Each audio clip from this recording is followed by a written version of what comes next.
Dépôt de documents. Tabling of documents. Of government bills. Ms. McKenna, seconded by Mr. Sajan, moves for leave to introduce a bill entitled An Act to enact the Impact Assessment Act and the Canadian Energy Regulator Act, to amend the Navigation Protection Act, and to make consequential amendments to other acts. This motion is deemed adopted. Ms. McKenna, seconded by Mr. Sajan, moves that the bill be now read a first time and be printed. This motion is deemed adopted. First reading of this bill, première lecture de ce projet de loi. When shall the bill be read a second time? At the next sitting of the House. Déclaration de ministre. Statements by ministers. Reports from interparliamentary delegations. Presenting reports from committees. Introduction of private members' bills. Bills. Motions. The Honourable Député d'Hochelaga. The Honourable Member for Hochelaga. Thank you, Mr. Speaker. I think if you seek it, you will find unanimous consent for the following motion.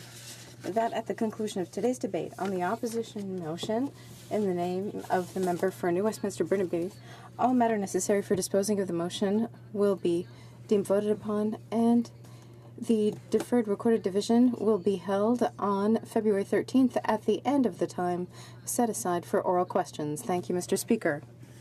Does the honourable member have the unanimous consent of the House for this motion? Agreed. The House has heard the terms of the motion. Is it the pleasure of the House to adopt the motion? Carried. Motions. Presenting petitions. Présentation de pétitions. Honorable député. Presenting petitions. The Honourable Member for Algoma, Manitoulin, Kapuskasing. I have another in a long line of petitions that support the Algoma passenger train. This is signed from people from Wawa, Algoma Mills, Valcaron, Carp River, Batchewana Bay, Toronto, Goulet River, Elmira, and Sault Ste. Marie. The petitioners remind the government that the Algoma passenger train has not been operating for almost 3 years, which has resulted in substantial hardships for the area's residents, businesses, and communities. They feel that the economy in the Algoma district cannot afford the loss of train-related employment, its economic impact, and the safe, reliable access to the Algoma wilderness, Mr. Speaker. They also indicate the loss is felt most of all by the area's small businesses. That is why they are asking the Minister of Transport to put the Algoma passenger train back in service. Thank you, Mr. Speaker. Honourable member for Winnipeg North. Mr. Speaker, it's a pleasure. I table a petition from residents of Winnipeg North dealing with the super visa, the importance of the visiting super visa to countries like India and the Philippines and many others is of critical nature in the sense that it allows for individuals to have and come to Canada for up to 2 years, go back, and then come back for another 2 years. The concern is that many of them are not being allowed to have that renewal for the additional second 2 years after their initial 2 years. And that's what the petition is all about. Thank you, Mr. Speaker. Petitions. The Honourable Member for Les Patriotes de Verchères. Thank you, Mr. Speaker. Today I have a petition 1209, which was signed by 510 people electronically and some individuals via paper. This petition asks the federal government to set up a regulation for navigating on the Richelieu.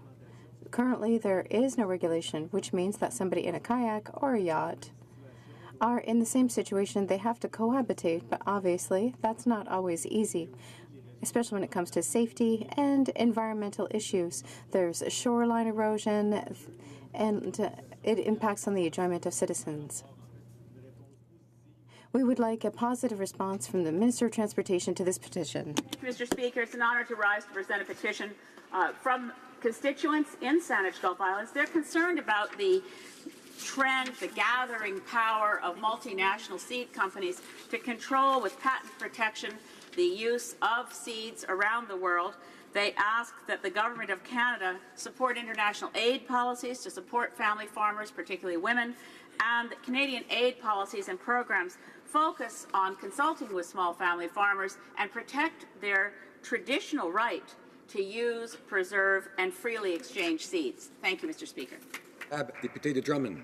The Honourable Member for Drummond.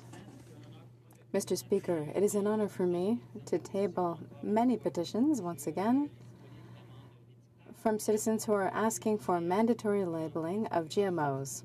What they mention is that at the beginning of August 2017, nearly 5 tons of GMO salmon was sold in Canada. This salmon was probably in our plate without us even knowing. The Canadian public is concerned about the lack of information on points of sale for genetically modified salmon.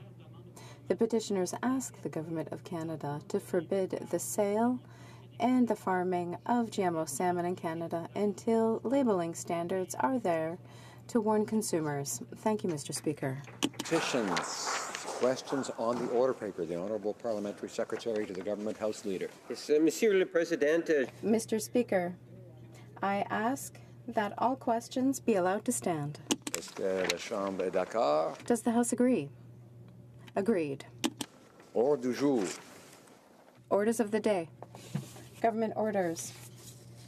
Budget 2018, standing in the name of Mr. Julian. Mr. Julian, seconded by Mr. Blakey, moves that the House recall its resolution adopted March 8, 2017, which asked the government to keep its promise to cap the stock option deduction loophole and to take aggressive action to combat tax havens, and that the House call on the government to respect that vote by ensuring that both measures are included in Budget 2018. The Honourable Member for New Westminster Burnaby. Merci beaucoup, Monsieur le Président. Thank you very much, Mr. Speaker.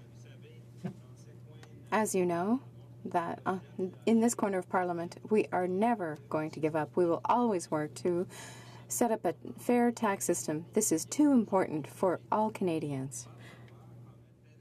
We need to end this system. We are giving the Liberals a second chance. Last March 8th, we presented a motion in this House of Commons. It was presented by my colleague from Rosemont-le-Petit-Patry, seconded, I believe, from my colleague, the member from Sherbrooke, to work to crack down on the incredibly abusive use of the stock option deduction loophole, and to take aggressive action against tax havens. And this motion that was brought forward by the NDP passed overwhelmingly.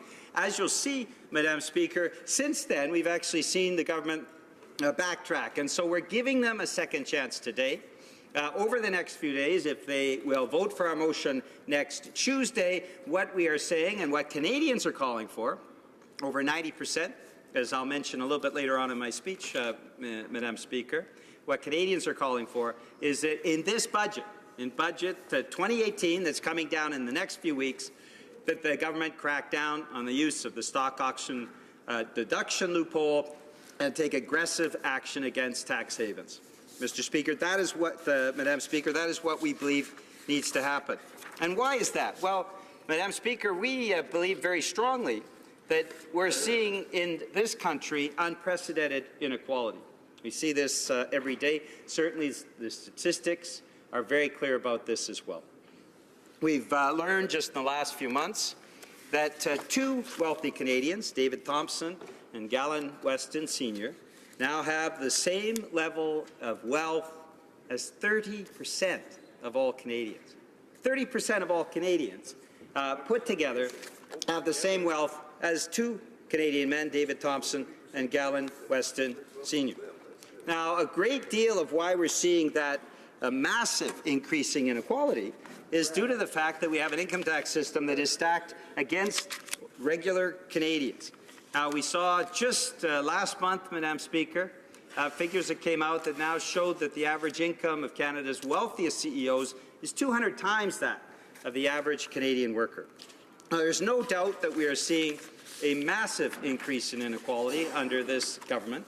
What we're seeing is more and more wealth concentrated in fewer and fewer hands. And for Canadians, regular Canadians, what they're seeing is record family debt loads. Madam Speaker, as you know, figures don't lie from Statistics Canada. Consumer credit, and that's excluding mortgages, now has reached the level of $0.6 trillion, $600 billion that Canadian families are owing. The average Canadian family now has a record debt load, even worse than under the former Harper government. And what we're seeing, Madam Speaker, is that that debt load is increasing. Now, number one among the industrialized countries. That is a crushing level of family debt. So what measures has this government put into place to address the income tax inequality, the stop option deduction loophole, and tax savings? Well, Madam Speaker, since we adopted that motion back on March 8th, we haven't seen much action at all.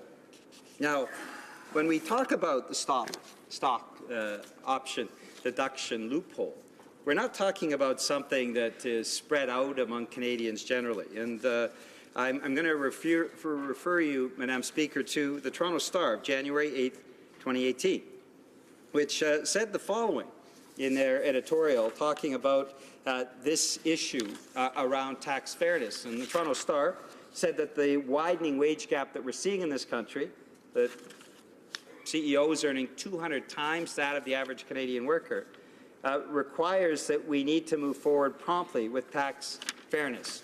And they've identified as well the stock option loophole. Now, I'll quote from the article. Currently, compensation received in the form of stock options is taxed at a much lower rate than regular income.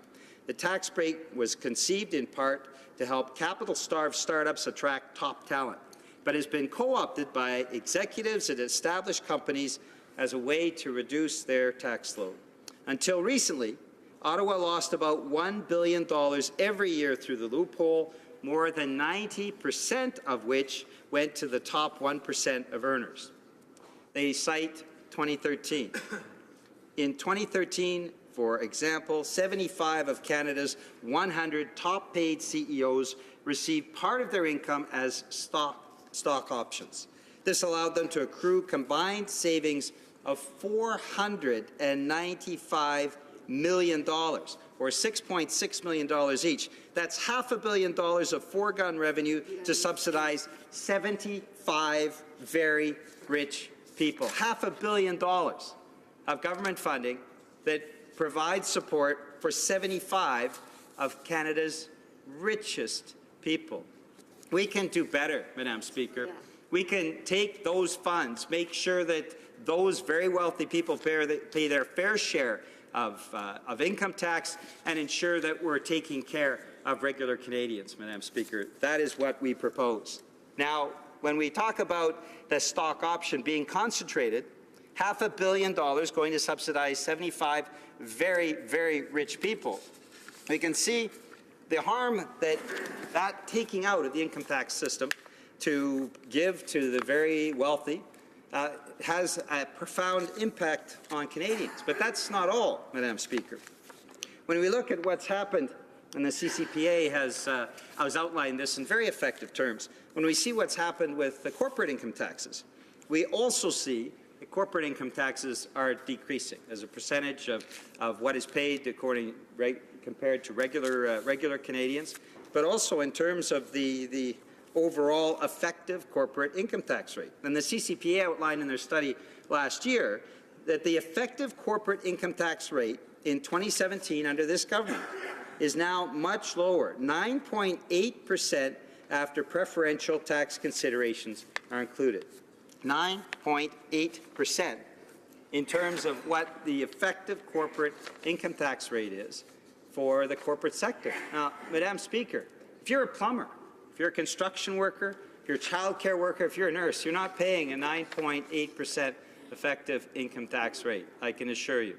Canadians, like my family, pay their fair share of taxes. They work hard, and they want to contribute their taxes because they believe that contributes to the common good. But, Madam Speaker, that common good is being undermined by the increasing inequality that we're seeing and an income tax system that is profoundly unjust. Not an income tax system that is fair in any way, shape, or form, an income tax system that increasingly takes away from those who really need the supports of that common good, those common investments that Canadians make, and instead provides those investments, as we've seen, to the tune of $500 million for 75 of Canada's wealthiest CEOs. Now, when we passed this motion last year, we expected the government to take action. They have not, but they now have the opportunity with our motion today to take action in the budget in 2018 and crack down on the abusive use of the stock option deduction. Now, we also talked in our motion last year about tax havens, which is an increasing problem in terms of money going offshore, money that should be paid as income tax in Canada. And part of the reason why we're seeing such a low effective corporate income tax rate is because of the use of tax havens. Money being transferred offshore to the tune of hundreds of billions of dollars. Now, the tax havens are a growing problem, and I'll explain why in just a moment, Madam Speaker. But what we are seeing through the use of these tax havens is, at a minimum, $10 billion a year that could be used for so many other things: affordable housing, providing medication to Canadians, ensuring that childcare is supported when we're seeing extraordinarily high costs for childcare for the average Canadian family. That all of those things could be taken care of if we actually ensure that the income tax system is fair. But $10 billion a year at a minimum, and estimates run far higher, is now escaping from Canada revenue, which means that that common good, those investments that we put and that we make together, are simply being lost. And in addition, Madam Speaker, we are seeing the use of a new tax haven format, and that's the digital tax haven. Madam Speaker, our parliamentary leader has been, and our revenue critic has been raising this issue, as have I, in the House of Commons repeatedly. We're now seeing in the digital field big digital players like Facebook and Netflix and Google that are making billions of dollars in Canada and not paying a cent of tax.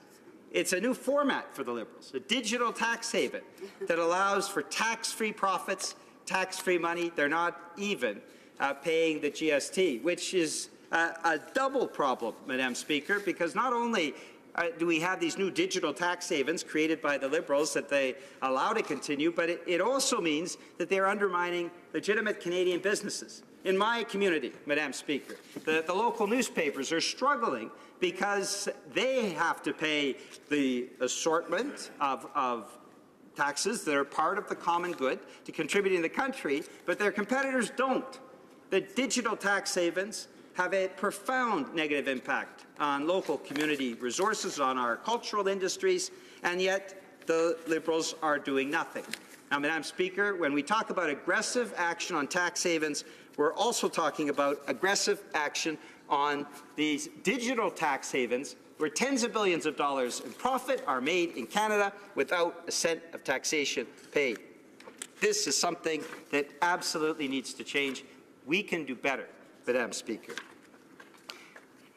Now, j'ai mentionné il y a quelques minutes.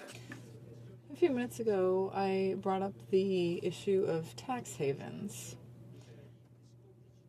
And we've seen, since this motion was adopted last year,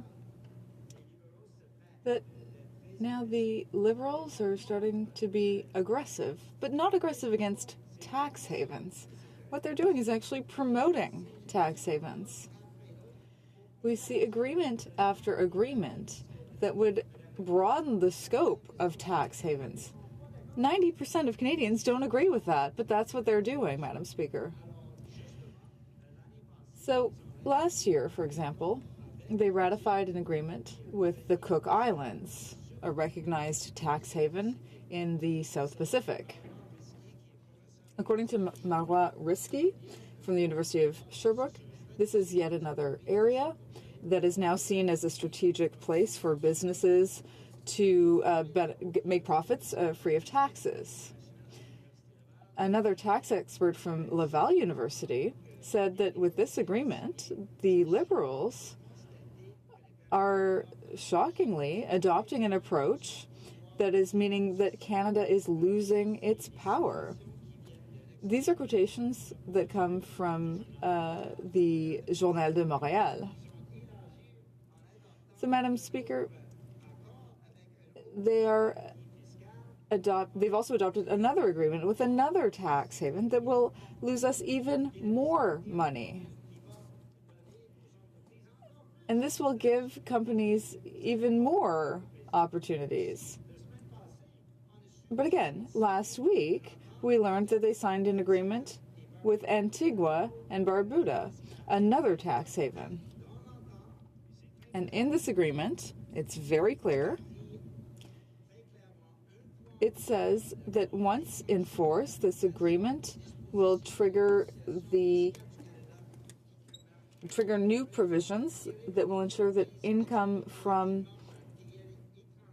a foreign subsidy of a Canadian company in Antigua and Barbuda will be paid to the parent company in Canada and will be exonerated from taxes.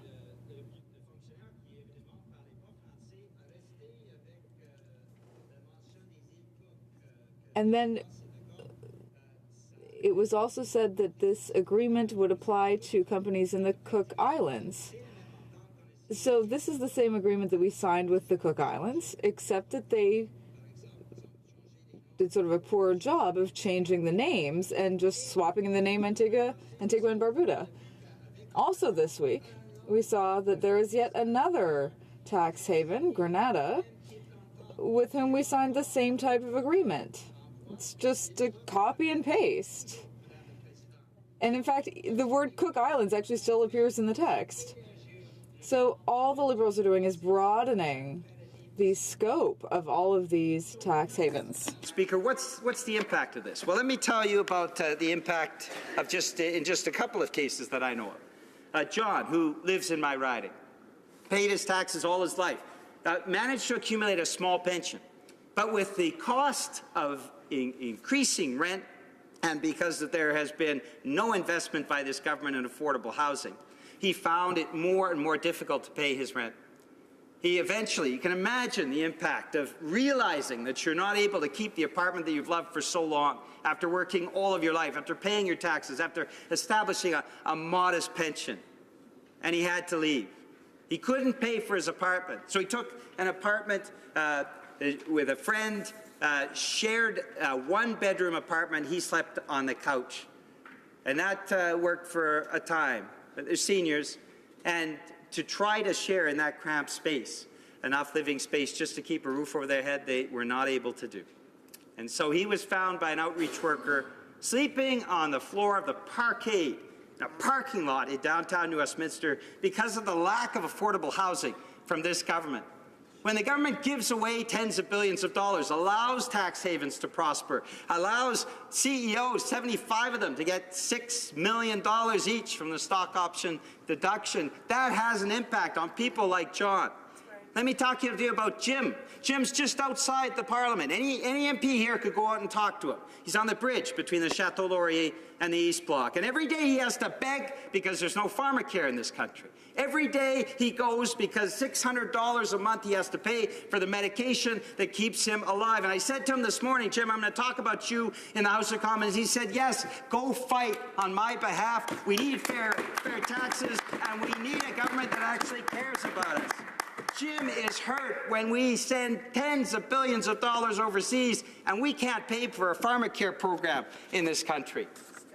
Madame la Présidente, Madam Speaker, the government attacked one group of people, and that's people with disabilities. They're removing the tax credit for persons with disabilities and insisting that these people repay some of the payments they received. Now, there's another gentleman I'd like to talk about. I won't give his real name, though, but he is suffering from cancer. He has a disabled child.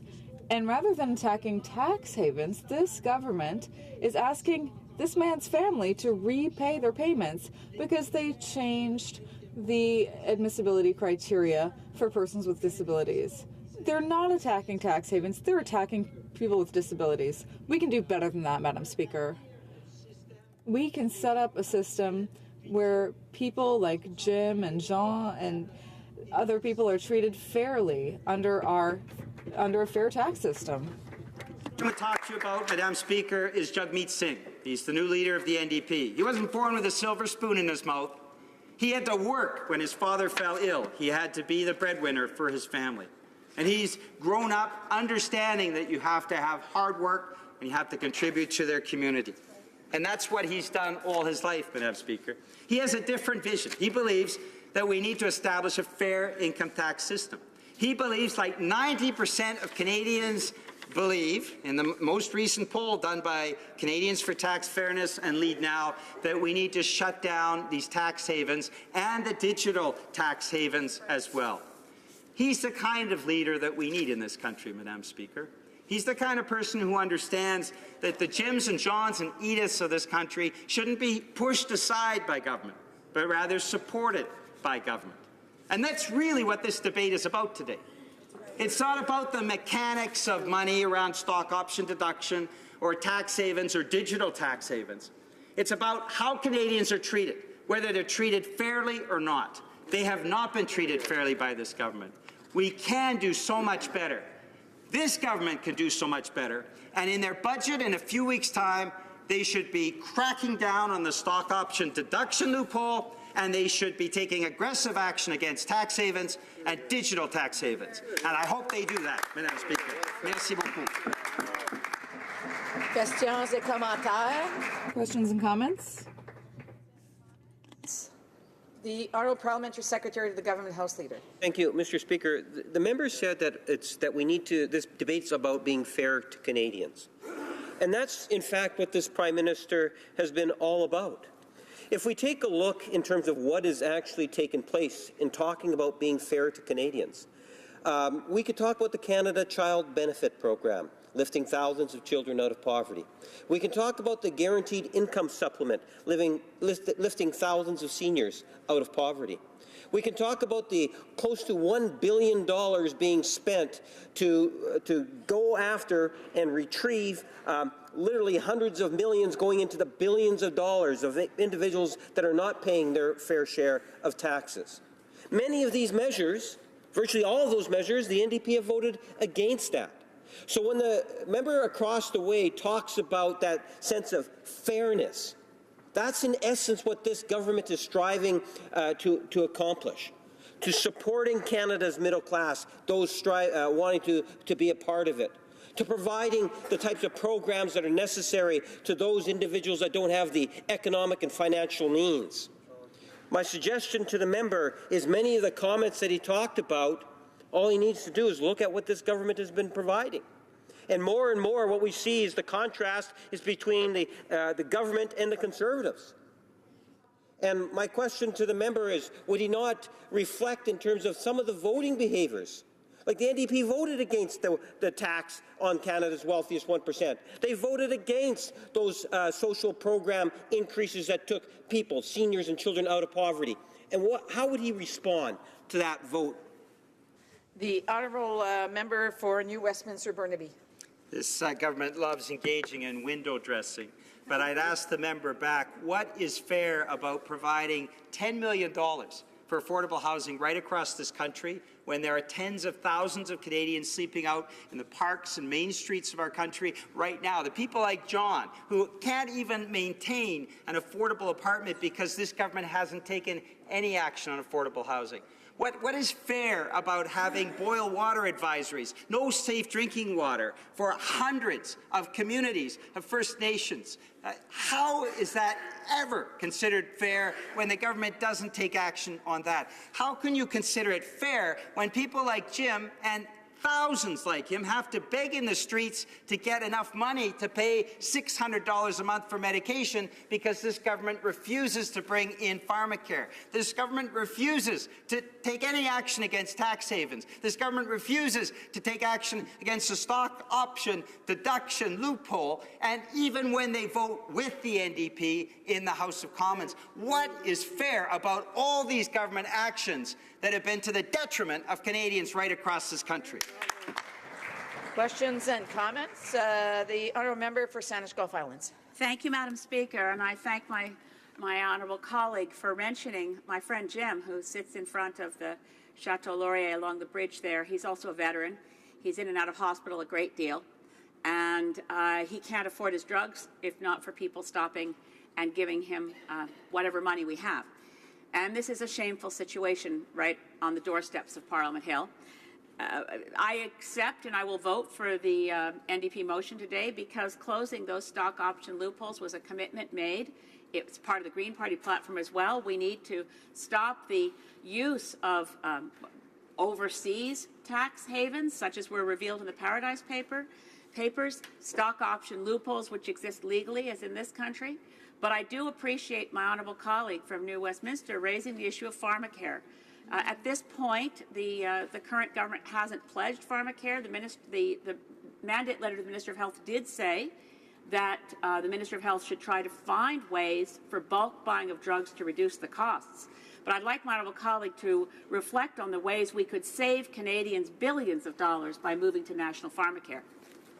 The honourable member for New Westminster Burnaby. I thank my colleague for her question, and I also thank her as I know her and myself and a number of other members of Parliament helped to contribute to Jim. It is appalling to me, though, and I know it's appalling to her, that we have a person who's worked all his life, who is a veteran, who is there every day having to beg to get the money, to get through the month, to get the medication he needs, and yet Liberals walking past him aren't willing to come into this House and say to the government, yes, bring in pharmacare now. I mean, what is wrong with that picture? Madam Speaker, these members of Parliament walk past Jim every day. Have they spoken to him? Do they understand the impact of what Jim and so many other Canadians and Canadian families like him are going through? I just cannot contemplate an MP who can walk past and not want to take action. The reality is with pharmacare, as Canadians, we would save $4 billion a year if this government brought in pharmacare. $4 billion that is not currently paid in private plans and Canadians pay out of pocket, Canadians like Jim. There is no reason not to bring in pharmacare, but Liberals seem to be absolutely resistant to do something that is in the public interest, but they're willing to give tens of billions of dollars away and sign tax haven treaty after tax haven treaty and allow the digital tax havens to exist. Shame on them, Madam Speaker. Questions et commentaires. L'honorable député de Drummond. Questions and comments, the honourable member for Drummond. Madam Speaker, I want to thank my colleague for his excellent speech. He also does excellent work not only in fighting tax havens and fighting in favor of tax fairness, but also throughout his career, he's fought to help persons with disabilities. And there are many people in Drummond that I've had to explain the new rules to concerning the disability tax credit. And as he said, the government is unfortunately attacking these people rather than attacking the real problem, which is tax havens and people who use them. So this is really shocking. And even in my riding of Drummond, people talk to me about how important this tax credit is for them. It's very unfortunate to see that the government is attacking these citizens who are in need. Recently, I hosted an evening in my riding about tax havens, and about 50 people showed up, and they wanted to see concrete action from the Liberal government. This costs us at least $8 billion in taxes every year. This is $8 billion that could be used to renovate the Centre Marcel Dion in my riding, or could allow us to have a recreational center or a soccer field in our riding. It could help our community organizations. Recently, a dozen community organizations came to my office to say, Francois, we have a chronic underfunding problem. We could use that money to help these organizations. So I want to ask my honourable colleague, how can we explain the fact that the Liberal government is refusing to fight against tax havens, and worse yet, they're continuing to sign this type of agreement? The honourable member for New Westminster Burnaby. Thank you very much, Madam Speaker. I'd like to thank my colleague for Drummond. I've been to his riding on numerous occasions, and there are rarely members of Parliament who work as hard in their ridings as this member does. He is constantly there working for his fellow citizens, and that's why he is so appreciated there. He also works with persons with disabilities, so he understands. There have been public hearings in Drummond. Sometimes 200 people show up, and there are persons with disabilities and their families who are there because they need more than the programs that currently exist. And I, in my riding, meet people and their families who can see that the Minister of National Revenue is not attacking tax havens. Rather, she's attacking persons with disabilities. This is deplorable.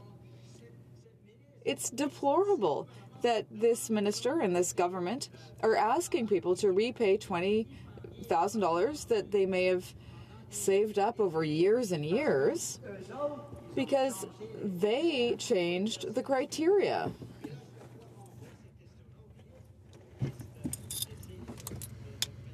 And, the minister is trying to claim that there haven't been any changes.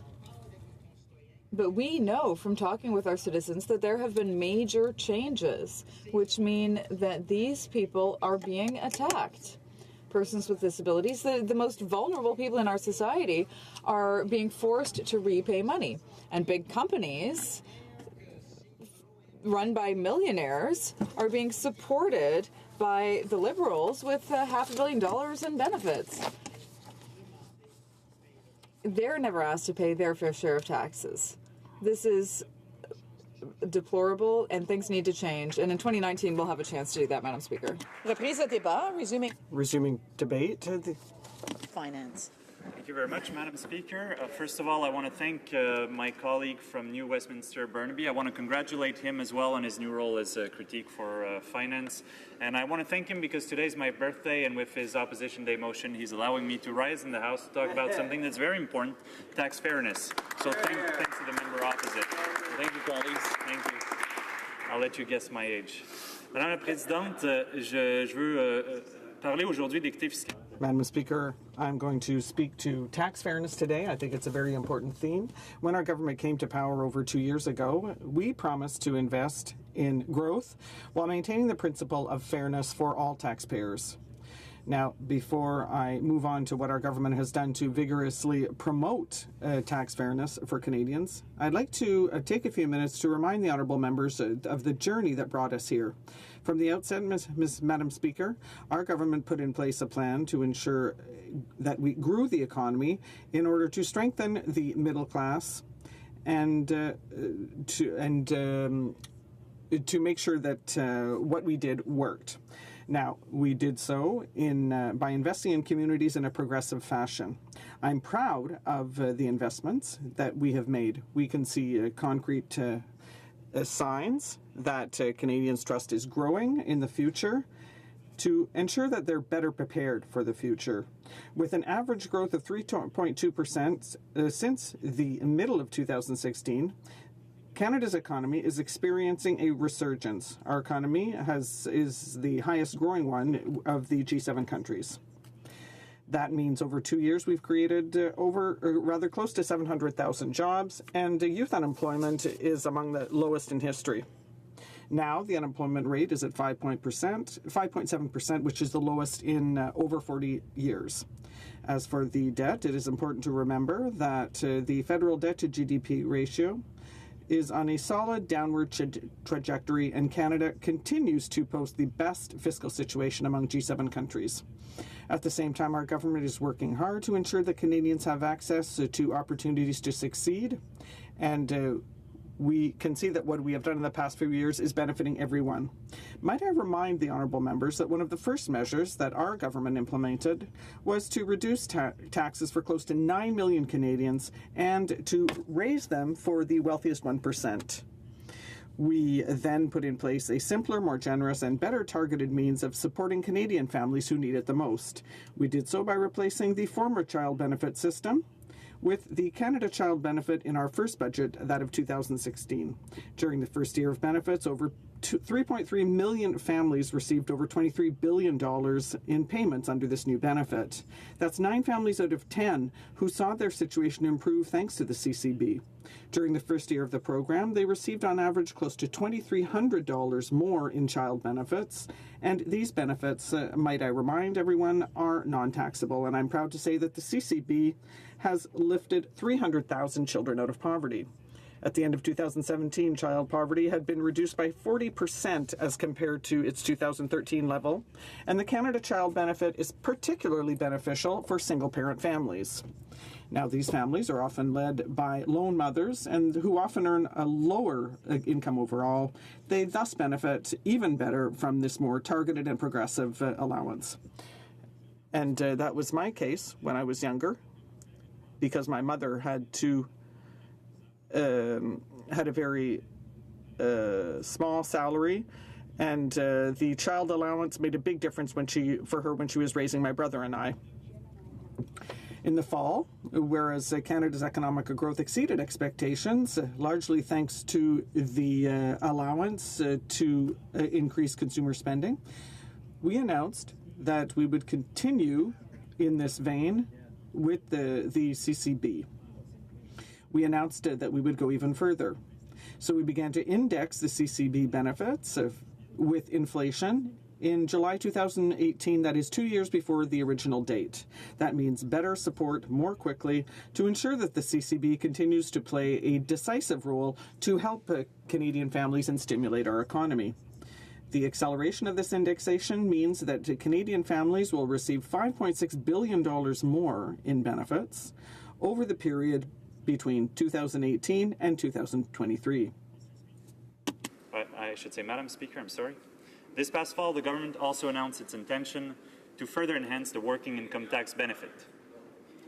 This is a refundable tax credit that provides important income support and helps offset these barriers by supplementing the earnings of low-income workers.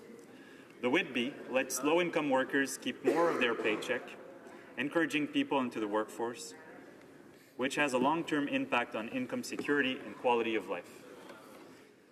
In 2016, the WITB provided more than $1.1 billion in benefits to over 1.4 million Canadians. To provide even more support and opportunity for lower-income workers, our government proposes to further enhance the WITB by an additional $500 million annually, starting in 2019. This new enhancement will provide even greater support to current recipients by raising maximum benefit levels and will expand the income range of the WITB so that more workers can qualify. Together with the increase of about $250 million annually already set to come into effect in 2019 as part of the enhancement of the CPP, these two actions will boost the total amount the government spends on the WITB by about 65% in 2019.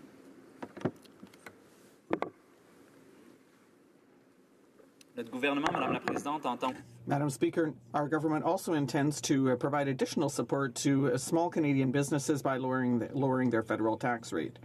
This will reduce the small business tax rate to 10% as of January 1, 2018, and then 9% as of January 1, 2019. For the average small business, that means savings of $1,600 that entrepreneurs and innovators will be able to reinvest in their businesses and job creation. Thanks to the adoption of this measure, the combined federal, provincial, and territorial tax rate for small businesses will drop from 14.4% to 12.9%. That is by far the lowest rate of G7 countries and the fourth lowest among OECD countries. These low tax rates aim to encourage new capital investment in businesses. These investments, which may be used to purchase new equipment or more efficient technology or to hire more staff, make our businesses more productive and more competitive, and that contributes to the thriving of the Canadian economy. The small business tax rate cut was accompanied by measures aimed at ensuring that the benefits of the tax cut are equally distributed, and to ensure that the changes made by owners who invest in their businesses can create jobs and help the middle class. Proposals to simplify and improve the treatment of income sprinkling, which are proposed to be effective for the 2018 tax year and beyond. The December proposals took into account feedback received from Canadians in the course of the government's consultation on tax planning using private corporations. As the honourable members are aware, income sprinkling involves diverting income from a high-income individual to family members with lower personal tax rates or who may not be taxable at all. This is not a problem, Madam Speaker, if the family members are making a meaningful contribution to the business. However, in some circumstances, someone earning $300,000 with a spouse and 2 adult children who do not work in the business could use a private corporation to get tax savings that amount to roughly what the average Canadian earns in a year, about $48,000 a year. This is fundamentally unfair to other Canadians if they are not contributing to the business. And the government's proposal to address this practice draws a clear distinction between the two. To assist businesses in complying with the new measures, the CRA has released detailed guidance on their website that explains how they intend to administer them and what they will mean for taxpayers. Madam Speaker, I'd like to assure this House that the CRA will administer any rules that are ultimately enacted in a way that is fair and that recognizes the realities of operating a small business.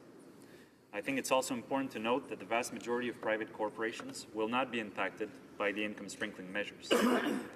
Based on the revised proposals, fewer than 45,000 family-owned private businesses benefit annually from income sprinkling. Just to put this in perspective, Madam Speaker, this represents only about 3% of Canadian-controlled private corporations. Cette mesure, Madame la Présidente, s'inscrit dans notre ambition. Madam Speaker, this measure is part of our will and our ambition to ensure more tax fairness, because we know that we are going to do more to ensure that the advantages of a growing and more innovative economy help our middle class and create more opportunities for everyone. A fair tax system allows the government to maintain a low tax rate for businesses and contributes to supporting families through programs such as the Canada Child Benefit that I referred to, or to Whitby. Madam Speaker, in addition to keeping our fundamental promise to middle-class Canadians, correcting unfair elements in our tax system is at the very heart of our plan to grow the economy in a sustainable and long-term way. Tax fairness is a complex objective that requires ongoing engagement on many fronts. Internationally, Canada is working closely with the other members of the G20 and the OECD in order to make recommendations to fight against base erosion and profit shifting. The expression base erosion and profit shifting refers to mechanisms for international tax planning that are used by multinationals to minimize the amount of tax they must pay. For example, some businesses carry out transactions to transfer their taxable benefits outside of the jurisdiction where their economic activity takes place, to send them to another jurisdiction with a lower tax rate so that they can avoid paying their fair share. Our government is strengthening its efforts to fight international tax evasion by improving information exchange between tax authorities. Under the OECD Common Reporting Standard, automatic information exchange concerning financial accounts held by non-residents is a major tool to promote the compliance with rules, fight international tax evasion, and ensure that taxpayers report their taxes from all sources. To date, over 100 jurisdictions have promised to put in place this new standard. Madam Speaker, these measures represent genuine progress, but our government will continue to target and combat tax evasion practices and abusive tax planning to ensure that our tax system works in the best and most fair way for everyone. We're continuing to put in place this plan by making strategic investments that foster social justice, and will continue to make our tax system as fair and effective as possible for everyone. Madam Speaker, we must remember the consequences if we do not take such measures, because an unfair tax regime undermines Canadians' trust, and we need rules that are fair for everyone. Our government must take measures to ensure that tax rules apply fairly and across the board, and that's why the government is reducing small business tax rates to 9% by 2019. We have to ensure that this tax cut will help small business invest in their activities, create more jobs, and ensure economic growth, instead of giving to the wealthiest an advantage that most Canadians do not have access to. As the economy continues to grow, everyone must pay their fair share, and everyone must benefit from this growth. Thank you, Madam Speaker, for your time. Questions and comments, questions et commentaires. The honourable member for Skeena-Balclay Valley. Thank you, Madam President. I thank my friend. I wish him salutations on this day as well. It's a remarkable thing that the NDP have had to do because, in fact, what we're doing today is reminding Liberals of what they voted for already and things that they said that they would fix already. We're sort of, they have a bit of a political attention deficit where they make a promise in campaigns, they make it in a second campaign, they make the promise again in the House of Commons when voting for an NDP Opposition Day motion to talk about closing a very specific loophole. A loophole that costs the revenue of Canada $750 million per year on average. This is the stock option loophole, a technique that was designed in our tax system primarily for entrepreneurs and startups, but is now predominantly used. A quarter, one example, Madam Speaker, a quarter of all the top CEOs in Canada, a quarter of their pay is now in stock options. And that we know that, I want to get the percentage right, 92% of all those who use stock options to avoid paying taxes goes to the very top 10% of Canadian income earners. That's what it is now used for. It is not for the scrappy startups, although they use them in a different way. So the NDP carved out a special consideration for them, but the Liberals promised to close this loophole. And then we saw a budget come and go, and the loophole wasn't closed. The problem with this is when you take away the $750 million in revenue, there's a whole bunch of things the government can no longer do. And one pause and a moment on the government's so-called tax cut to the middle class. You know where that tops out to my Liberal colleagues? For those earning about $190,000. That's when their middle class tax cut does the best. So my simple question is this. The Liberals promised to close this loophole. They haven't done it. The budget's coming. Can we at least expect that promise to be fulfilled after they commit to it a second time? The Honourable Parliamentary Secretary to the Minister of Finance. Merci beaucoup, Madame la Présidente. Thank you, Madam Speaker. I think that what we have to remember is that since we came to power, our government's ambition was to ensure more tax fairness, and that has happened because of the measures that we put in place. And the member referred to these. Yes, there is the middle class income tax cut, but also for the wealthiest 1%, and the CCB to ensure that it was more progressive. We might remember that under the former government, all families got checks regardless of their income, even millionaires. And it wasn't as progressive. It was taxable in many aspects. So those are just two examples where we have ensured more tax fairness, and especially when I think of the Canada Child Benefit, which, as I said, has lifted 300,000 children out of poverty. But that's we didn't stop there. We can think of the increase in the TFSA from $5,500 to $11,000. They doubled the limit, and even the inventor of the concept said that it would put the government in a fiscal straitjacket, and prevent the government from providing services to the public. The finance minister at the time, Joe Oliver, said that would be Stephen Harper's granddaughter's problem. Now, we came back to that measure, and so we could allow the government to help more people. Now, what about another measure that we went forward with, the proposal for tax fairness with income splitting, and the NDP has been on the fence about that.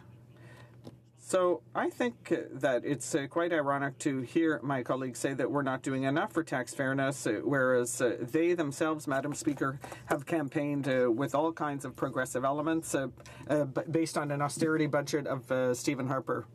I'd like to remind the members to try and keep their questions and answers short, within 1 minute, so that other people can ask questions as well.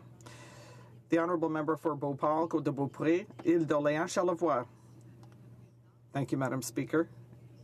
And I'd like to wish happy birthday to my colleague across the way. Now, that being said, That's the only nice thing I'm going to say today about him. He is hiding behind a lot of Liberal government rhetoric, but there's something that he's forgotten, and that is his Prime Minister was found guilty of 4 offenses in terms of ethics, and all we're asking for is for him to pay back the $200,000. Now, that would help a lot of families who could invest in RRSPs. The Honourable Parliamentary Secretary to the Minister of Finance. Well, Madam Speaker, first I would like to thank my colleague from the Quebec City region for her kind wishes. It's an honor for me to sit with her in this House. And I'd like to remind her, as I did in my previous comments, that the former government for 10 years focused on offering tax relief to the wealthiest, that it had a family allowance that was much less generous and progressive. So we, over the past 2 years, have made a lot of progress because we have ensured tax fairness thanks to many measures. And whether it be for housing, whether it be through the CCB or the WITB, we have put in place measures to ensure that Canada is a fair society where everyone has an opportunity to succeed. And that is something that we can be proud of. Thank you, Madam Speaker. Comments, questions et commentaires. The honourable member for Avalon. Thank you, Madam Speaker, and I'll start off by wishing my colleague a happy birthday. I think I heard his age, but I'm not going to let on what it is. I'll leave everybody else guessing. I'd like to give the member an opportunity. He mentioned in his speech about the $1 billion that was put towards in the budget to help catch tax evaders and people who are using the system to their benefit more than they should be. I wonder if the member could expound on that for a minute or so just before the debate ends off on his part. Thank you. The Honourable Parliamentary Secretary to the Minister of Finance. Thank you very much. I want to thank my colleague for his question. And it is true that this government, the last 2 budgets, has invested more than any other government, close to $1 billion, to give the resources to the CRA to go against tax avoidance and tax evasion in a more meaningful way, and to make sure that we have more fairness in our system. And that speaks volume when you compare the action of this government with that of the previous government, when just this summer, the former revenue minister, Mr. Blackburn, who was a Conservative minister, said quite frankly and I'd say shamelessly that the previous government, this was not even on the agenda. This was not a priority. This was just not on the radar for the previous government to go after tax avoidance and tax evasion. When you compare their record to the close to $1 billion that we've invested to go in a meaningful way and to give the resources to the CRA to look at tax avoidance, to go after those who engage in tax evasion, tax avoidance, I think it goes to show the ambition of this government to make sure that everyone in this country pays their fair share, and so that we have a system that's more just, where everyone has a fair shot for success. Questions et commentaires. L'honorable député de Saint-Hyacinthe-Bagotte. The Honourable Member for Saint-Hyacinthe-Bagotte. Thank you. Madam Speaker, I would like to wish a happy birthday to our colleague. And I would like to say that I receive emails, letters, and phone calls in my writing office. Every time I attend an event, one of my fellow citizens, a man or a woman, will tell me how they are completely offended that in Canada we use tax havens. They're offended that the Liberal government signed in the last year new agreements with other tax havens, the Cook Islands, Grenada, and others. I cannot believe, Madam Speaker, that my colleague is not meeting fellow citizens from his riding who every week pay their fair share of taxes, and it's going to be tax season soon. We file our taxes, we pay our taxes, when the wealthiest people in Canada pay for tax experts to see how they could put their money in tax havens to avoid being taxed. I cannot believe that my fellow colleague is not meeting citizens that are also offended in his riding by the idea of tax havens. The Honourable Parliamentary Secretary to the Minister of Finance, you have approximately 1 minute. How much time? 50 seconds. I would like to thank my colleague for her good wishes, but I also wish to reassure her that we are fighting tax evasion and abusive tax planning. That's a government priority, which is why we invested nearly $1 billion. I keep reminding my fellow citizens that we are investing in order to give the government the means to fight these abusive practices. Some of my fellow citizens say that the Canada Child Benefit makes a huge difference in their lives. In St. Paul, they're observing a reduced use of services for Saint-Vincent-de-Paul, and I'm wondering why the NDP voted against the measure that we had put forward. Resuming debate. Member for Sherwood Park, Fort Saskatchewan. Thank you very much, Madam Speaker. It's a pleasure for me to rise and speak to this motion. I do want to congratulate the previous Speaker, the Parliamentary Secretary. I understand it's his birthday. It must be nice to finally be able to have a drink in the province of Ontario. That's good news for you. Perhaps not as good news for his constituents, but we'll move on from that. Madam Speaker, we have a motion today brought to us by the NDP that asks the government to follow through on one of its commitments with respect to stock option deductions and tax havens. There may be aspects of this motion that one could sympathize with. Ultimately, we know that the NDP, as well as the Liberals, are eager to raise taxes at every opportunity. Conservatives are not supportive of this motion, but certainly we're sympathetic with the fact that the NDP think that the government should keep their promises. In principle, the government made many different kinds of promises to people with different kinds of philosophies, trying to basically be everything to everyone, and of course that's a little bit harder to do when you're in government. So I'm going to talk today about how the government is increasing taxes across the board. I'm going to counter some of the arguments made by the Parliamentary Secretary, and I'm sure he'll enjoy hearing those. And then I'm going to talk about the broken promises.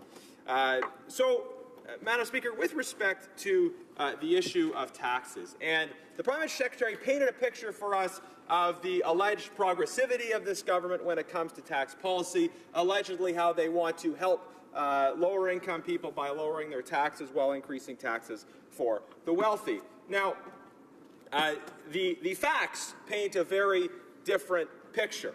Frankly, I think this suggestion, this narrative created by the government is total malarkey. Sorry, I shouldn't say malarkey, peoplearchy. It's total nonsense in any event. They say that they're interested in lowering taxes for lower-income Canadians, but let's point out the realities. Conservatives lowered the lowest marginal tax rate when we were in government. The Liberals, they haven't touched the lowest marginal tax rate. So if you're making $45,000 a year or less, you are indisputably paying more tax under this government. They only went for the middle rate, not the lowest rate. And it was Conservatives who lowered the lowest rate. Now, they also reduced the amount of money that a person can put towards their tax-free savings account. And this is important because tax-free savings accounts are the preferred savings vehicle of relatively lower-income Canadians. Why is that, Madam Speaker? I've talked about it before in previous speeches. Of course, when Canadians are looking at saving their money, they look at the relative advantages of various savings vehicles that exist. They look at something like an RRSP, they look at something like a TFSA, and they assess the merits of it. And we see clearly from the data that there are certain financial incentives associated for people that are of more modest incomes making greater investments in TFSAs. Again, what's an advisable investment decision will vary depending on the individual, depending on their situation. But in particular, the government's ideological opposition to TFSAs and their desire to reduce the amount that an individual can contribute to it has a disproportionate impact on Canadians that are in that middle and lower income level. So again, we see in terms of what they've done with respect to tax rates, as well as what they've done with TFSAs, again, a tax agenda that is very bad for, to use their verbiage, the middle class and those working hard to join it. And part of the problem, I guess, is that they've still never actually told us what, in their mind, it means to be middle class. They say that they're trying to help this group of people, and yet they can't even provide us with a definition of who qualifies as being in that particular group that they're trying to address. And that maybe leads to some of this confusion where, again, they're undertaking tax policies which very clearly don't appear to actually impact those that they claim they're going to impact. Very often we see this with the Liberals, that the policies they undertake hurt those who they are supposed to help. While the Prime Minister is off taking an illegal vacation, they are raising taxes on those who will actually have to pay for that illegal vacation through things like security costs. And of course, who could forget the carbon tax? When it comes to the government's interest in raising taxes, this is, I know, of particular concern in my province of Alberta, but it's a concern really across the country, that the government is trying to force provinces to introduce a new tax. It is threatening them with punitive taxation if they don't follow along with this federal directive, even if it's an area that is clearly within provincial jurisdiction. Now, Madam Speaker, one of many problems with the carbon tax is that there are many Canadians who need to use fuel, need to use energy in some way, and simply cannot eliminate these costs. If you live in Sherwood Park, Fort Saskatchewan, in a typical day in the winter and it's minus 40, it's a great place to visit, but it gets cold. You can't just decide, I don't want to heat my home because of the carbon tax.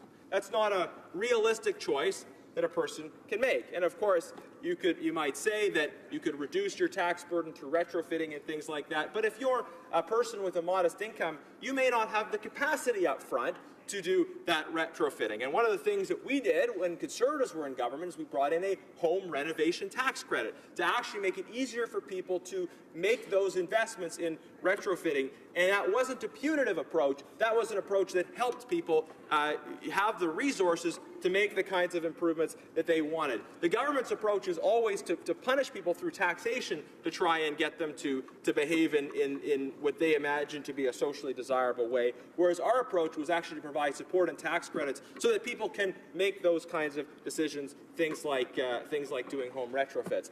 Now, you can say that from an environmental perspective, you should aim to take public transit as opposed to drive. But there are many families where you've got a large number of children, whatever it is. It's not nearly as practical or as easy to go pick up groceries or something like that. Even if you're paying this punitive carbon tax, there are simple realities of family life, especially in a cold climate. And so the carbon tax, for many Canadians, it's not helping them to reduce emissions. It's simply a punitive tax that they now have to pay more money that they have to give to the government that makes their situation more difficult. And there are many different examples, the elimination of tax credits around public transit and other areas that have simply made life so much more expensive for families. And there have been independent assessments of this that show that Canadians at all levels are paying more tax under this government. Now, my friend, the Parliamentary Secretary, referenced this whole issue of the child benefit and the impact of that. And this is another Liberal talking point about Conservatives sending checks to millionaires. Well, let's be very clear, Madam Speaker. Conservatives had a taxable benefit. Now, anyone will tell you that, relatively speaking, taxable benefits, at least all other things equal, are more progressive because we have a progressive tax system. So, yes, you're getting a child benefit if you're having a child, regardless of your income, but it's taxable, and it's taxable on the income of the lowest income earning spouse. Whereas the government's approach to this, but through the tax changes they've made, they've said, okay, well, we're not giving checks to people that are in the very wealthy category. But at the same time, they are lowering their taxes by lowering the middle marginal rate, providing no benefit to people who are at the bottom. The effects of that, of the change to the middle rate relative to the impact on removing the UCB for a person at the top end, it's at best a wash. And so the government's arguments around progressivity clearly don't fit. Again, they're hurting the people they claim they intend to help with their tax policy. And so when we have motions, proposals for increased taxes, again, generally speaking, Madam Speaker, we see who pays this. When the government initially reneged on their promise to lower the small business tax rate, and that's one of the only promises that they unbroke their breaking of it, and trumpeted that unbreaking as if it was a grand new commitment, but certainly when they first broke that promise, the point was made that when you increase taxes on small businesses, this doesn't just affect the business owners, this affects people who work for that company. It makes it harder for small businesses to expand, to hire new people. Canadians, so many Canadians, work in the small business sector. And so the government targeting of tax increases to these businesses, and as well as the regulatory changes that they propose, some of which they're following through on, again, they very clearly hurt the people that they claim they're trying to help. By contrast, what was the approach of the previous Conservative government? Now, the government claims now that the previous government was lowering taxes on the wealthy. I defy them to give us one example of a tax change that was made that particularly affected the wealthy. What taxes did we increase? We lowered the lowest marginal tax rate, we lowered the GST, we lowered business taxes, and we provided tax credits, and we provided a universal child care benefit. Now, of course, when you lower the lowest marginal rate, that provides some reduction to someone who's at the high end because everybody pays that lowest marginal rate. But lowering the lowest marginal rate disproportionately provides an advantage to those who are of more modest means. And of course, GST, the one tax that everybody pays. And we lowered the GST from 7 to 6 to 5%. And of course, I think it's pretty well established that when you lower business taxes, that doesn't just help businesses, that helps that helps union pension funds that invest in businesses, that helps workers, that helps consumers. But at no point did Conservatives propose or implement a reduction in the top or even the middle marginal tax rate. We lowered the lowest marginal tax rate, we introduced tax credits, we lowered the GST. And if the government thinks that's not true, I invite them in questions and comments to point out the case where we did that. Because I think, again, that is either malarkey or peoplearchy, depending on how progressively you use the language. Now, Madam Speaker, I want to get on to talk about what is another important issue that's raised by this motion, which is how the government shamelessly breaks all kinds of different promises. And really, there's far too much on this front to go into all at once. The NDP motion, it's interesting, actually points out that the government voted for a resolution. As it happens, we voted against that resolution at the time. We've been clear and consistent in terms of our position when it comes to increasing taxes. But the government voted for this particular resolution, and then they didn't actually move forward to implement it. And I think this is again an example of the government wanting to send a signal, but to do so in a very disingenuous way. Certainly, there's parties in this House that take strong convictions on issues, and they may be different from each other. But often, what we see from the Liberal government is simply wanting to send good-feeling signals to all different kinds of sectors without ever actually taking some action. And since we're talking about taxes and the fiscal area, I think the first broken promise we should highlight is the fact that they promised $10 billion deficits. They promised three $10 billion deficits, and then a balanced budget in the fourth year. My friend from the NDP talked about the government having attention deficit when it comes to implementing their promises. Well, that's not the only deficit problem they have, but it's one of them. And during the election, we were very clear that we were very skeptical of whether or not they would actually follow through with this. That once you open the door to deficits and you say, well, we're not going to say no to any spending proposal except to veterans. But the government said they're not going to seem to have this attitude, whereas with the exception of veterans, they won't say no to anybody, and they're spending all sorts of new money.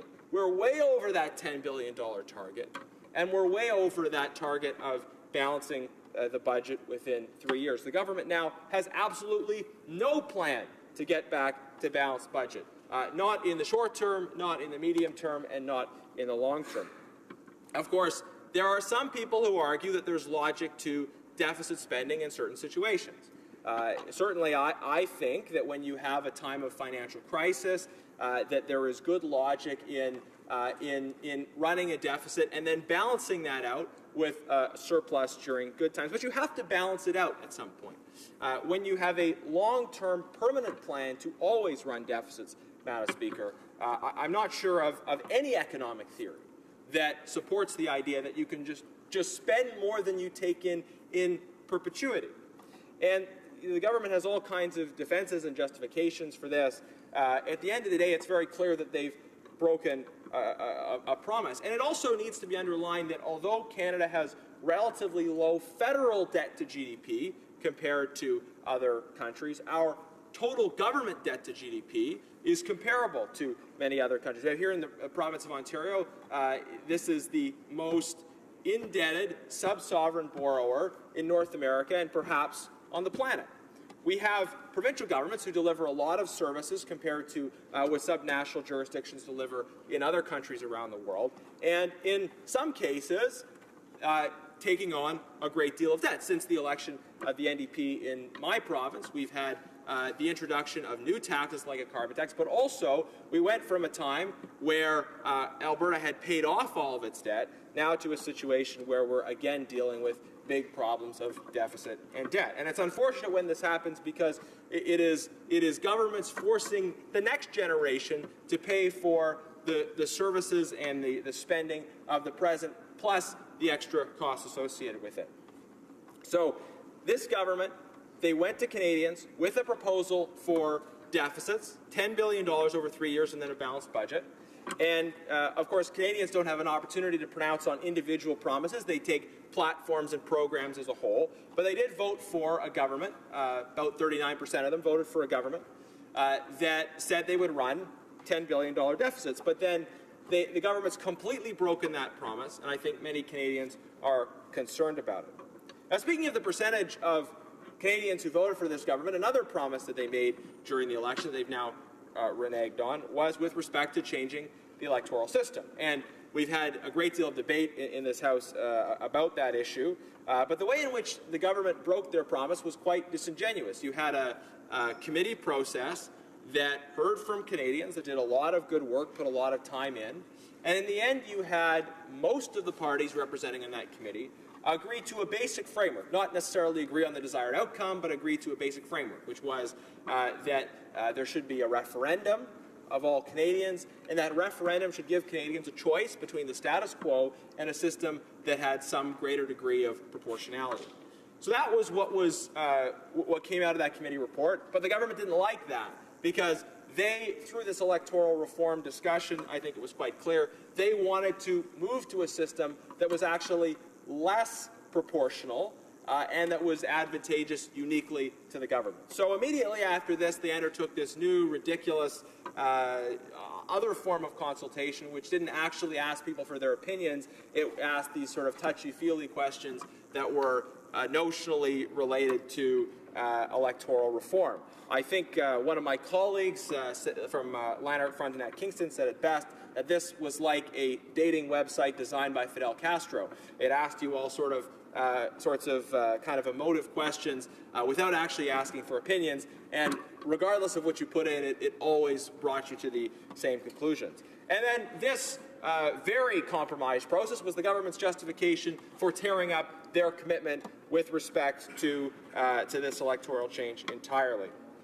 Now, Madam Speaker, I've written a whole list on this sheet of paper of broken promises to talk about. I've only talked about 2 of them, and I don't know how much time exactly I have left, but let's see how many more that I can get through. Of course, the government had promised to show greater respect for Parliament, and what have we seen by contrast? We have before us a motion today that is the re-asking of a motion that already passed this House. Again, it was a motion that, as it happens, Conservatives voted against, but it did pass this House, and the government members, they voted in favor of it, and it's coming forward again. Why? Because there hasn't been action on something that the government said they were for.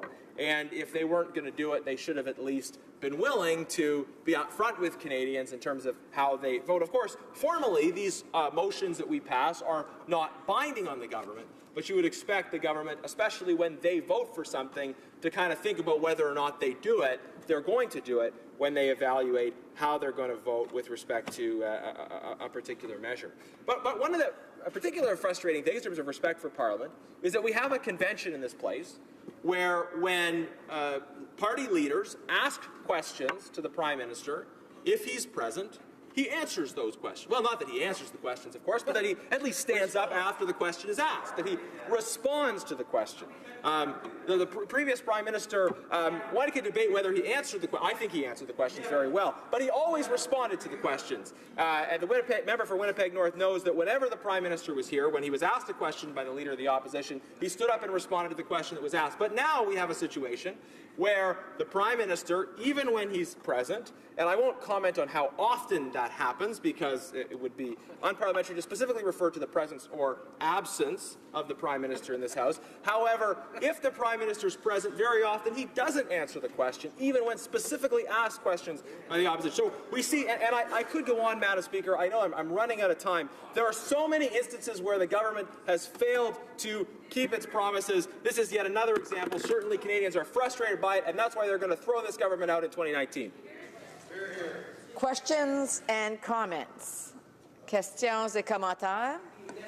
The honourable member for Guelph. Thank you, Madam Speaker, and thanks to the honourable member across the way for the stream of consciousness word cloud that we just heard.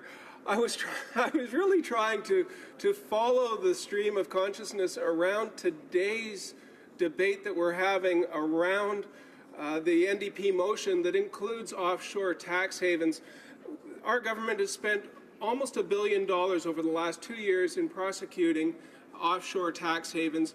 We're seized with the job of closing down offshore tax havens. I didn't hear anything about that part of the motion and wonder whether the honourable member has an opinion or a view on offshore tax havens, which is today's debate. Thank you, Madam Speaker. Honourable member for Sherwood Park, Fort Saskatchewan. Well, thank you, Madam Speaker. I will say that the member for Guelph is a somewhat selective watchdog when it comes to topicality, because I felt the need to respond to the myriad comments that were made by the parliamentary secretary, which included all manner of different subjects, and I think it was important that those had a response. And hopefully next time the parliamentary secretary speaks, the member for Guelph will be ready to highlight how he has taken us in terms of the direction of the topic. I think it's important with respect to this motion because it speaks to broken promises by the government as well as to general fiscal policy, but also I think it's important to address comments that are made by government members, especially when they are not exactly fully aligned with the realities. Now, with respect to the issues in the motion, I've been clear that our Conservative Party will be voting against this motion. We voted against the original motion on March 8th, in particular because of concerns we have about the open-ended language it uses with respect to stock options. Stock options can be a very important vehicle for startups, for entrepreneurs, and it's on that basis that we're concerned about this. Of course, anytime there's tax evasion happening, this is something that the government should take very seriously and should respond to in an effective way. Thank you. Questions and comments. The honourable member for Skeena-Bulkley Valley. Thank you, Madam Speaker. And as I'm disappointed the Conservatives are voting against this because both on the principle and the purpose of this motion, the principles being to hold the government to the promise that they made when they voted for it the first time, and the two elections that they campaigned on this issue. The issue itself being that any government has to decide whether this is a good expenditure or not. This is a good loss of tax revenue or not. And what we've noted, and my friend has probably heard this through the debate, is that the vast majority of the stock option loopholes, if we take a look just at that, climb just to the top 10% of Canadian income earners. Overwhelmingly, 92% of all the benefits of this tax loophole go to the top 10%. Now, Conservatives may decide in their fight for the average person on Main Street, the small businesses that they talk about all the time, that somehow this benefits them, but it doesn't. And we've said simply to the government that to forego $750 million in revenue every year and receive no discernible benefit to the Canadian economy, no job creation, no innovation, no discernible benefit to helping this economy be on its feet in a stronger way. This only exacerbates the problem that we know. Is in the last number of years, the overwhelming benefit of a growing economy has gone to the overwhelmingly rich.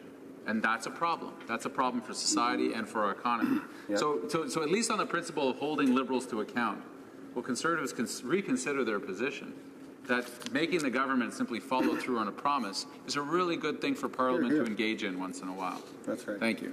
The honourable member for Sherwood Park, Fort Saskatchewan. Well, thank you, Madam Speaker. I thank my colleague for giving me the opportunity to clarify. We believe that in principle governments should follow through on their promises, but we're not going to vote to endorse a promise that we think is problematic, obviously. We're not going to say, although we believe in principle that governments should keep their commitments, if there's an aspect on a policy level that we've been consistent in saying we have some concerns with, we're not going to suddenly change our position simply to align with something that happened to be a commitment that the government made. I do want to say, with respect to what the member said, he suggested that benefits of economic growth have generally accrued to only the wealthy. I would ask the member to re-undertake some looking at the information, at least in a Canadian context, because I think sometimes we import data from other jurisdictions when we're coming to these conclusions about trends in terms of equality. I think one of the best measures of relative equality is something called income elasticity, intergenerational income elasticity.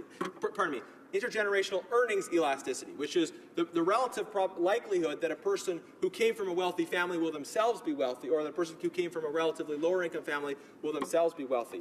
Now, Canada does better and has done better over the last 10 years than almost any other jurisdiction in the world when it comes to this real-time measure of economic opportunity, as well as real wages for middle-income Canadians have gone up substantially under the tenure of the Harper government. I think that's fairly clearly established in the data. I do want to comment on the stock option issue, but I think I'm out of time, so maybe I'll do that in response to the next question. Questions and comments? Questions et commentaires? The honourable member for Kingston and the Islands. Thank you very much, Madam Speaker. You know, I really encourage the member opposite to try to get some of his material from outlets perhaps other than the Fraser Institute and Rebel Media. Maybe you could look at the PBO's report, for example, which clearly states that 9 out of 10 families are in a better position now than they were under the previous government. You know, he asked for an example specifically, Madam Speaker, of you know, where money has been been taken from people that perhaps don't need it and given to those that do. I'll give you an example. I'm an example. I used to get the universal child benefit, and I don't get anything under the. My family doesn't get anything under the new program because it is being diverted to those specifically who do need it, and that's the right thing to do. That's what a progressive government does. So I'm wondering if the member could comment on why he doesn't see it as a good thing that somebody, you know, and I use myself as an example, doesn't get that money anymore, and it does go to those who actually do need it. The honourable member for Sherwood Park, Fort Saskatchewan. Well, thank you, Madam Speaker. I've never heard of this Rebel Media that he speaks of, so maybe he needs to share a little bit with me about it. Maybe it's something that he watches. I don't know. I don't always have time to follow media, given the work schedule I keep here. Madam Speaker, with respect to his comments about him no longer receiving the universal child care benefit, of course, as a member of Parliament, I happen to know his salary because it's the same as mine. Members of Parliament benefit significantly from the changes that the government made because, while yes, they may not be eligible for the UCB anymore, they benefit a great deal because of the way in which the tax changes were made. The new higher tax rate only kicks in when a person gets over $200,000. There is no tax reduction for people making $45,000 a year or less. So those who benefit the most are those who are between the top of that middle rate and the bottom of the new rate. And those tend to be people who are relatively higher income than those who are in that category where they're really struggling. So members of Parliament benefit significantly more from the tax changes the government has made. So it's a little bit selective for him to isolate one aspect of those changes without talking about them in broader context. Madam Speaker, if I have time, I just want to respond to my friend from the NDP. I think oh, no, I don't. You know, we got time for one more question, and maybe you could slide your response into that. Questions and comments? Questions et commentaires. The honourable member for Nanaimo, Lady Smith. Thank you, Madam Speaker. Such an interesting debate hearing this from the Conservatives. So after the corporate tax rate was lowered to the lowest in the G7, it turned out, but by the Conservatives, when they were in government in the previous term, rather than leading to a boost in investment, it ended up having Canadian corporations stashing away $200 billion in offshore tax havens. That was not a benefit to Canada. And then, to our great disappointment, the CRA staff was slashed significantly. which, instead they could have been acting to stop tax evasion, to identify tax cheats, but that didn't happen. Instead, jobs were cut, which is partly where we got into this situation. So I'm curious how the Conservatives feel their credibility stands up in this debate right now when they have not themselves cracked down on tax evasion and tax avoidance. Member for Sherwood Park for Saskatchewan in 50 seconds, please. Well, thank you, Madam Speaker. I could actually weave my response to that pretty well into the other response I was going to give. I think sometimes there's a category error with respect to the NDP where they don't distinguish between business tax reductions and tax reductions that high-income earners pay. Because income tax rates that high-income earners pay obviously directly benefit those high-income earners. But when you lower business tax rates, those don't just benefit high-income earners. They are more likely to benefit consumers, employees of those companies, and so forth. So when we were in government, yes, we lowered business taxes. We lowered business tax as well as a small business tax rate. We're very proud of that. I think the evidence shows that as you've seen reductions in business tax rates over time, you've actually seen an increase in business tax revenue. The lower the business tax rate is, notwithstanding all the other economic benefits in terms of economic activity, but you actually have a higher rate of earnings from business taxes directly. So when we were in government, clear distinction, we lowered business tax rates, but we did not lower income tax rates for high-income earners. Thank you. Reprise de débat, resuming debate. The honourable member for Saskatoon West. Thank you, Madam Speaker, and I am pleased to say that I will be splitting my time with the member from Trois-Rivières. It's almost been a year since Parliament passed a motion to ask the government to keep its promise to Canadians, and that promise was to cap the stock option deduction loophole used by wealthy Canadians to not pay their fair share of taxes, and to take aggressive action to combat tax havens where corporations and wealthy Canadians put their money as a way to not pay taxes here in Canada. The government has yet to do either, and this is a huge disappointment to people in my community. It is almost time, Madam Speaker, for another budget, and the government has an opportunity to finally tackle the tax havens that siphon off billions of dollars of government revenue. And they can also finally close the stock option deduction loophole that allows the wealthiest Canadians to avoid paying their fair share of taxes. The Canada Child Benefit was supposed to lift 9 million children out of poverty. But sadly, the very same kids they claim to be helping this government aren't even receiving the benefit. And I know that, Madam Speaker, because I've asked that department directly. And they can't tell me, and they can't tell us, they can't tell Canadians if all the eligible families are actually receiving the benefit.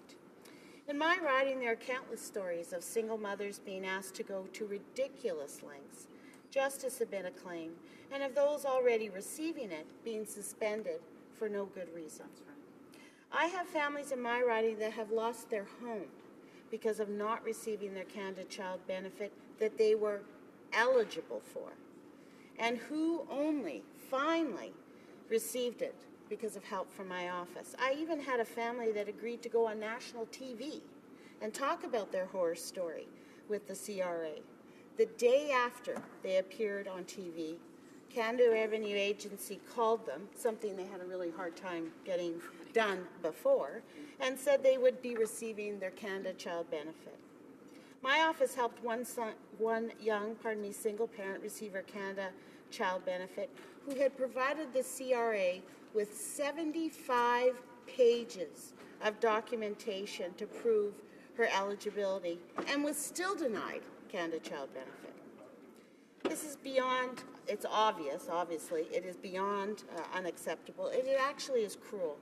What many parents are forced to go through to prove their eligibility, there is something seriously wrong here. This is a tragic illustration of the growing inequality in our country, and that is families who are struggling to make ends meet are being made to prove and reprove their eligibility, yet millionaires who willfully defraud the government are given a free pass.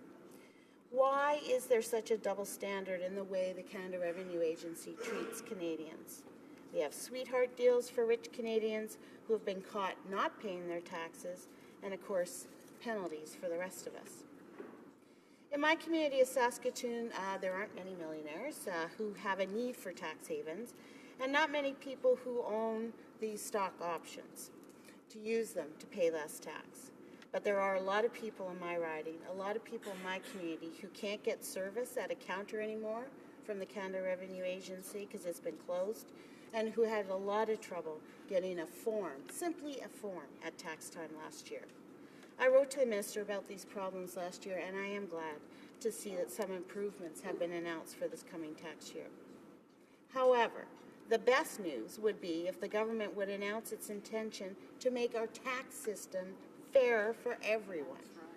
The vast majority of Canadians will like their government to plug the stock option loophole and track down the lost billions of dollars that have been socked away on Caribbean islands. Here are a couple examples of the stark income and wealth inequality in Canada that our tax system is perpetuating. Just 2 Canadian billionaires own the same amount of wealth as nearly 12 million Canadians. That's a third of the population here in Canada. A third of the population. That's just unbelievable. These 2 Canadian billionaires have $33.1 billion, and that's U.S. in wealth.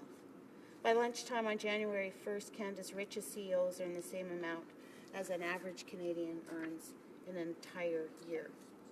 A recent study by the Canadian Centre for Policy Alternatives shows that 59 tax measures that mostly benefit people above the average income level in Canada cost the government more than $100 billion in 1 year.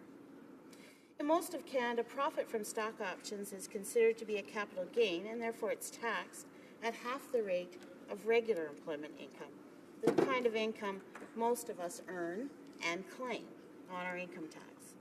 And this tool is primarily used, although it had different purposes at the beginning, it really is primarily used, and we've heard the stats, by Canada's ultra-rich as a way to simply pay less taxes. Stock options now make up almost 25% of CEO compensation at Canada's top 60 publicly traded companies. This costs federal and provincial governments close to $1 billion each year. I'd like to note that the Quebec government applies the standard provincial income tax rate to profit from stock options, and to that I say bravo, and I say federal government, follow that lead. The use of offshore tax havens by Canadian companies and wealthy Canadians is at its highest in history and is costing Canadians between $5 and $8 billion each and every year. A year ago, the NDP asked the Finance Minister to not only address the imbalance that currently exists in how CRA treats the top 1%, and of course the rest of us, but also to take concrete, immediate action to recoup the billions of dollars lost to tax fraud and tax haven. Dollars that could be funding healthcare, education, infrastructure, dollars that could be used to fund more affordable housing, a national free prescription drug program, affordable childcare, a fair living wage. So, Madam Speaker, just imagine if everyone paid their fair share instead of just some of us. But because the government refuses to collect billions of dollars lost every year, we can't do the things we need to do. Yesterday I met with Colton, Chance, and Charlotte, and I just realized now their names all start with C for some reason. 3 brilliant students who were representing the Canadian Federation of Students. They came to talk to me about how the government could really help students pursue their dreams of post-secondary education, to realize their potential, to pursue their careers. And I want to thank them for bringing to my attention what would be possible for a government that really wanted to help students. And lo and behold, they proposed eliminating the stock option loophole as a way for the government to have the needed revenue to help students. And here's an example they shared with me. Because of decrease in government funding over the last 10 years, 10,000 Indigenous students are currently waiting to exercise their treaty right to post-secondary education. The government promised, while trying to get elected, $50 million annually that would be added to the current funding to address this backlog of students trying to get an education. By simply eliminating the stock option deduction loophole, the government could fund their promise, this promise to students, They could help these students with this simple one measure for the next 15 years. Before Christmas, I had the honor of meeting women in the Trade Journey program at the YWCA. These are women, mostly young women with children, exploring careers in the trades. And we had a great discussion, and we talked about what would really make a difference for them, for women in these traditionally male-dominated professions. And what did they say? Affordable, accessible childcare was key for these women to pursue their post-secondary education to realize their dreams of becoming journey persons. They didn't understand why their government didn't seem to understand why childcare was so important to their success as parents and as journey persons. Lastly, Madam Speaker, we have a national housing strategy that says it can't end homelessness, not even in 10 years. Just a half of those who are homeless will be helped. The other 50% are literally going to be left out in the cold. Just a fraction of the billions of lost revenue would make a huge and immediate difference, and we could actually make homelessness history. It's a simple equation, Madam Speaker. By making sure all Canadians pay their fair share, by not giving wealthy Canadians a free pass, by ending the stock option deduction loophole, by simply collecting the taxes owed, the government has an opportunity to match their words with action. I look forward, ever hopeful, that the 2018 budget will be a budget for all Canadians and not just a few. Thank you, Madam Speaker. Questions et commentaires. The Honourable Parliamentary Secretary of the Government House Leader. Yes, thank you, Madam Speaker. You know, the member that spoke makes reference to the 2018 budget and talks about other initiatives. The individual that introduced the motion talked about it's all about fairness. Used the pharmacare as an example. There was the pharmacare as one of the examples. There was a second example that was used, and I think that listeners should be aware that the government has very much acted when they referenced housing, and that was the second example that the previous speaker had used. You know, we had the housing strategy, billions of dollars, the biggest housing strategy that has been developed and brought forward to this House in probably the history of our country. We have a health committee. You know, members of Parliament within the Liberal caucus have been advocating now for months about the importance of trying to develop some sort of a pharmacare program. We recognize the stakeholders. In fact, the health care committee is actually investigating that particular issue with the idea of coming up with a report led by Liberal members of Parliament.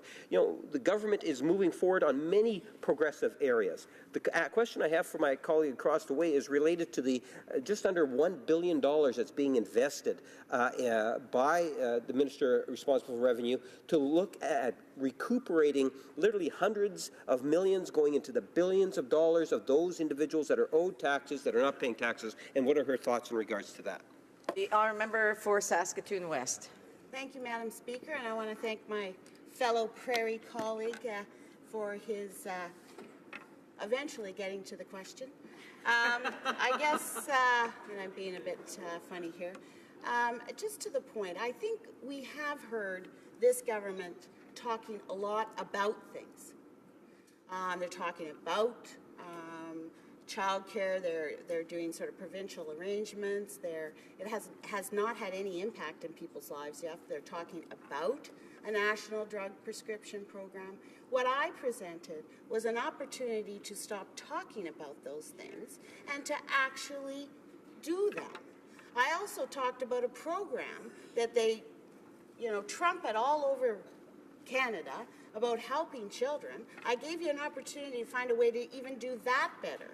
That's something that you need to follow through on. And I guess my comments about housing are that many of that money is beyond the mandate of this government. It's spread out over 10 years. There's very little investment in the beginning, and its sort of goal to reduce homelessness could be way better and is not brave, and this government should really step up. Thank you. I want to remind the member for Saskatoon West to address the questions to the chair as opposed to, and so maybe if people would, individuals wouldn't use the word you, it would make things a lot easier. Questions and comments, l'honorable député de Provencher. Thank you, Madam Speaker, and I want to thank my colleague from Saskatoon West for her speech. And I was listening very carefully to it, and I get the impression that somehow she has an offense with the individuals that design things, that create jobs, that develop products, that bring them to market, and actually achieve a measure of success and become wealthy. And we need to understand that the wealthy in our country pay over 50% tax when you combine the provincial and federal portions of their tax. And I'm just wondering why it is that I get a sense that there's not an appreciation for the people that create jobs, create products, design products, and boost our economy. The honourable member for Saskatoon West has under a minute to respond. Well, I want to thank my honourable colleague for the question, and I want to first state that I have a lot of respect for entrepreneurs, for people that build things, that people that develop products and things. That's something I don't have the skill to do, and I have a lot of respect for that. What I was talking about in my speech was fairness. It wasn't giving one group a reduction or a lower tax rate than the other group. And what I was saying is that this government could step forward and actually follow through on the promises they made to Canadians during the election. If they followed through on their promises to do the things we've asked them to do a year ago, they would actually have the funds without raising taxes to actually do the things they said, like childcare and housing. Thank you, Madam Speaker.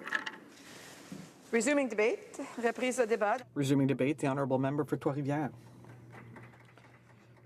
Thank you, colleagues. Thank you, Madam Speaker. I rise today once again. Well, I rise often in this House, but today the different thing is that it's the second time in just under a year that I'm rising to speak to the same topic, and that is on behalf of the people from Trois-Rivières who I represent, and who, oddly enough, do work very hard to make ends meet. Now, these taxpayers, as like they do every year, pay their taxes in an honest fashion to fund public services that are essential to foster social justice and to build an inclusive Canada. As you know, tax justice is at the very heart of NDP's political actions, and I would even say that under the leadership of Jagmeet Singh, we can talk about social justice and tax justice, tax fairness that we are champions of. That is why we are turning the spotlight to the scourge of tax evasion and proposing tangible solutions to try once again to put an end to it. On March 8th, the House had adopted a motion to ensure that the Liberal government identified the tax breaks that were benefiting the wealthiest and keep its promise to cap the stock option deduction loophole. Now, that was a promise that they made in their election campaign, yet another one that they have backed down on.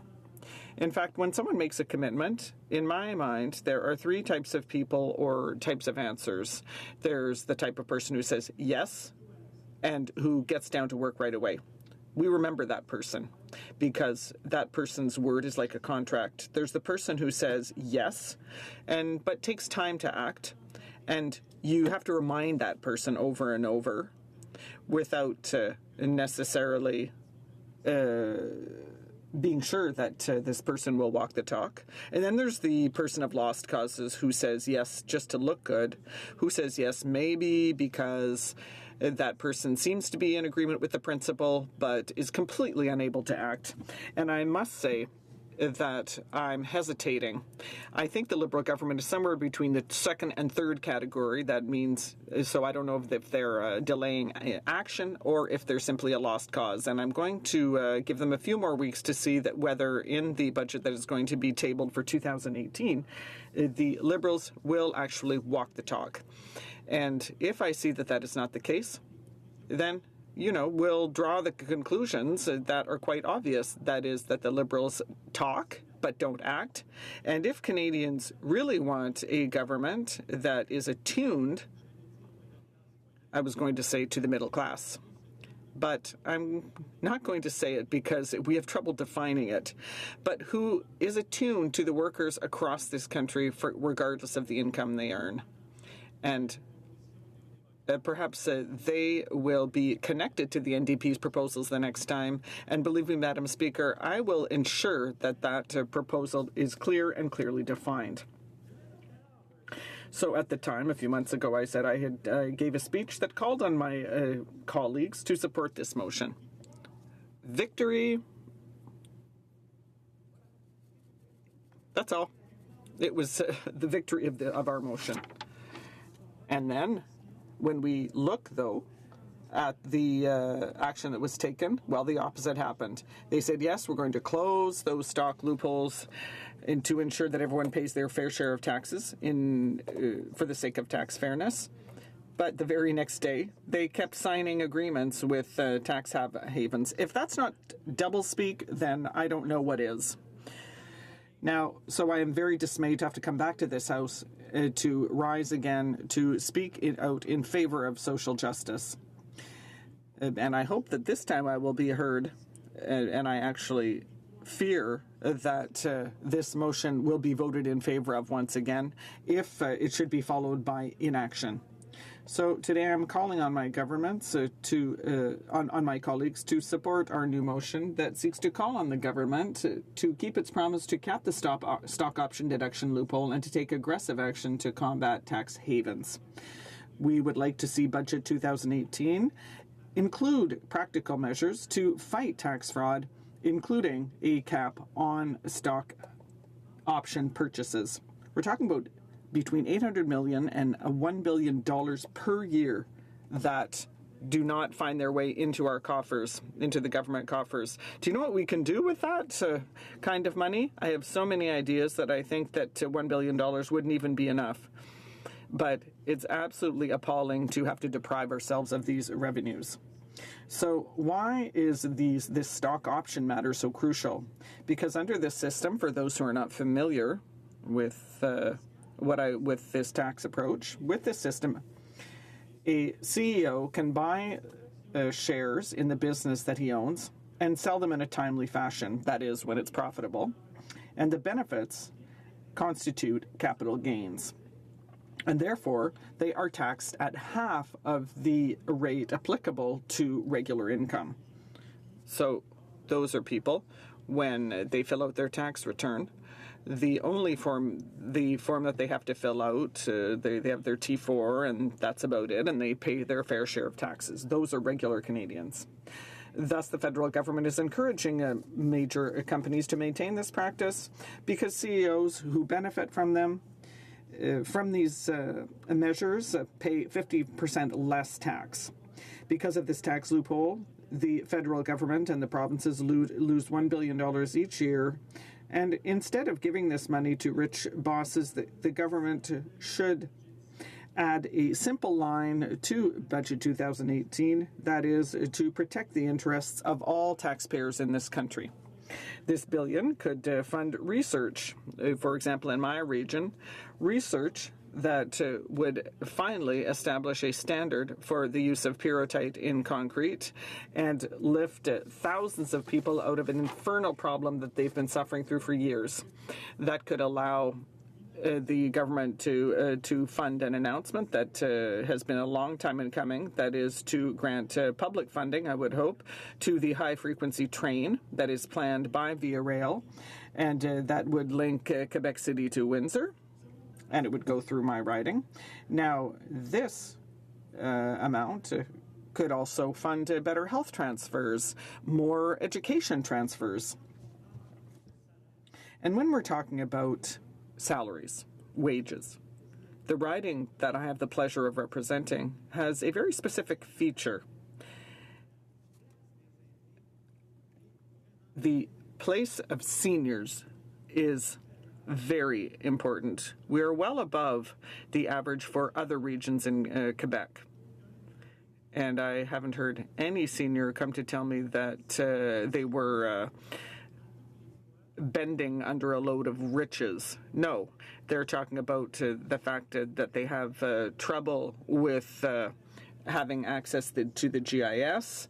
They're having trouble living above the poverty line and just living a very modest lifestyle despite the many, many years during which they contributed to developing our society. So, like in my region, as in many others, when there are people who are having trouble living decently, that is a problem, especially when the wealthiest are earning even more money. I think that's a real injustice, and we need to tackle that. I'm not saying that everyone should have the same income. We're not communists here. What we're saying is that every person should have to pay their fair share in terms of the income they earn. It seems to me quite logical.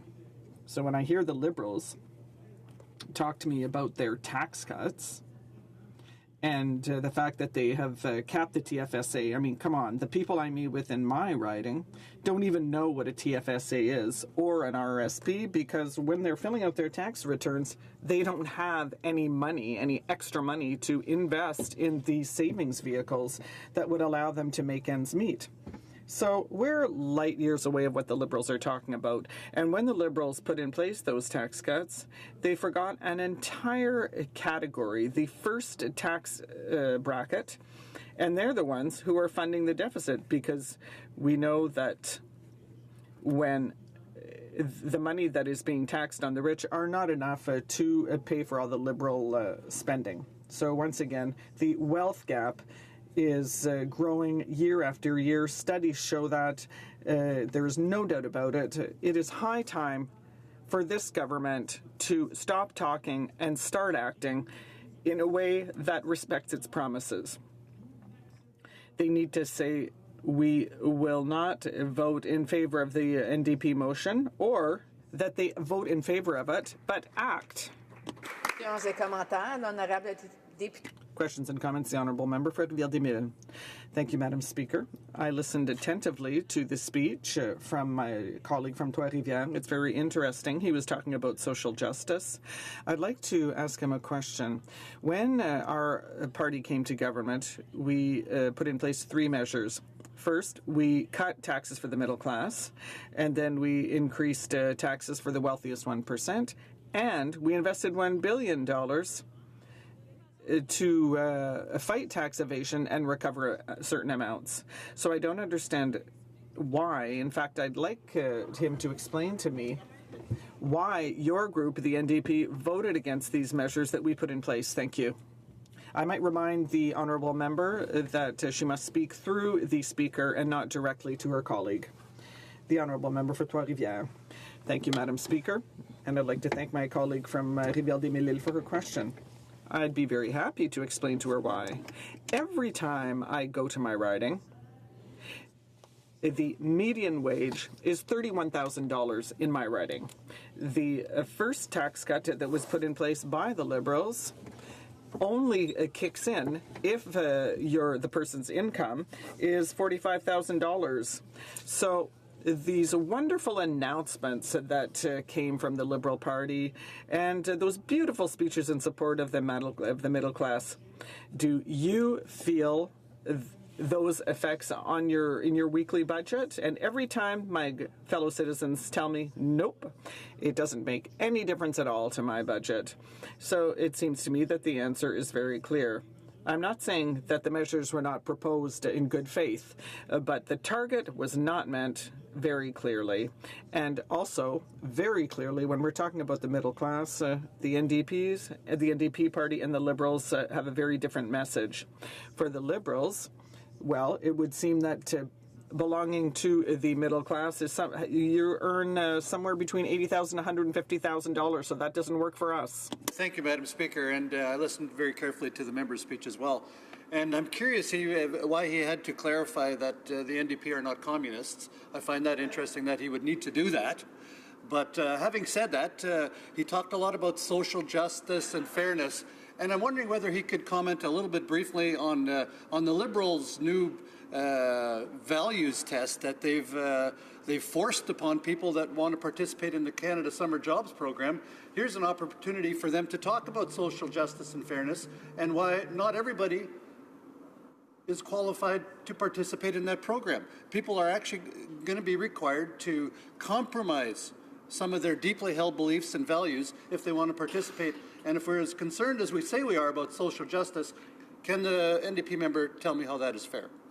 L'honorable député de Trois-Rivières. The Honourable Member for Trois-Rivières. Thank you, Madam Speaker, and I'd like to thank my colleague for his question. This seems not directly related to the subject, but I will answer anyway. When we look at the Canada Summer Student Jobs Program, the priority, and we as MPs will all have to sign off on those jobs. The very first criteria that comes to mind to me that when I am going to sign is, does this job offer students a real opportunity to acquire relevant experience in their field of study? And that is light years beyond religious convictions. It is directly linked to the labor market. Just like anywhere else, there are religious organizations in my riding that organize programs. We're not going to ask summer students to go indoctrinate people on the street. If, like at Saint Notre-Dame-du-Cap, there's employment in religious tourism, well, that has a link to the tourism industry, which is very important, and that gives relevant work experience. It is under that light I will review all of those projects. The débat, the Honourable Parliamentary Secretary to the Minister of National Revenue. Thank you, Madam Speaker. Madam Speaker, I want to start off by reiterating that our government is fully committed to fighting tax evasion and aggressive tax avoidance. We are fully committed to ensuring that our tax system is transparent, responsive, and fair. Our government recognizes that Canadians work hard and expect their government to do the same to ensure that everyone pays their fair share. I would like to inform the House that Canada has one of the highest voluntary tax compliance rates in the world, with more than 90% of Canadians paying their taxes on time each year. The vast majority of Canadians work hard and follow the law. Thanks to the millions of Canadians who pay their taxes every year from coast to coast to coast, we have provided health care, built libraries and schools, helped advance scientific research, maintained roadways, and provided access to clean drinking water. Canadians have worked hard to create a Canada that we're proud to live in. We reach all this because Canadians pay their fair share of taxes. Yet there are those who are not willing to do their part and avoid paying their fair share. It is unfortunate to know that about individuals and companies who try to avoid their tax obligations and that avoid putting their share into the programs and services that all Canadians, including them, benefit from.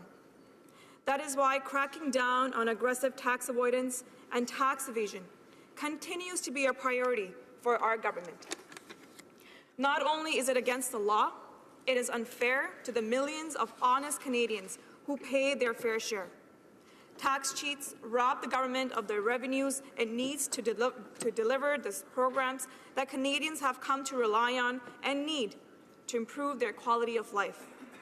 Middle-class Canadians and those working hard to join it who pay their fair share of taxes rightfully expect the government to do its part to combat tax cheating.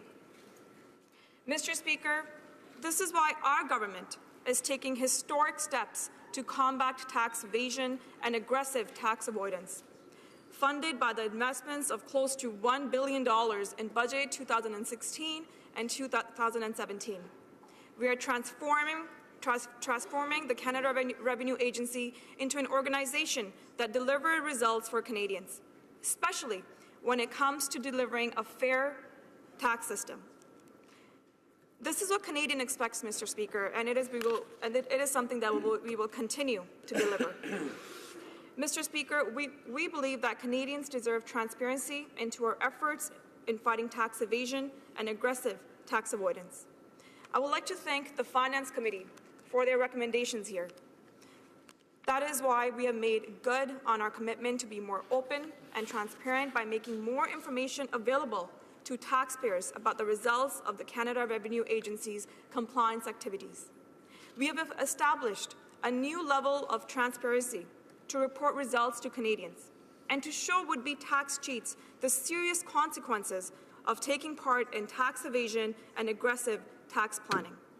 These efforts also help deter those who may be considering entering the abusive tax schemes that give false and misleading promises at the risk of legal consequences. But transparency and education are not enough, Mr. Speaker. That is why our government is also working diligently to identify those taxpayers who pose a risk to the integrity of the Canadian tax system and to take action. Thanks to the investments made in the last 2 years, the Canada Revenue Agency has now more auditors and better tools to detect and combat tax evasion and aggressive tax avoidance. We expanded our specialist audit teams that consider all multinational corporations for audit every year and who focus on tax plans and status of ultra-high net worth taxpayers. There is more, Mr. Speaker. The Canada Revenue Agency's Criminal Investigations Unit has undergone important changes to make sure serious tax evasion cases, such as those involving offshore transactions and money laundering, are referred for criminal prosecution. Such investigations are very complex. They may take several years to resolve and may make their way through the courts. Mr. Speaker, it is clear that a plan is working. From the start of our mandate in 2015 through September 30th, 2017, for offshore-related files alone, as of December 31st, 2017, the Canada Revenue Agency has been conducting audits on more than approximately 1,100 taxpayers and is criminally investigating more than 20 cases of tax evasion. It will continue to apply penalties to all those cases of serious tax non-compliance. We are aggressively pursuing each and every case to make it clear to tax evaders, no matter where they are, that the consequences and penalties of tax avoidance are severe. But this is just one part of the solutions, Mr. Speaker. Tax evasion and aggressive tax planning are complex issues, and combating them requires a long-term concerted efforts. Furthermore, the issue of tax havens demonstrates quite clearly that tax cheating remains a significant global multi-billion-dollar issue that transcends borders. As a result, Canada is working closely with our international partners to share and receive information. We're making it far more difficult for wealthy individuals and corporations to hide money in offshore jurisdictions and avoid paying their fair share. I'm very proud to report that our efforts are paying off. We have access to more domestic and international financial account information than ever before. Already, Canada has one of the most extensive tax treaty networks in the world. We have improved our ability to link information from various sources, domestic and international, so we can better identify those taxpayers most likely to be avoiding their tax obligations. We will close in on any wealthy individuals or corporations that try to avoid paying their fair share of taxes.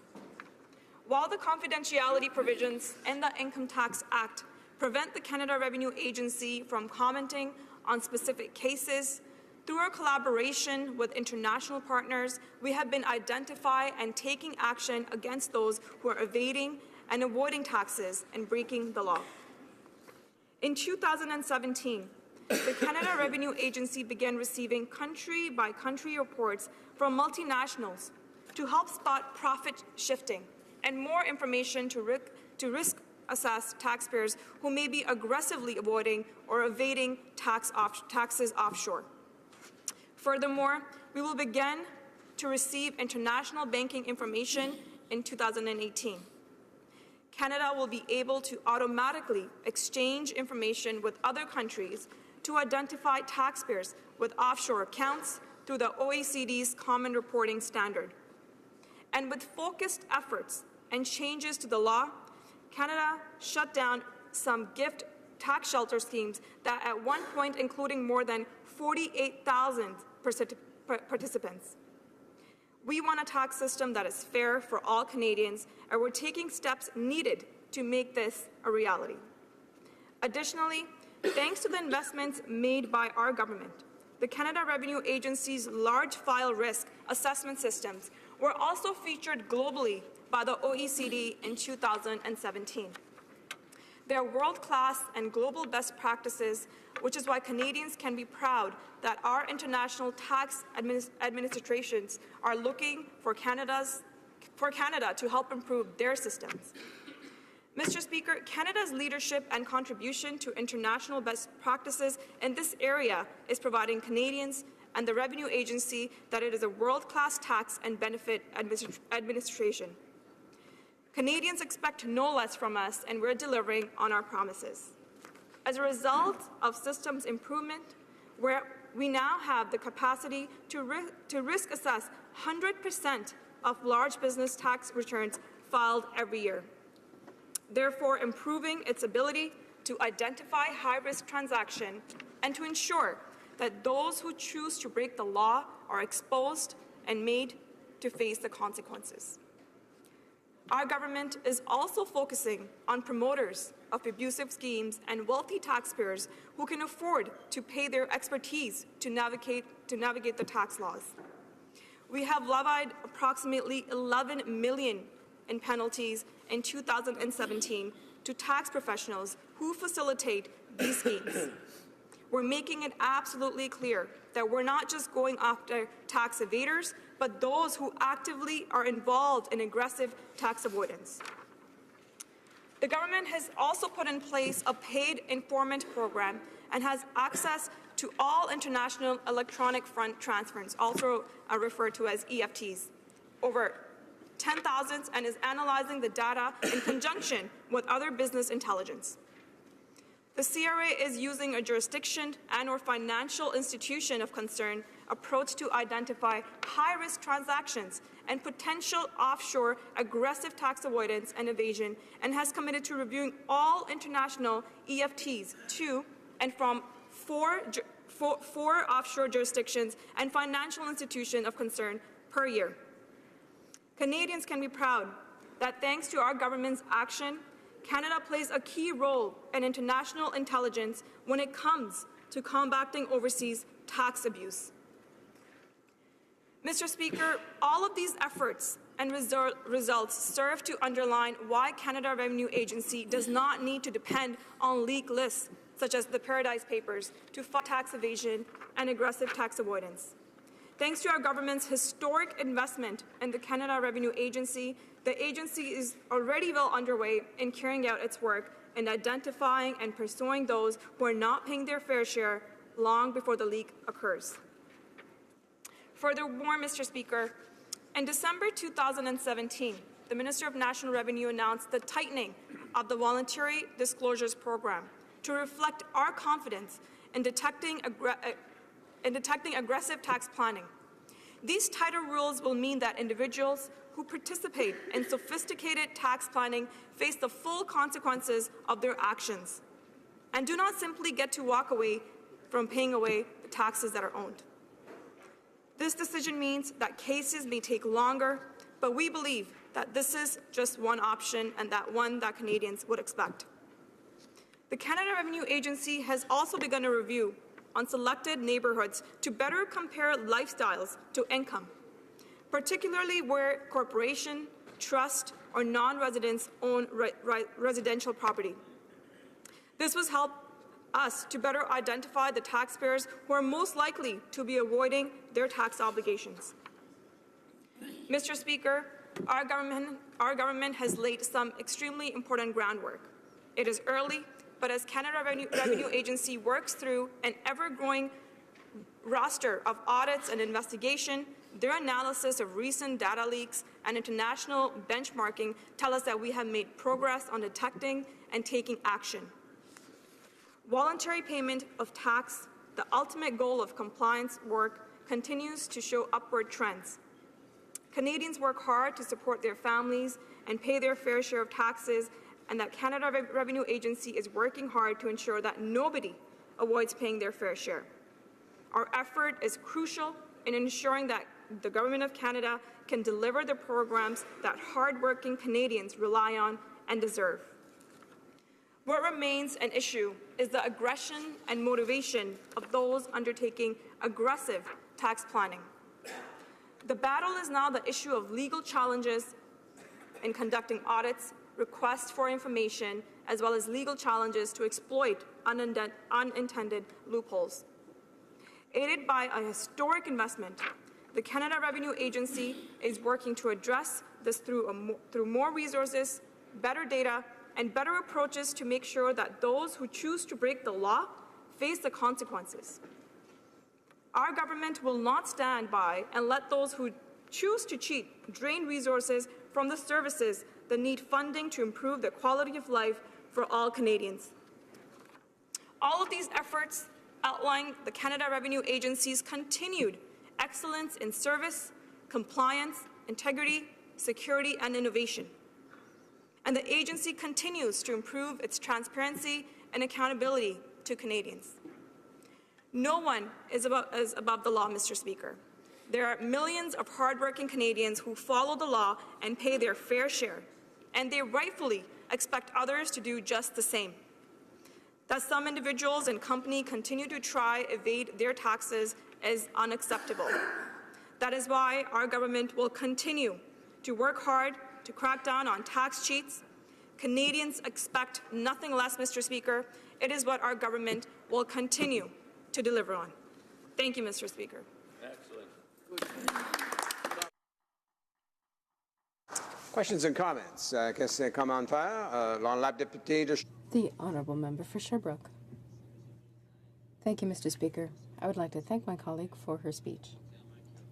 We clearly see that there is a very deep divide between the lovely speech made by the Parliamentary Secretary today and the reality. The reality is that they supported our motion to review all of our tax agreements, which allows businesses to repatriate their profits and avoid paying taxes on them. Instead of reviewing and getting rid of those agreements regarding tax havens, we have 3 times more. That's the reality. In the Parliamentary Secretary's speech, the Parliamentary Secretary to the Minister of Revenue, they talk about the 78 convictions, and before the holidays, out of the 78 convictions, none of them, or maybe 1 or 2, had to do with tax evasion abroad. In reality, there are countries that have been able to recoup upwards of $500 million with the Panama Papers. Here in Canada, we've been able to draw nothing from these leaked documents, and we talk about legal processes and so on and so forth, and it takes time, and maybe we'll negotiate agreements in court. We'll give them preferential treatment. That's the reality in Canada. Can my colleague at least tell us that that reality is going to change and that we will finally see a difference in the Revenue Agency compared to the Conservative era? Because right now it is the same thing. The Parliamentary Secretary to the Minister of Revenue. Colleague for his question.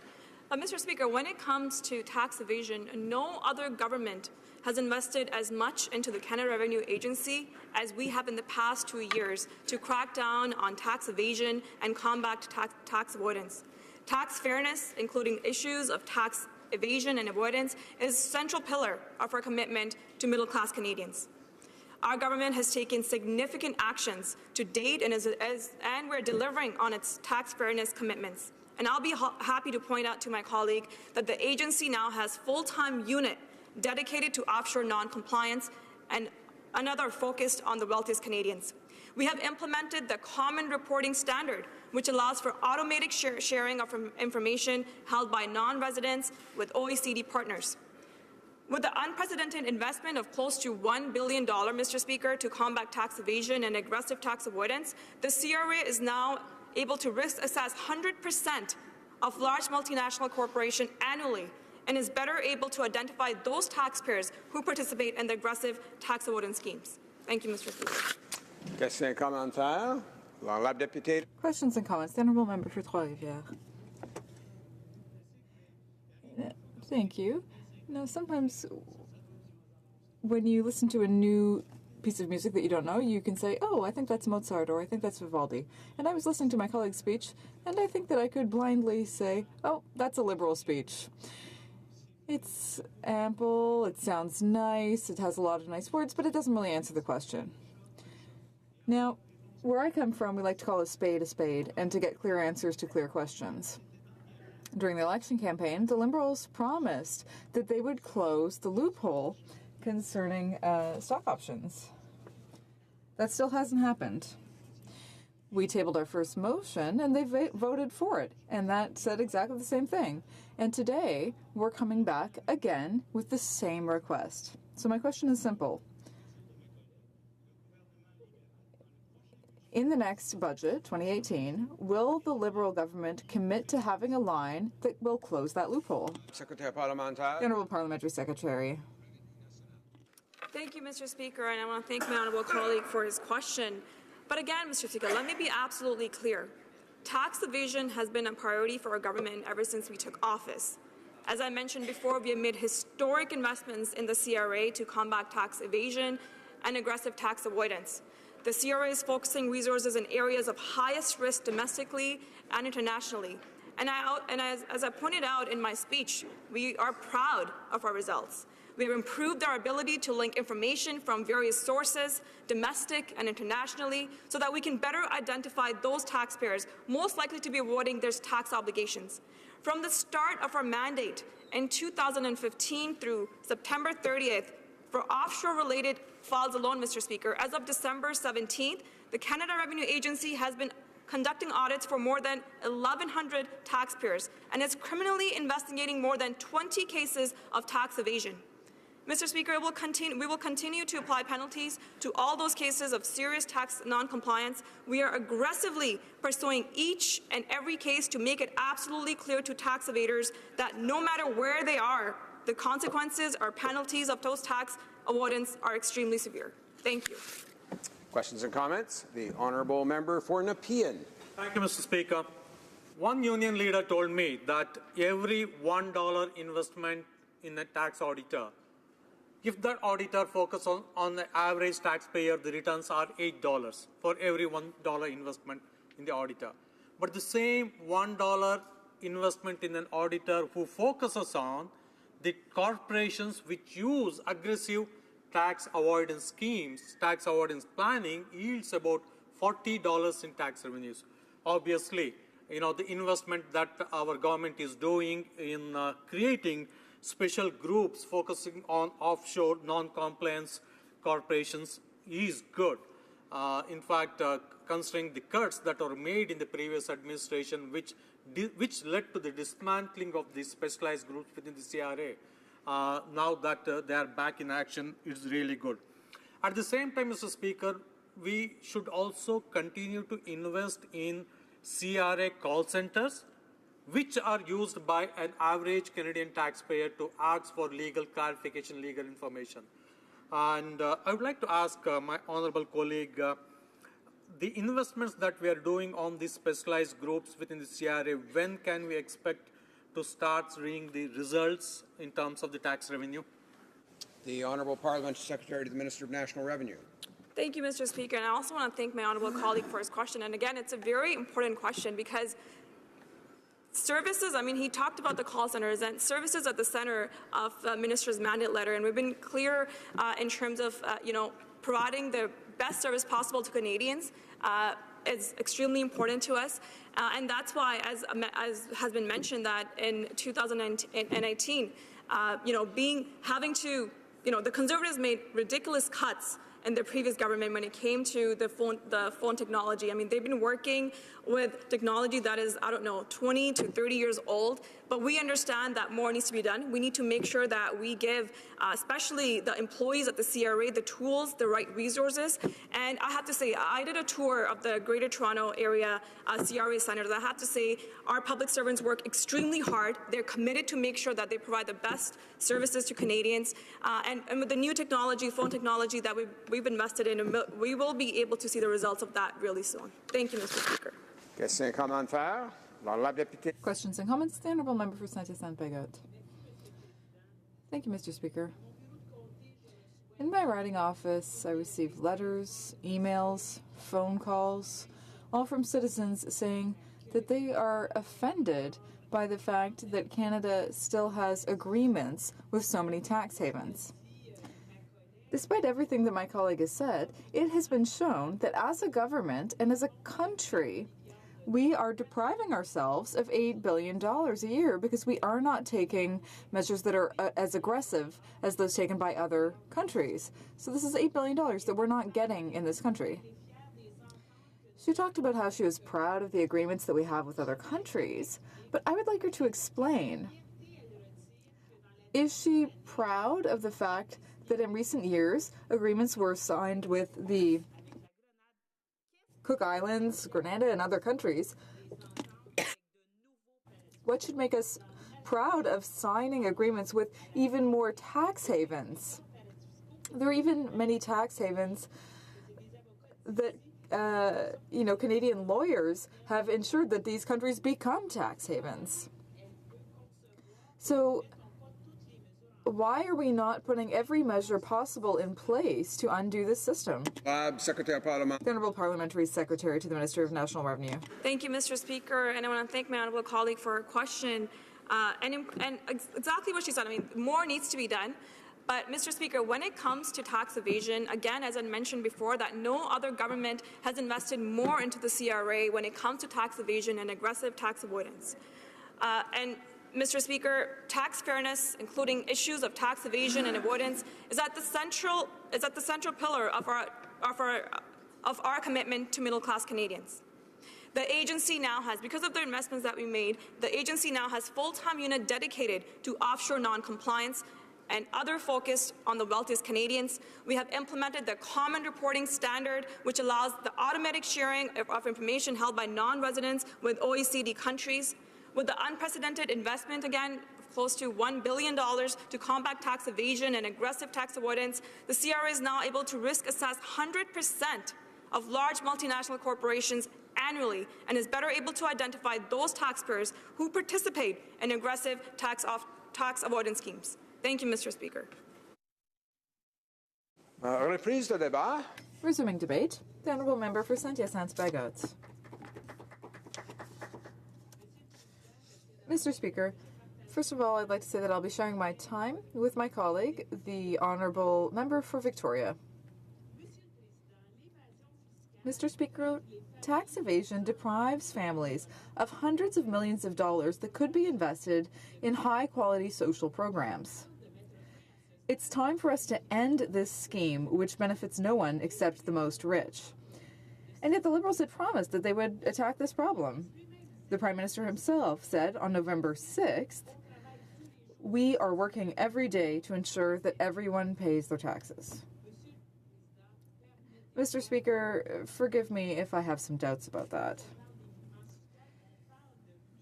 What is tax avoidance? It's billions and billions of dollars that are slipping through our fingers. Statistics Canada, and I think they're a believable source, says that tax evasion deprives Canada of $8 billion every year. This $8 billion, which is lost in uncollected taxes, because we have agreements with the Cayman Islands, Barbados, the Cook Islands, and others, could solve so many problems. Imagine what we could do with an additional $8 billion a year. I'll give you some examples. We could help 10,000 families modernize their houses and improve their houses to become more energy efficient. 10,000 families could reduce their energy costs and their greenhouse gas emissions. We could maintain 800,000 social housing units for 25 years. That would help the most vulnerable people in our society. We could take more aggressive measures to lower the price of medication for Canadians, and we could increase health transfers to the provinces. We could set up a guaranteed minimum income. Mr. Speaker, these are concrete measures that we could take to reduce inequality. That would really help the middle class and those working hard to join it. That would be progressive. $8 billion a year. I still can't believe that number. Imagine $8 billion in 2015. $8 billion in 2016, $8 billion in 2017, $8 billion in 2018, $8 million in 2019. So for this term, we'd be talking about $40 billion in lost revenue. $40 billion missing from the public purse. And so that means there are massive investments that we can't make in terms of health transfers, social housing, the fight against homelessness, infrastructure, and more. Mr. Speaker, I was recently appointed a critic for infrastructure in communities. I'm proud of this responsibility and of the trust that has been placed in me. As a former municipal councillor, I understand the infrastructure needs of communities, Mr. Speaker, and they are significant. During the last election campaign, the Liberals created very high expectations for the 25 municipalities that I represent. They said that we would have an infrastructure deficit, as though we didn't know that already, and that we would have to invest in our aqueducts, sewers, bridges, and roads. When I was a municipal councillor in my region, there were sewers that were over 100 years old and that were made out of brick. People wanted to see billions of dollars in investments in infrastructure in Quebec, Ontario, and BC. The money that we lose year after year due to aggressive tax avoidance and tax havens is equivalent to the cost of building 2 Champlain bridges. It's also equivalent to the cost of building thousands of community centers in communities that need it the most, like in Saint-Pie, for example, where we've been waiting for a center for years and years. Canadians are increasingly concerned about tax evasion and tax havens. With my colleague for Sherbrooke, I invited locals from Mascoutin and Action Val to talk about tax havens and tax evasion. And the invitation was very clear. We invited them to come watch the documentary Le Prix à Payer, The Price to Pay. And it was an 1.5 hour long documentary that is set in the city in London. So it was an English language documentary, which was subtitled in French for my constituents. And I can tell you, Mr. Speaker, that there were nearly 100 people. This is on a very cold Thursday night. 100 people who had come out to see this documentary. And then we discussed it for almost another 1.5 hours, and I almost thought they wouldn't leave my office that night because they were so concerned about talking about this. And they were indignant to see that the government is simply not taking action on this. I hear a lot about tax havens, about inequality, and about tax evasion. People talk to me often about this, and they tell me it's unfair that companies are not paying their taxes when they are working so hard and they are paying their taxes. And they're completely right. Now, Mr. Speaker, I'd like to read you an email that I received from one of my constituents a few weeks ago. They said, "We need to get rid of tax havens. We need to make companies pay their fair share. These companies are making billions of dollars, and they're already paying less tax than ordinary taxpayers. Their profits are sent to tax havens, and there is a large amount of money that we could be using to launch large-scale projects. There are many sectors that need reforming, but the government doesn't seem to be willing to do it. The last 28 months have shown that the Prime Minister has set aside these election promises." And I believe what's said in this email is really true, Mr. Speaker. In a few months, people will be filing their taxes. Many of us will have to tighten our belts, but the wealthiest will be able to hire tax experts to counsel them about how to avoid paying taxes. I'd like to quote tax expert Brigitte Alpin. She says that while an ordinary citizen may pay 60% of their income to help pay income tax and consumer taxes, the wealthiest have access to a whole range of tax tools that allow them to get around or even completely avoid paying billions of dollars in taxes. This is a society-wide scandal. And I agree, it is a scandal. Mr. Speaker, I'd like to invite all of the local people of my riding to a third annual information session about tax credits. It will be held this year at the Community Centre Rosalie Papineau, 5250 Rue Gérard Côté. Every year, this event is a great success and brings together often over 200 or even 300 people. Last year, one of my citizens attended this session and ended up having a tax return of $15,000. So I invite all of my constituents to this event so that they can learn more about the tax credits that they are entitled to. Mr. Speaker, in March 2017, an NDP motion was adopted. It aimed to tackle tax havens, loopholes, and all of the advantages that benefit the wealthiest. But instead of taking action, the Liberals signed new agreements with new tax havens, like the Cook Islands, Antigua and Barbuda, and Grenada. Now, budget season is approaching, and it's time for the Liberals to keep their promises. Almost a year on, we've realized that those who are really losing out from tax havens are ordinary citizens. It's the middle class. Now, the Liberals always say that they're working for the middle class and those working hard to join it. But the reality is that the middle class is paying more taxes while the wealthiest are laughing all the way to the bank with their tax loopholes and the tax havens that are available to them thanks to this government. Mr. Speaker, all of this is increasing inequality in our society.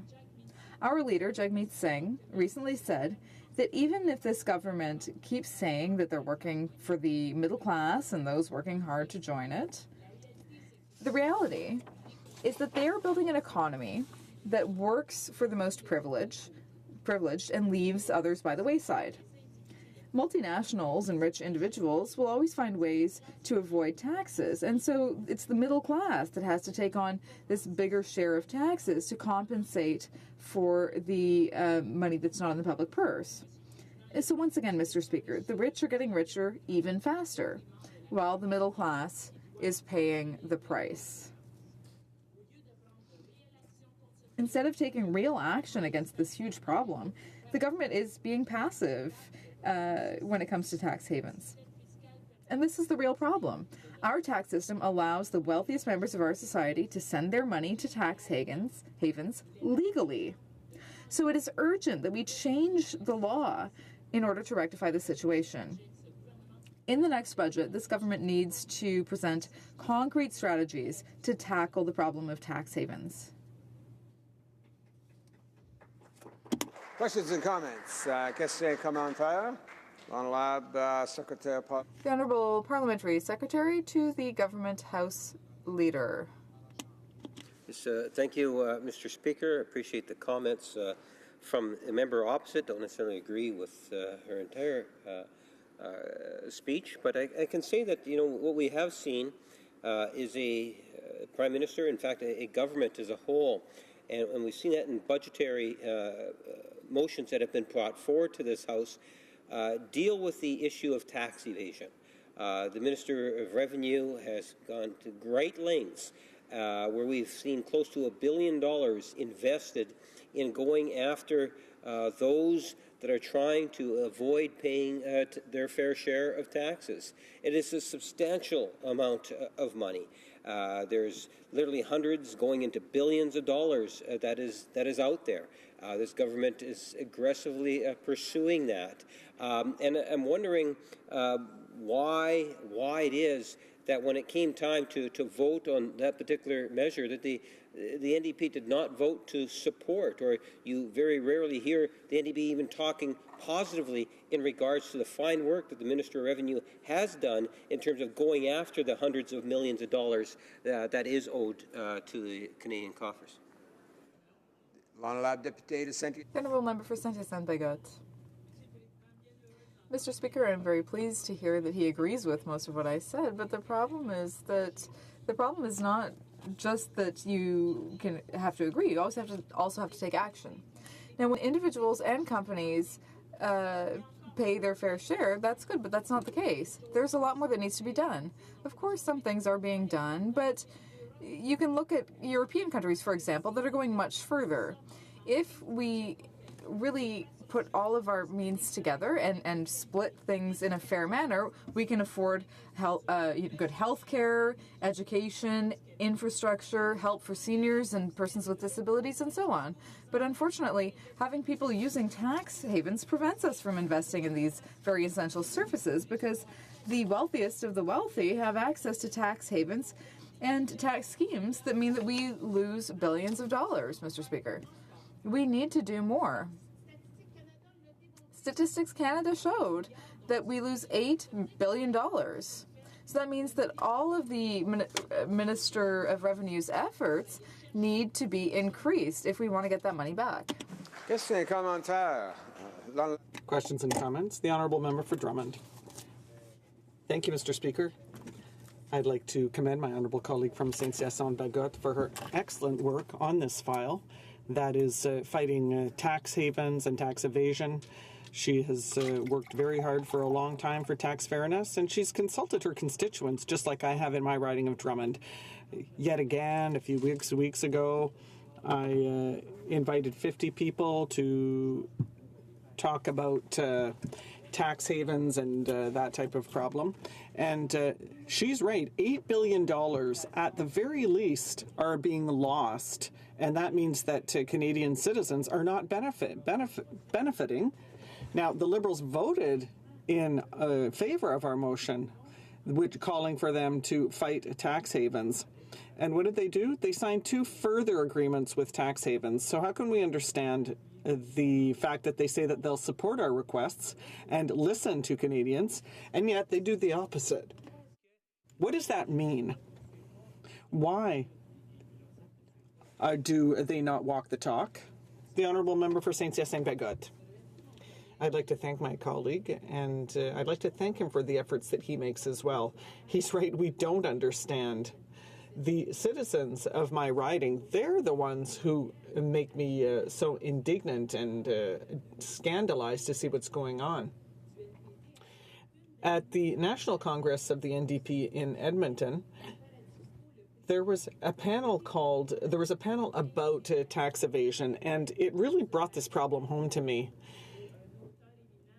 because there was a famous author who spoke there, and I read his book, and there was so this person made this wonderful documentary, and there was also the main economist, one of the major economists from Canada, who said that with the revenues that Canada's depriving itself of, it's not normal that in a country that is as rich as ours, that children go to school without having had breakfast.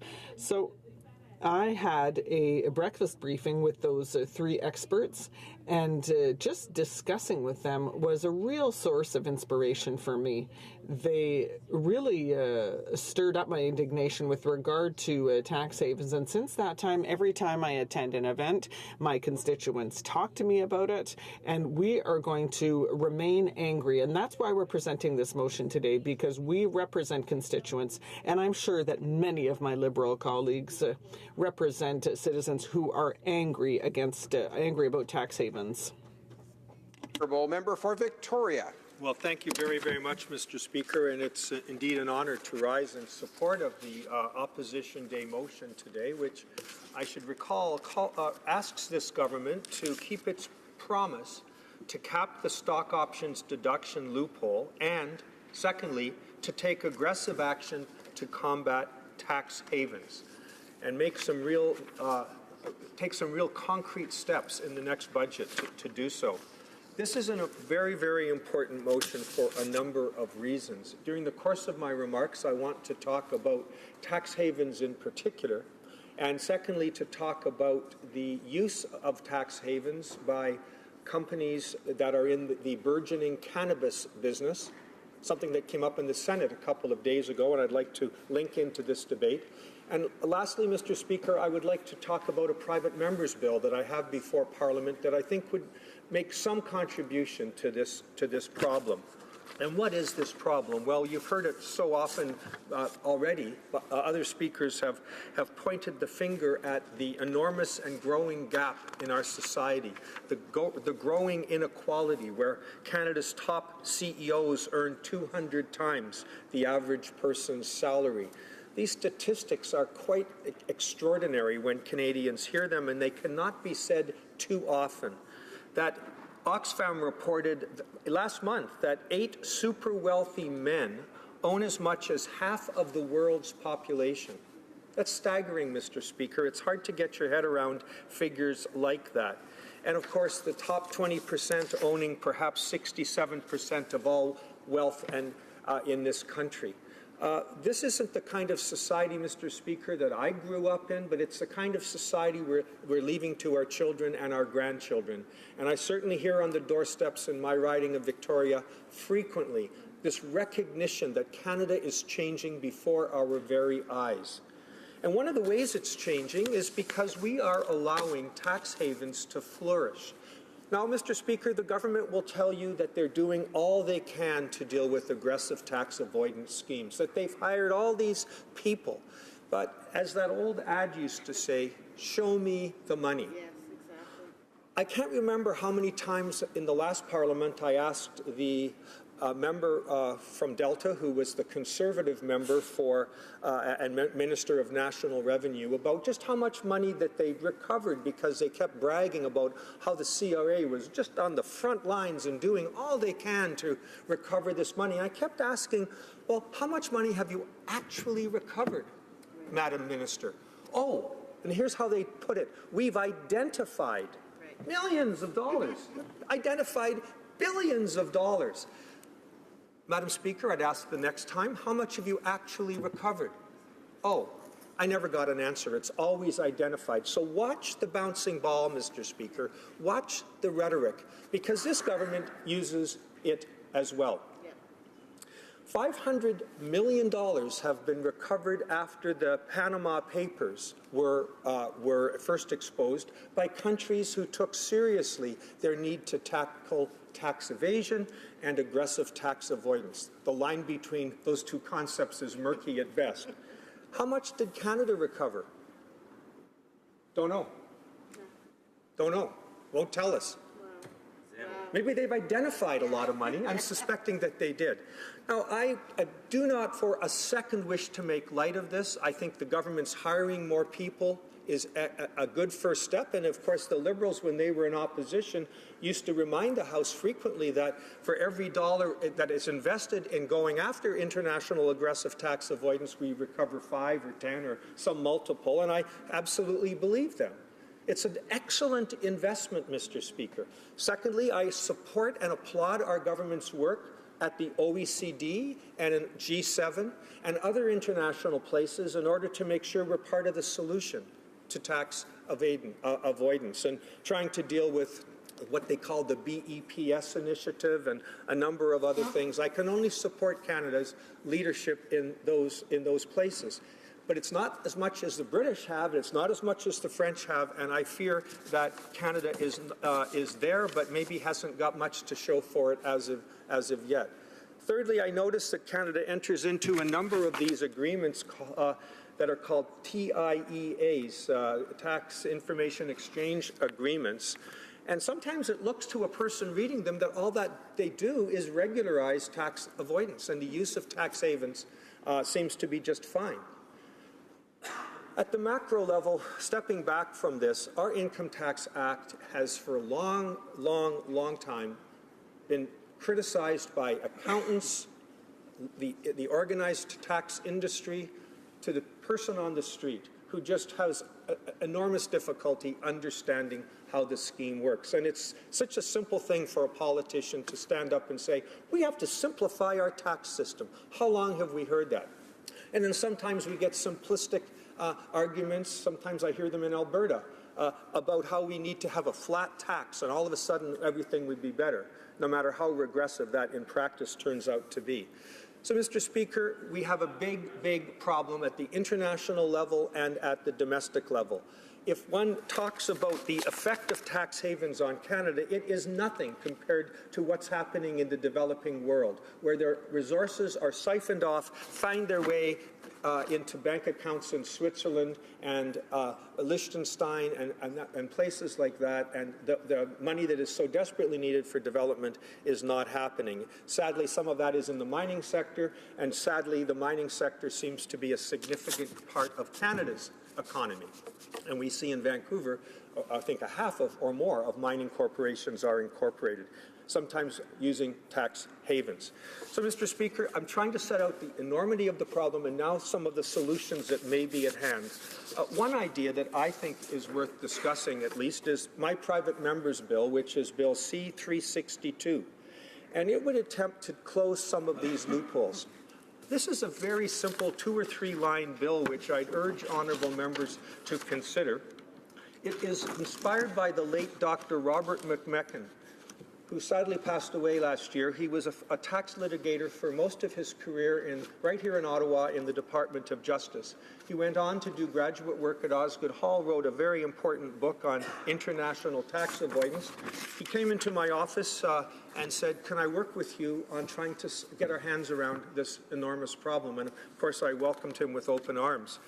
The bill that is at issue would make what the Canadians for Tax Fairness have characterized as a significant impact. I confess I don't know how they got this figure, but they claim it would save would yield $400 million to the revenue to Canada every year if this bill were implemented. What does it do? Mr. Speaker, you'll recall back when Prime Minister Mulroney was in power and Michael Wilson was our finance minister, that Canada did what a number of other countries did, and entered into what was called, they incorporated into our Income Tax Act, rather, the General Anti-Avoidance Rule, GAR, as it's called. And GAR would be amended by my bill to require that there be, quote, economic substance considered as a relevant factor in determining whether transactions were avoidance transactions. And if the judge had the ability to eyeball a set of transactions, could say, well, these seem to be only for tax purposes. Putting that money in Liechtenstein or the Cayman Islands has only one purpose, and that is to avoid paying taxes. There is no economic substance in the jargon for that to occur. Now, Mr. Speaker, that was how we started. But with great respect to our courts, they took a different path in the application of that principle, and the economic substance seems to have been lost in the fog. Cases like Canada Trust Co., Coppathorne, cases like that took us into a place where courts were no longer able to do what they initially had been instructed to do. This simple amendment would be to put us on track with what the British and the Americans are doing. Simply being able to ensure that there was a reason to put the money in the Cayman Islands, aside from simply saving tax. It's simple, but I think it's an ethically important thing to do. Speaking of ethics, Mr. Speaker, I think it's time that we took tax avoidance much more seriously. Rather than saluting and applauding the wizards of Bay Street, be they in a law firm or an accounting firm who know how to play the angles, the best and the brightest. When I taught law, we're often went there because the ability to make money is astounding in this field. We ought as Canadians we should look at that the same way we look at smoking or other social vices. This should be seen as an immoral activity. And yes, it can be done, but no, it shouldn't. And we should, as Canadians, be applying an ethical lens to this field of use of tax havens and aggressive tax avoidance. Thank you. Questions and comments? Qu'est-ce que commentaire? The Honourable Parliamentary Secretary to the Government House Leader. Yes, thank you, Mr. Speaker, and I'm happy to rise on the occasion, on special occasions. Mr. Speaker, my question to my colleague across the way, and I appreciate the comments that he has made, is in regards to there is the idea that there's more than just a provincial level government or even a national level of government in trying to deal with this issue. It is very much a global issue. And I'd be very much interested in his thoughts in regards to that specific aspect. And the other comment I would make is something that I've referred to earlier, where we've had the minister responsible for Revenue Canada, who has been fairly aggressive in terms of getting the investments that are necessary in order to go after some of these people that are avoiding paying taxes. It's estimated it's well into the billions of dollars that is actually owed to the Canadian coffers. And for the first time in many years, we actually have a minister that has made this a priority to the degree in which we've gotten close to $1 billion invested in trying to recuperate the billions that are gone. And I'm wondering if you might want to provide comment on that also. Honourable member for Victoria. So thank you to my colleague for the question. A number of points he made. First time a priority, I don't think so, Mr. Speaker. $1 billion invested. Maybe, I don't know, how do you count that? What does it mean? It's sort of like we're getting perilously close to, we've identified money, we've invested money. Show me the money, Mr. Speaker. Why can't we get money back? And I also in talking about the priority of this, if you're a hairdresser from Trois-Rivières or Saskatoon, I can find out about your tax cheating by looking at the CRA website. I defy you, Mr. Speaker, or any Canadian to look at the CRA website and see just how many people with trust funds in the Cayman Islands have been identified, let alone prosecuted for tax evasion. And, Mr. Speaker, when you look at this government record with the KPMG scandal, I'd love to talk more about that. You will see how seriously they don't take this issue.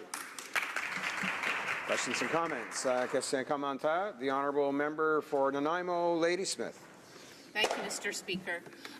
I want to be clear in directing my question to my colleague, the member for Victoria, that we're not talking about the finance minister's bungled consultation this summer hitting small businesses and doctors with the accusation of them being tax cheats and closing their loopholes. So that was completely discredited and completely unfair.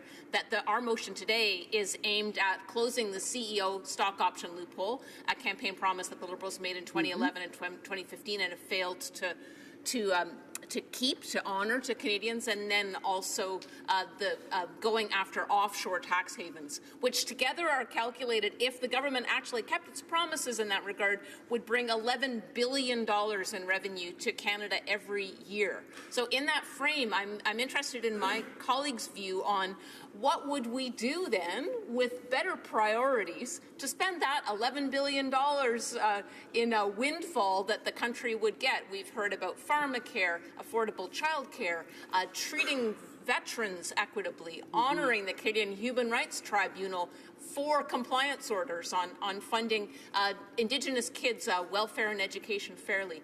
What is my colleague from Victoria hearing about his constituents about their spending priorities? Honourable member for Victoria. I really appreciate my colleague from Nanaimo, Ladysmith, for bringing to our attention that this is two sides to the same coin. If we could get that $11 billion that she talked about every year back into the Canadian fisc, we could do so much more. We could deal with the debt, we could deal with the deficit, we can invest in Indigenous program, we can take seriously climate change, we could do a pharmacare program. The list goes on and on. Now, Mr. Speaker, if you'll forgive me if I also point out, I promised in my speech to do it, that in the Senate on Tuesday, the Honourable Senator Joyal, brought to the attention of Canadians organized crime presence in the cannabis market, and he pointed out that the ownership of 86 companies authorized by Health Canada to produce and sell cannabis, 35 of them are financed through tax havens. So, Mr. Speaker, this is a huge problem with organized crime coming into this world through the back door, using tax havens. Thankfully, the RCMP appears to be aware of it. I don't know what we're doing about it, but that's another part of the puzzle. That's another part of the puzzle that needs to be addressed. Resuming debate, the honourable member for Newmarket, Aurora. Well, thank you, Mr. Speaker. It's always an honour and a pleasure to have the opportunity to rise in the House, and this is no exception. I want to just let the House know before we get started here that I'm I will be splitting my time with the honourable member for Hull Elmer, Mr. Speaker, and I appreciate the opportunity to do so. First, Mr. Speaker, I'd like to say that I completely share the commitment to fairness that is at the heart of today's motion for debate. I also believe our government has illustrated in the clearest possible terms through its actions that it is committed to a fair system. Shortly after coming to office in 2015, this government took decisive, immediate action to begin the process of restoring fairness. We raised taxes on the wealthiest 1% in order to cut taxes for the middle class, benefiting 9 million Canadians. We did this because over the past 30 years, the median real wage income of Canadians had barely risen, leaving many concerned about their futures. At the same time, the after-tax incomes of the wealthiest 0.01% of Canadians had risen dramatically. Individuals earning more than $1.8 million per year had seen, on average, their incomes rise by nearly 156% in that time over inflation. That's 3.1% average per year. Mr. Speaker, Canadians want a country where hard work is rewarded with greater opportunities and a real chance at success. And we have been taking action to make this a reality. Mr. Speaker, I don't disagree. In fact, I would submit that no member in this House disagrees with the sentiment that every Canadian deserves a fair chance at success, with the sentiment that there should be a level playing field, that Canadians from coast to coast to coast should have the same opportunities, regardless of their lot in life, regardless of what their parents did before them, regardless of where in this country they live, regardless of where they came from, Mr. Speaker. This sense of inclusion is so important to the essence of what it means to be Canadian. This fair and level playing field, I think, is a commitment we all share. No Canadian should feel, as a young Canadian, that they don't have the same chances, that they don't have the same opportunities as their neighbours. This, I believe, is how Canadians thrive, how Canadians see themselves proud of our country, proud of its people, proud of the opportunities we offer to everybody. The sense of inclusion is not a sense monopolized in Canada or only in Canadians, but it's a sense of how do we get there? How do we get there fairly? How do we include everyone in our society? And this notion of inclusion has been around as a human notion, perhaps from time immemorial. But in the 60s and the 70s, that notion of inclusion had more to do with making sure everyone had equality, making sure everyone had the same rights. But, Mr. Speaker, as our economy is modernizing and as the global economy is changing, this notion of inclusion has become an economic notion. GDP growth, of course, is laudable. GDP growth is something every nation wants. But, Mr. Speaker, if that growth doesn't include everybody, if that growth isn't distributed fairly, if that growth leaves large parts of the population behind, then we've let society down, Mr. Speaker. We can't have a society where a smaller and smaller percentage of the population gets more and more of the benefits of the economy. That, Mr. Speaker, isn't fair. That, Mr. Speaker, isn't right. And I would suggest that that is unjust. And that's, I think, the notion, at the essence, that underlies this motion. And it's a laudable notion. We need to, as a government, as a federal government, ensure we create a fair system. Fairness of opportunity. That's what this is all about. And of course, the tax system. The tax system is one tool that our federal government has at its disposal. There are others, but we're focusing, I think, today on that system. And building a tax system that supports fairness and opportunity has been fundamental to everything this government has done. In fact, in our 2016 budget, this government replaced the previous child benefit system with the Canada Child Benefit. That CCB is simpler, more generous, and better targeted to those who need it most. And during the first year, over 3.3 million families received more than $23 billion in CCB payments. 9 out of 10 families are better off under the CCB than they were under the previous system. In my riding of Newmarket Aurora alone, over 13,000 families are receiving nearly $5,500 for a combined investment, because this is what it is, an investment in our families and in our people, of $70 million in Newmarket Aurora alone. Mr. Speaker, this is one tool that helps create fairness. It's lifting children out of poverty. It's allowing families to let their children participate in extracurricular activities that perhaps they couldn't afford. It's helping offset the high costs of daycare in my part of the world. Mr. Speaker, this is what a federal government should do. This is how the tax system can work fairly. And I'm proud to be part of a government that implemented this fundamental change. Fundamental change, Mr. Speaker. We also, in October, announced a reduction in the small business tax rate to 10%, effective January 1st of this year, and to 9% next year. For the average small business, this will leave an additional $1,600 a year for them to reinvest in their business. Small business, in many ridings, including my own, are the engine of growth. Any extra tax room that they have is reinvested in the business, which of course helps grow the business, which then of course creates the middle-class jobs, Mr. Speaker. And these are ways the tax system can work for the good of Canadians. Just 2 examples of the ways, Mr. Speaker, that this system is being used to benefit Canadians, being used to help ensure that level playing field, that equal chance at opportunity that every Canadian deserves. Mr. Speaker, this, of course, is an economic reality. The global market is changing. The world economy is changing. There will be a premium on innovation. There will be a premium on skilled labor.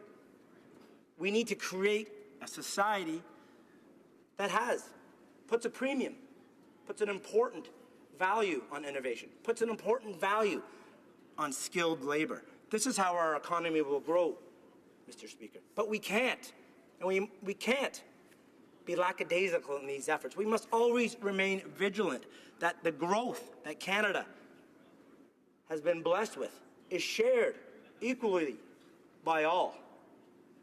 Equally by all. And this economic reality can quickly become a social issue if growth is not inclusive. If chunks of the population feel left behind, if they feel there's no chance and no opportunity for them, if they feel the economy doesn't work for them, they're going to conclude society doesn't work for them. Mr. Speaker, we can't leave chunks of our population behind. As the economy changes, we have to make sure we lever the opportunities as a nation, but we have to make sure the rewards of those opportunities are shared by all, Mr. Speaker. And I don't think any member in the House would disagree with that sentiment, Mr. Speaker. It's clear that our government is delivering a fair tax system, and I can assure the honourable member that our work will continue. Going forward, Mr. Speaker, we must remain vigilant to address inconsistencies and unfairness in the tax system, and this is so important because fairness is the heart of our government's plan for long-term, sustainable economic growth. Thank you, Mr. Speaker. Questions and comments? The honourable member for Saskatoon West. Thank you, Mr. Speaker, and I want to thank my colleague for his very passionate speech about fairness in the tax system and about making sure everyone in our communities has access to the things they need to thrive and grow. And in my comments earlier in my speech, I talked about the backlog of Indigenous students, over 10,000, that are unable to access their treaty right to post-secondary education because there is a backlog of funding for those students. And, you know, one of the reasons we're talking about tax avoidance and tax evasion today is there is an opportunity here for this federal government, first of all, to follow through on not only a commitment here in the House, but during the election campaign, to find the revenue to make a difference in people's lives. So there's that part of the equation. The other part is that during the election, the government promised to invest an additional $50 million into education so that those students could access their treaty right to post-secondary education. And I want to see, and I'd like my honourable colleague to comment, about the need to follow through, not just to talk about it, not just to indicate, but follow through on the issues we've raised today in order for those students to be able to access their education because the funding's available, because the government is actively and with all seriousness going after tax avoidance schemes and tax evasion. Thank you, Mr. Speaker. The honourable member for Newmarket Aurora. I do appreciate the question from my honourable member. And I couldn't agree more, Mr. Speaker. The current conditions and the lack of access to opportunities for our First Nations, especially the young Indigenous people across this country, is shameful. Anything that we can do as a federal government to invest in those young people is going to be key to their success, Mr. Speaker. And it's a fine example of what happens in a society where the growth isn't shared by all. And it's perhaps should be the prime target of where we reinvest. And I agree. I mean, any money that's recouped by tax avoidance and going after tax cheats in these tax havens would easily be put to much better use. And that's a prime example of where that money should be invested. I agree wholeheartedly with that member, and it's something that this government will strive to do. Thank you. Questions and comments? The honourable member for Saanich Gulf Islands. Thank you, Mr. Speaker, and to the member for Newmarket Aurora. Clearly, the Liberal promise to go after the tax loophole was clear in the election. It hasn't yet been done. We also are looking at going after offshore accounts. We know that's not yet been done, although we're told it's in train. I really think it's time that in this country we started looking at really progressive tax rates. We talk about what's happening with improving the minimum wage in some parts of the country. I think it's time we looked at a maximum wage. It used to be accomplished through taxes. And I will astonish the honourable member by telling him what the tax rate was, the highest income earner rate in the time of the biggest economic boom in the United States. Post-war, everything was booming, and they kept these tax rates in place for a very long time, post-war right up until the 1960s. You can go back and check if you don't believe me, but the tax rate for people earning over $200,000 a year, which equates in today's terms to $2.5 million roughly, was 94%. We've been so conditioned by neoliberalism to believe the best thing you can do for your economy is cut taxes that we haven't looked at the evidence that the best time in employment and economic growth in U.S. history happened with the highest income earners facing a 94% tax rate. I wonder if the honourable member thinks we ought to start looking in this direction at progressive taxation. The honourable member for Newmarket Aurora. I thank the member for Saanich Gulf Islands for her thoughtful question.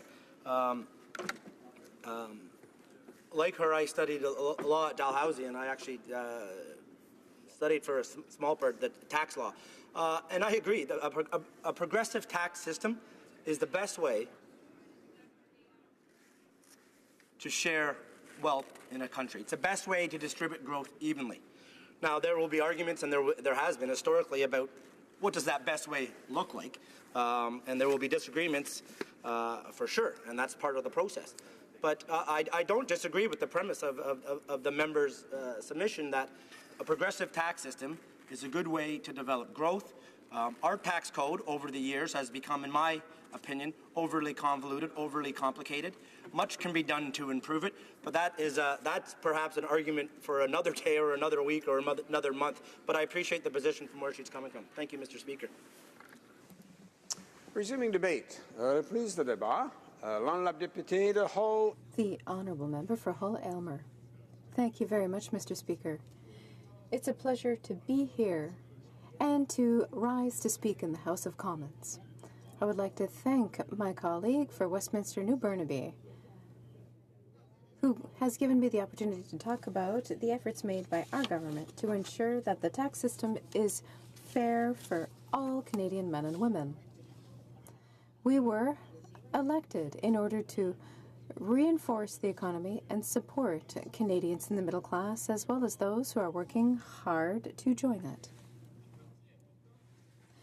A significant part of that promise was to make sure that our tax system is fair. In this context, the government has invested intelligently to grow the economy.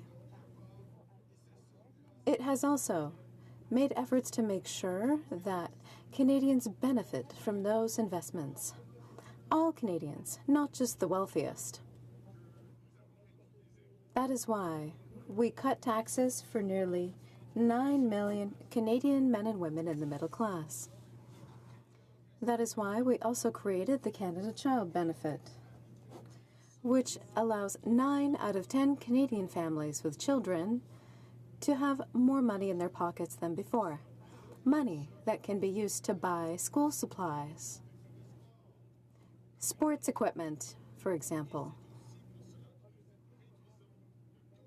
And that is why we've cut the tax rate for small businesses. Since January 1st, it's been set at 10%. January 1st, 2019, in less than 11 months, it will be lowered to 9%. The combined tax rate for small businesses will be the lowest among all G7 countries. And, Mr. Speaker, not only will this be a better rate than those other countries, but it will be a far better rate. This will help small businesses to create jobs. When small entrepreneurs develop their businesses, they find new markets and they create better jobs for Canadians. Canada is the winner in all of this. The system used by the wealthiest, who use private corporations to get unfair tax advantages, Canada is the one that loses. We must act. We must harmonize the rules of the game. That's why, in the budget for 2017, we indicated that we would review the matter. Last summer, we launched consultations. We met Canadians from all over the country. My colleague, the Minister of Finance, will have more to say about this in Budget 2018, but I can reassure my colleague on the other side that tax fairness for the middle class remains a priority for this government. Over the last few months, we have heard business owners from different sectors, we've heard from different experts, and we've heard various proposals. We've heard Canadians' comments. We will follow up on what we have heard. The government announced that it would not go forward with some of its initial proposals because some aspects may have prevented companies or family farms from passing on the business to the next generation. In terms of income splitting, we also clarified the rules. Income sprinkling allows an individual with a high income to take some of the profits from the business and to divide them among family members, who have a low income or no income. And that lowers the tax rate a very significant amount. We would like to better regulate that practice, but we want to make sure that we're not penalizing family members of business owners who are providing a real contribution to the business. Now, the yardsticks are very clearly established. So, someone working 20 hours in the business would not be affected by these changes.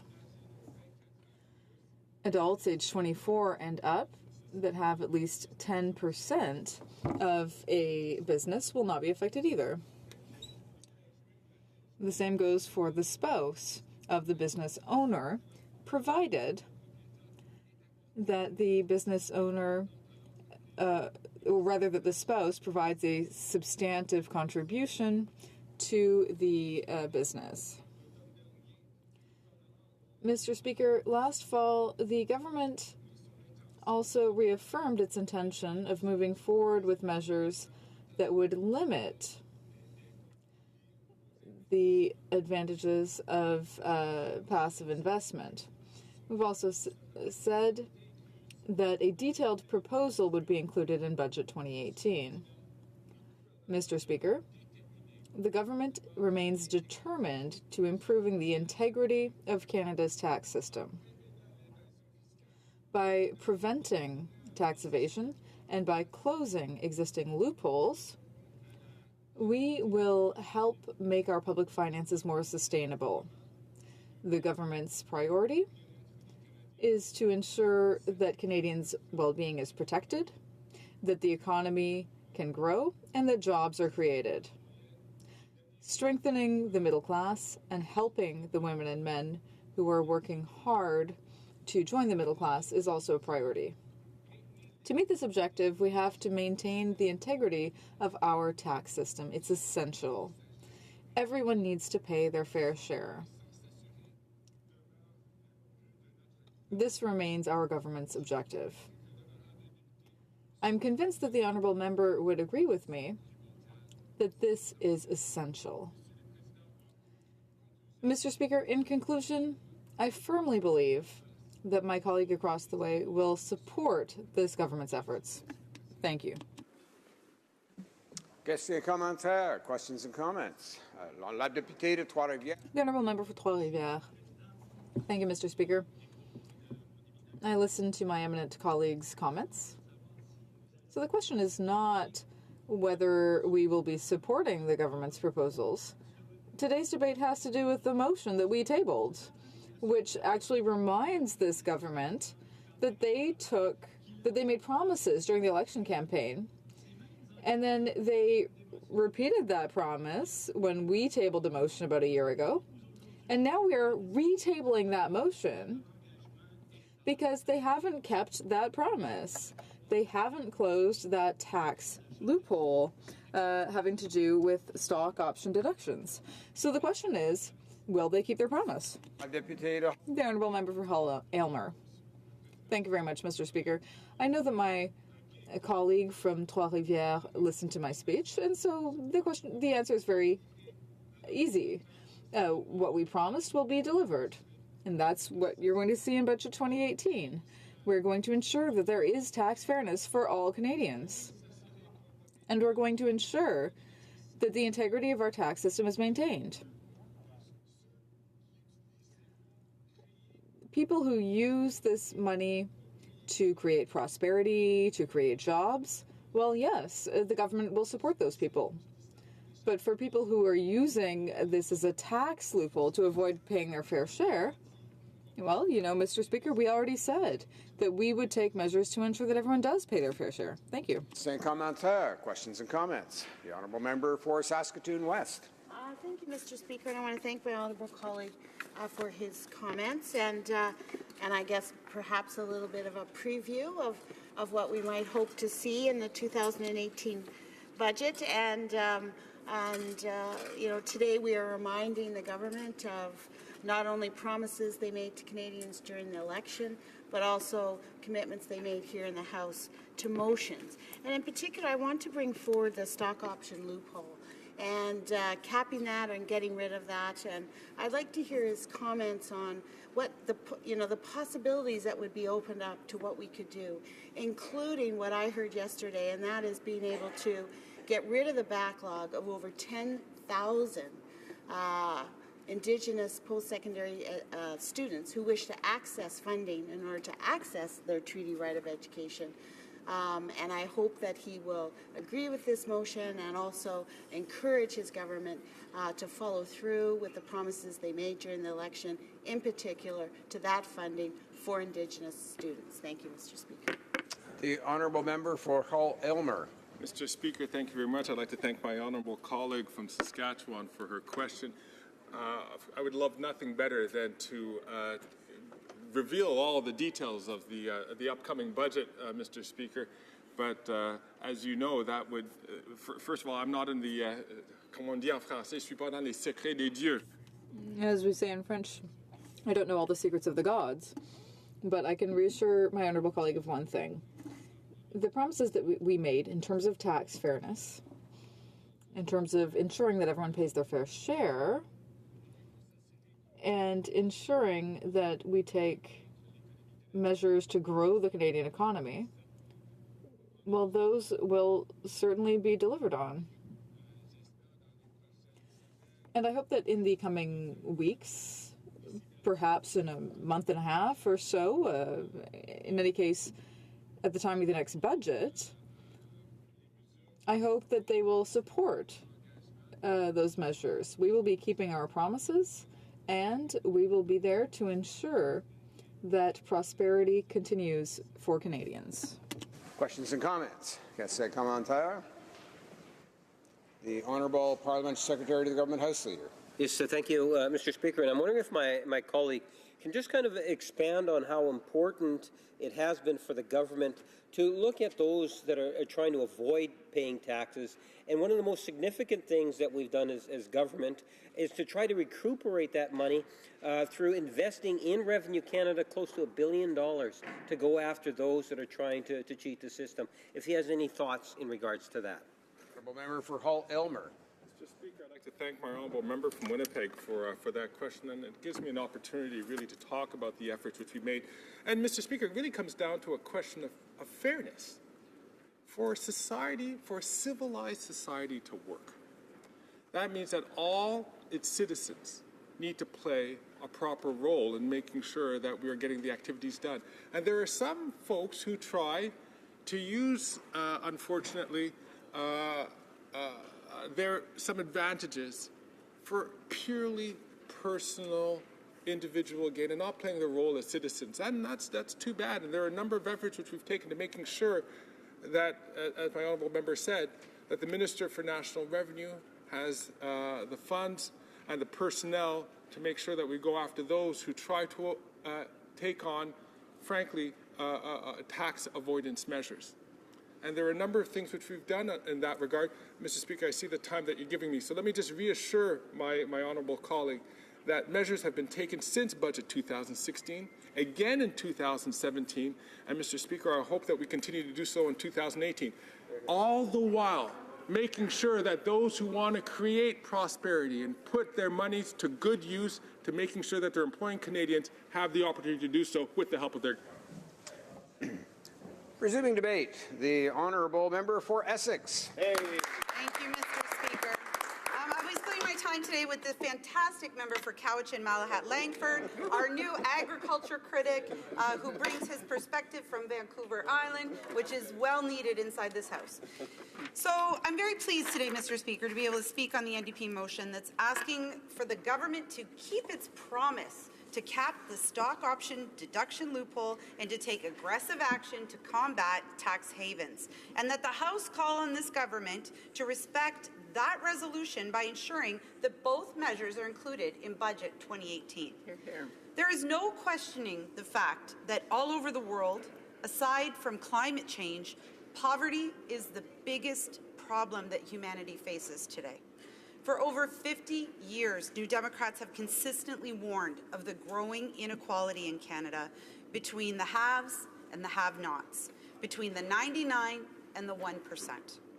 Did you know, Mr. Speaker, that 65 years ago, people and corporations contributed equal amounts of income tax to the Canadian government? In 2015-2016, Canadians paid $145 billion in income tax, while corporations paid $41 billion. We have gotten way off track, Mr. Speaker, on tax fairness inside our country, and we are not seeing investment. We are not seeing our country grow from the model that we currently find ourselves in. By 11 a.m. on January 2nd, Canada's top paid CEOs had already earned what the average Canadian earns in a year. In other words, the top Canadian CEOs earn more in a day and a half than millions of hardworking Canadians will take home in a full year. Canada's top CEOs earn 200 times the average person's salary. And I think it's understood, Mr. Speaker, that there will be, more money that's being made by those who are sitting in CEO roles, but this has become extreme. And when on the other end you have extreme poverty, we as a country have to take measures to address this, and this Liberal government needs to take this issue seriously. There are 2 Canadian billionaires that possess the same amount of wealth as 11 million Canadians. 11 million Canadians, Mr. Speaker, are struggling. Greater numbers than that are struggling. For 2 people to be able to live their lives in extreme comfort, that's unacceptable. The governing parties in Canada have often tried to portray themselves as fighting for the vulnerable in our society, but they continually pass legislation, create budgets, sign trade deals, or make backroom deals that ensure that those who hold the power and wealth in our country, who have always held the power and wealth, keep it and grow. What have Liberals been up to, Mr. Speaker, instead? Well, they've gone after farmers and small business owners. They've failed to stop Revenue Canada's move to tax employee discounts, something that we're still getting calls about in our constituency on a weekly basis. You know, these are people who earned minimum wage, people who it's part of their wage package that they get this benefit. We've signed trade deals with investor-state dispute settlement provisions that ensure the power and profits stay in the hand of the wealthy elite and actually bypass our court system here in Canada, Mr. Speaker. The Finance Minister, instead of eliminating precarious work, says to Canadians and our youth, you just have to get used to it. Just accept it. This is the way that it's going to be. That is unacceptable to me and to my colleagues in the New Democratic Party.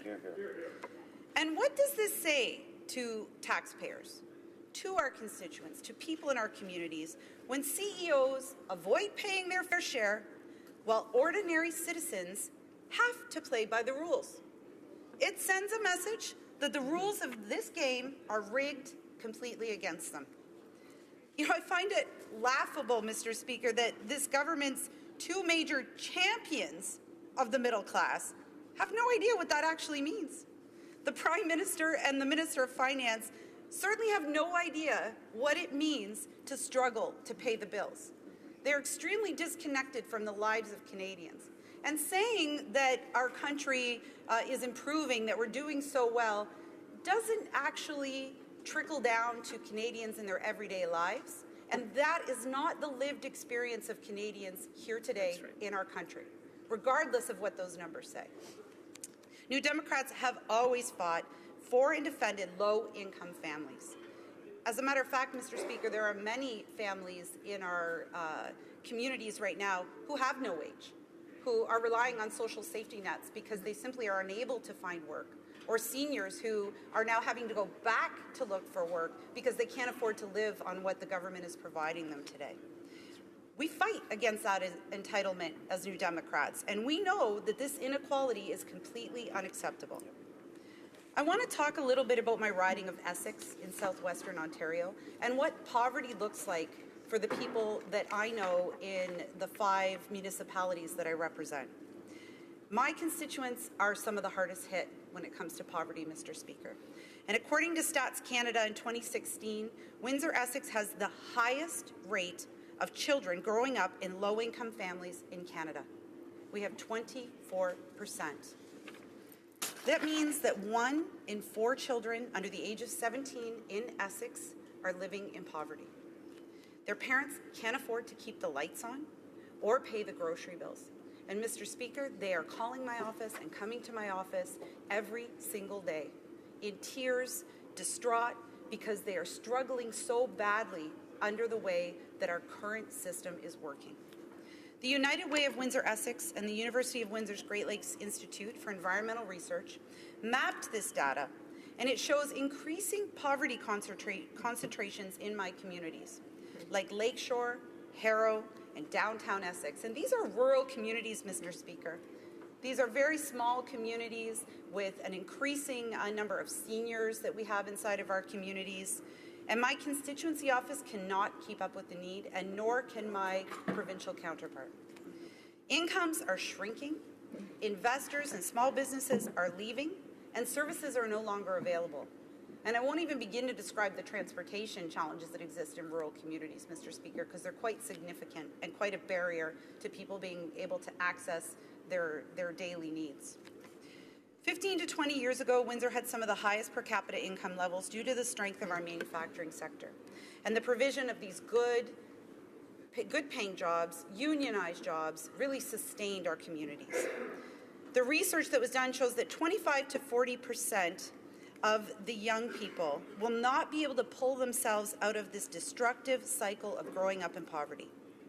The 1 in 4 children that are already growing up in poverty will likely not be able to get themselves out of that cycle, Mr. Speaker. And I promise you it's not for a lack of trying or a lack of wanting something better. It's simply so many barriers in front of them for them to be able to achieve success. I am proud of the United Way Windsor-Essex. They have a pilot program that they've been running to help youth who are impoverished to try to make sure that they can make it through high school because they're dropping out at a large rate to be able to support their families. This is incredibly important, Mr. Speaker.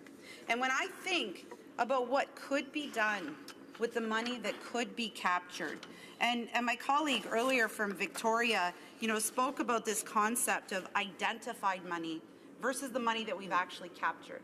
When I think of the money that we could capture, the money that could go back into ensuring that in my riding of Essex, we no longer have children living in poverty, I implore these Liberals to think back on the motion that they supported, where we would end this practice, and to look forward to Budget 2018, where we can improve the lives of Canadians with the money that we could potentially have. There's also pharmacare. I know my colleagues have spoken eloquently about pharmacare. The need for this program in our country could be funded by the money that we could repatriate. That's right. If we could get this money, then Canadians would no longer have to struggle or decide between taking their medication or paying their hydro bills. And I mentioned seniors. This budget could increase and boost the GIS. The GIS boost that seniors received, Mr. Speaker, $1,000 a year for our most impoverished seniors has not dramatically changed their lives. We need to go further for seniors in our country, and seniors are feeling left out by this Liberal government. That's right. There certainly have been moves towards families, but our seniors have been left behind. CPP, although we saw the model, the movement towards improving CPP for my teenage children, which I'm appreciative of, we need to improve CPP today for our seniors who are living in poverty. And Mr. Speaker, there are many, many things that we could be doing with this money. And New Democrats are big thinkers. We're happy to provide the government with ideas on ways that we think Canadians' lives could be benefited by getting this money, but we need this government to act, not just talk about what they're going to do. We need them to act on this immediately. And this money that's been put forward, we hear the Minister of Revenue stand up and talk about her efforts. Her efforts are not returning results. And we have to question that when we see other countries and the moves that they've made. So New Democrats will continue to fight for tax fairness in our country. Thank you, Mr. Speaker. Questions and comments. The Honourable Member for Nepean. Thank you, Mr. Speaker.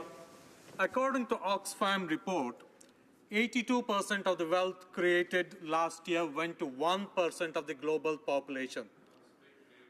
3.7 billion people in the world who form almost half of the world's poorest saw no increase in their wealth at all. In Canada, last year, the Canadian billionaires' wealth grew up by 28 billion, which is enough to pay for universal child care and lift 4.9 million Canadians out of poverty. So we have taken steps in this regard. I would like to ask my honorable colleague why she voted against our proposals to increase the tax for the richest Canadians during our previous budgets. The honourable member for Essex. Mr. Speaker, I appreciate that my colleague is putting forward the New Democrats' argument of inequality that exists in our country. Right. What I didn't hear is what the Liberals are doing about that inequality. And in fact, what I see happening from the Liberal side is this flip-flop, on the stock option loopholes, on tax havens. And to me and to other Canadians, this just shows that the Liberals are under the influence of very powerful lobbyists, of corporations, that they are not actually standing for the interests of Canadians like New Democrats continue to do every single day in this House. So really, Mr. Speaker, my question to the member is, why does the Liberal government refuse to act to bring this money back to address the inequalities that he himself raises? Questions and comments? Question commentaire? The honourable member, l'honorable député de Sherbrooke. Honourable member for Sherbrooke. Thank you, Mr. Speaker, and I'd like to thank my colleague for her excellent speech. I know that she is someone who is very hopeful in general, but I'm wondering with regard to this issue if she has any hope left with regard to the current Liberal government and whether the government truly had the commitment, the will, given that you have the Prime Minister and the Minister of Finance, two of the most influential people in Cabinet who have no idea what it is to not eat 3 times a day. When they talk about the middle class, they have no idea what that means. They have this idea, this concept of what it is. So they decided that it was someone who earned about $80,000 to $150,000 because in their middle class tax reduction, those are the people who benefit the most. So does the government even understand what it takes to fix this problem? Or Essex. I thank my colleague for his excellent work as well. And I have to say that I don't believe that they do understand. I think that to Liberals, and in particular to the Prime Minister and the Minister of Finance, the idea of the middle class is someone that's over here, right? Someone that's kind of someone that they know there's this group of people out there. These aren't necessarily people in their family, people who they interact with every day, people who, come to them with very serious issues that they're trying to overcome of poverty. This is the reality of Canadians. And this middle class idea, the Liberals have assigned, this 40,000 plus amount as middle class. There was just a report that came out, Mr. Speaker, saying that the median income in Canada was around $33,000. So in fact, the tax cut that the Liberals claim that they gave to those in the middle class isn't really to what is the middle class in Canada, because they received absolutely no tax cut at $33,000 and under. So those who are most vulnerable in our society have received no break from this government, Mr. Speaker. And it really is New Democrats who continue, as we are today on this opposition motion day, to push on this government to act in the interest of Canadians so that we can move towards reducing this inequality. Yeah, I think we've got time for one more question and response. Questions and comments. The Honourable Parliamentary Secretary to the Government House Leader. Yes, thank you, Mr. Speaker. I'm wondering how the member, she said that she stands up every day for those that are disadvantaged. The times I've seen the member stand every day include those days in which there was an increase on Canada's wealthiest 1%. She stood to say no to that. She stood or the members of the NDP stood no to the Canada Child Benefit increase. The NDP stood to say no in regards to the increase to the guaranteed income supplement. The NDP stood even no against the budgetary measures that put in almost $1 billion to go after those individuals trying to avoid paying taxes. I'm wondering if my colleague could answer whether or not she regrets standing up against those type of progressive measures that helped everyday Canadians. That's not to talk about the time she stood up to vote no against the middle-class tax break. The honourable member for Essex. I really, applaud the member for bringing up his love of omnibus budget bills and bringing back conservative, tactics in this House to make sure that they can ram through legislation. So, when it comes to omnibus budget bills, I understand that the member opposite supports that because his government has actually participated in that more than the Conservative government did previously, I believe. So, what I'd like to say, though, is, where the Liberals have failed to act. So it's interesting to me that we're here talking about tax havens and that was left out from the member's question. Talking about how we capture that money, how we talk about tax fairness was left out because since our motion of March 8th, 2017, the Liberals have not just failed to act, they signed new tax information exchange agreements with Cook Island, Antigua, Barbuda, Grenada, and these agreements are in exchange for information from these countries that allow Canadian companies to repatriate the income of their subsidiaries in these countries. So in other words, Mr. Speaker, the Liberal government just made tax evasion that was illegal become legal. Resuming debate, the honourable member for Cowichan, Malahat, Langford. Thank you very much, Mr. Speaker. And always tough to follow after the member from Essex. She's very passionate defender for her people, and it's really such a very real honor to serve in this House with her. So, Mr. Speaker, to get to the motion that's before us, and I have to congratulate my colleague from New Westminster, Burnaby, our new finance critic, for bringing forth this debate, because it seems once again we on this side of the House are again calling on the government to try and honor a promise. I'm really starting to lose count of how many times we have to do this. The motion that was adopted by this House happened almost an entire year ago. But again, because we have seen failure of the Liberal government to act on these proposals, we have to again bring forward this motion, and we're very glad to be doing so. But we want Canadians to know that on this side of the House, we are doing our job to hold this government to account. We will make sure that Canadians know that we are fighting for tax fairness on this side of the House. And I hope to see that Budget 2018 really reflects some of the promises and some of the hopes that Canadians have for seeing the power that we wield in this House being actually used for some good. Because we do collectively wield a lot of power in this House of Commons. And we can have that ability to make a real difference in Canadians' lives. Now, our motion last year, and again today, is asking that the government close or address tax loopholes that primarily benefit the wealthy, including keeping the Liberal campaign promise of closing the stock option deduction loophole. And we also, Mr. Speaker, a second part is we want this Liberal government to crack down on the use of tax havens. We want to see the rules for tightening the rules for shell companies, renegotiating tax treaties that let companies repatriate profits from tax havens to Canada tax-free, and also ending penalty-free amnesty for deals with individuals who are suspected of tax evasion. Now, Mr. Speaker, you know, I got into politics because I had the availability that was given to me for the previous 7 years before 2015, where I worked as a constituency assistant. And I was primarily responsible for the casework.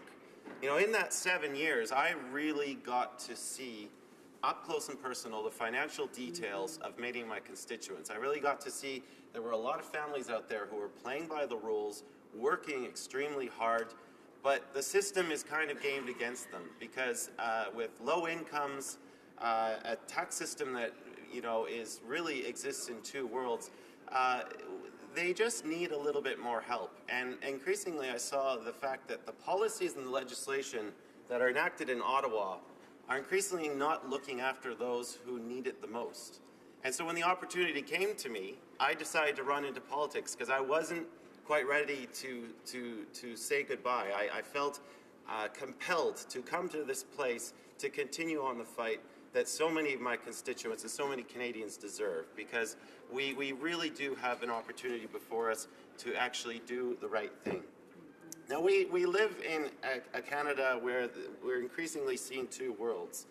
The world for most Canadians is increasingly unaffordable. It involves more precarious work, and it's a harder place by which to get by. The second world is an exclusive club for the wealthy and the well-connected who get that special access and are exempt from rules the rest of Canadians play by. We live in a Canada where by 11 a.m.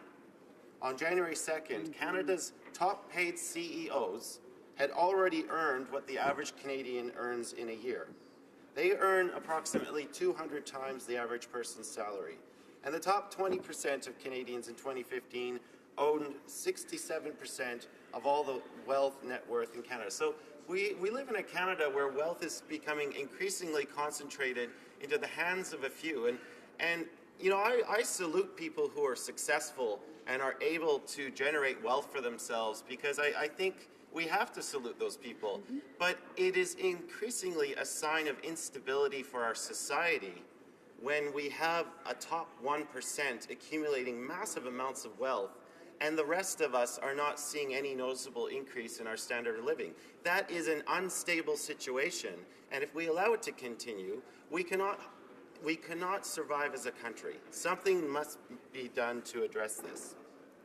Now, Mr. Speaker, successive Liberal and Conservative governments have given up billions of dollars in tax revenue over the past 3 decades due to the loopholes that exist, and by invoking trickle-down theories to defend a loophole that mostly benefits the ultra-rich. I mean, we all know about trickle-down economics, you know, the fact that wealth will magically trickle down to people who need it. If we just allow the people at the top to earn all the money that they can, they will in turn allow that money to trickle down. There is no evidence out there to show that this has actually worked. That is not sound economics. And increasingly we're seeing that wealth continues to accumulate at the top. You know, some people continue to defend trickle-down theories, which assume that economic growth encouraged by a free market will inevitably succeed in bringing about greater justice and inclusiveness in this world. And that's an opinion that has never been confirmed by the facts. And indeed, even the International Monetary Fund recognizes that trickle-down economic theories are absolutely bunk. Now, Mr. Speaker, tax avoidance and evasion by the rich undermine our democracy by very much starving the social programs and public services that many of us depend on. Because when we're not collecting that money, we are actually losing the availability of that revenue to fund social programs that we could very much use. And you know, it significantly undermines the government's ability to provide funding for urgent priorities such as affordable housing, public transit, healthcare, green infrastructure, education, and other public services. And it's estimated that the use of offshore tax havens, which is at its highest in history, is costing Canadians $10 billion every year. Canadian corporations stashed almost $40 billion in 2015 in the top 10 tax havens for Canadian destinations for Canadian capital, which brings the total since 1990 to $270 billion. And these are places like the Cayman Islands, Barbados, and other facilities. In fact, the top 5 tax havens are Barbados, Luxembourg, the Cayman Islands, the Bahamas, and Bermuda. Now, Liberals did vote in favor of the motion last year, but since then, they have not just failed to act upon it, but they've also gone on to sign other tax haven treaties with the Cook Islands, Antigua, Barbuda, and Grenada. And I think with the budget fast approaching in 2018, we really need this government to live up to the promise and to address these loopholes. Now, the flip-flop on the stock option loophole and on tax havens shows that the influence of powerful insider lobbyists have on this government's policies. Now, my constituents don't have access to high-priced Bay Street lobbyists. They don't have that inside track with the Liberal cabinet. And I just wish that the voices of ordinary Canadians would actually make it into tax policy. I think this is an area where the government can clearly have a difference, and they will find support from the New Democrats on this issue. We will gladly support them. I, in fact, encourage the Finance Minister to really consider putting these measures in Budget 2018. Mr. Speaker, it's going to take a strong political will to reverse the trend of rising income inequality, which began decades ago and has continued under both Conservative and Liberal governments. I think there's a number of things that we could do. We need to change the corporate tax rules that allow for the use of shell companies. I think we need to review the tax treaties that let companies declare profits in tax haven countries and then repatriate them back to Canada absolutely tax-free. I think absolutely we need to end penalty-free amnesty deals for individuals. We have to show that anyone engaging in this kind of practice is going to have the book thrown at them. Yes. Absolutely. No ands, ifs, or buts. We have to stand by our word. It's like, you know, when as a father to kids, when you start bending on the rules, kids always look for a way to continue going after it. It's the same with people who avoid paying tax. If they realize that the government's willing to negotiate on these, they will simply use it as an area to continue doing the same kind of behavior. So in conclusion, Mr. Speaker, I think there are so many areas that we could do some good with this money. You know, a national pharmacare plan, a national child care plan. We could end boil water advisories for First Nations reserves. And I just really hope that these measures make it into the budget. The government has willing partners on this side of the House to actually see these measures adopted. Let's use our collective power as members of Parliament to finally get these measures passed, to actually do a good job for Canadians and make this a more fair country. Because ultimately, I think that every single Canadian who voted in the last election would like us to live up to that ordeal, or to that ideal. So thank you very much, Mr. Speaker. Questions and comments? The honourable member for Sherwood Park, Fort Saskatchewan. Thank you, Mr. Speaker. I thank my colleague for his remarks, although he did do a fairly good job of knocking down a straw man in some of his discussion about economic philosophy. Certainly, I've never heard anyone in this House defend the idea of trickle-down economics, so-called. Very often, that's simply a caricature used by some on the left. And it was a Conservative government that focused on cutting taxes for low and middle income people. We lowered the GST, we lowered the lowest marginal tax rate, we introduced universal benefits, but yes, also we lowered business taxes. And I think the problem with NDP is that they don't seem to understand how providing tax cuts to businesses, to small and other kinds of businesses, actually provides significant benefit to consumers, to employees, to the economy as a whole, but also to those union pension funds and other important funds that invest in businesses and that generate a return from their success. So I wonder if the member would be willing to at least reframe his arguments to contend in a more serious way with what people in other parties actually believe, rather than focusing on kind of trying to construct this caricature and then knock that down. Honourable member for Cowichan, Malahat, Langford. Well, Mr. Speaker, you only need to look at the policies that successive Liberal and Conservative governments have implemented to actually see that they do benefit a very select few at the top. And what's unfortunate about my Conservative friends is that they fail to understand that implementing national plans like a national pharmacare plan, a national child care plan, can have a very real effect and positive benefit. When I was door knocking in the 2015 campaign, the city of Langford is home to many young families, and they were all talking about the fact that the lack of childcare availability and the high cost was a real barrier to the other parent going out and getting a job. It was literally too expensive for them to get another job. And similarly, if I talk to the seniors in my riding, many of who are cutting back on their prescriptions, are unable to afford them because the cost of pharmaceuticals in this country is so high. The Conservatives fail to understand that, yes, you may be able to elicit some positive benefits with tax measures, but I think as a collective body, as a collective nation, we work better when we put our efforts together in these national nation-building programs. And that's why I'm proud to stand on this side of the House to advocate for those plans, because I know they're going to do well by my constituents and for all Canadians. There will be 2 minutes and 30 seconds remaining for questions and comments following the speech of the honourable member for Cowichan, Malahat, Langford, when the House next resumes on this topic. Statements by members. Déclaration des députés. L'honorable député de Pierre-Boucher. The honourable member for Pierre-Boucher les Patriotes, Verchères. Mr. Speaker, I am proud to say that yesterday in this House, elected members of all parties committed to protecting supply management within the framework of the new TPP. The motion that we passed is unequivocal. This Parliament will not accept any breach in the supply management system. No breach means no part of the market will be conceded. None. I am pleased to see that the government, as we do, recognizes that Quebec's agricultural producers have done more than their share of sacrifices in the name of international trade. With this commitment comes the responsibility to act. The government must keep its word and, as of today, resume negotiations with the 10 countries that are partners of the new TPP. We have given our word and we have included it for posterity in parliamentary journals. We will not accept a single concession regarding supply management. Richmond East. Mr. Speaker, on Saturday, January the 6th, I joined the parishioners at Holy Resurrection Russian Orthodox Church to celebrate Christian Orthodox Christmas Eve. It was a beautiful ceremony led by the very Reverend Michael Furek, who kindly introduced me to some of the teachings of the Russian Orthodox faith. He also generously allowed me to bring greetings to the church community. It was a great honor and humbling experience.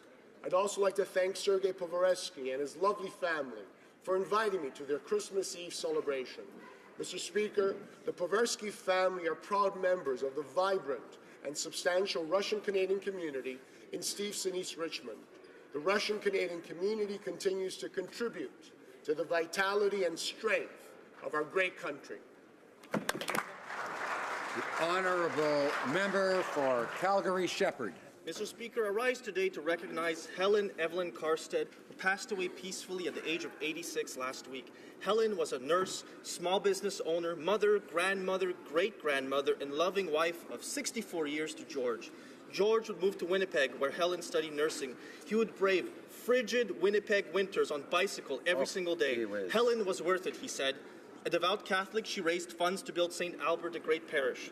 Born with a green thumb, she transformed her backyard into a garden that would make any gardening editor jealous. Politicals will tell you there was no more stylish a lawn sign installer.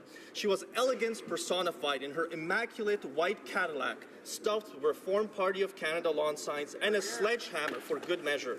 Helen was always the picture of elegance. She is survived by her beloved husband, 5 children, 11 grandchildren, and 7 great-grandchildren. A wonderful life has now returned to the kingdom of God. Helen lived life doing ordinary things in extraordinary ways. Hello. The Honourable Member for Winnipeg Centre. Wild Wind City, pitless with blizzards and black blues, never whited out but wailed. Authentic like freight trains who steal lizards that loco veer prairies where settlers trailed. Mehi Capel, backed with Fort Garry, St. Boniface, where Louis Riel was jailed, solely by his soul's work. To see, starry, all First Nations flourish, none assailed. Thus Winnipeg's revolutionary, the golden boy, capping the parliament, mirrors France's Bastille stationary. That 1919 strike had commune intent. Guess who's a citizen of Winnipeg? All fighters who'll not for civil rights beg. Wheat Board and Credit Union City, sweet horde of gold grain and gold-hearted socialites and socialists, where forking rivers meet and mosquitoes torque to deliver bites, as hurtful as long bombs a blue bomber hurls, touchdown as hard as jets alight. Slap shots around goals not a bit calmer, is ballet where gravity pulls a fight. Royal, of course, where bisons congregate, no hunter's hatred as him in his sight, where poets and folk singers legislate, a museum consecrate human rights. Winnipeg is city, citizens, indigenous and not, but striving all to live justice. George Eliot Clark, 7th Poet Laureate, 2016 to 17.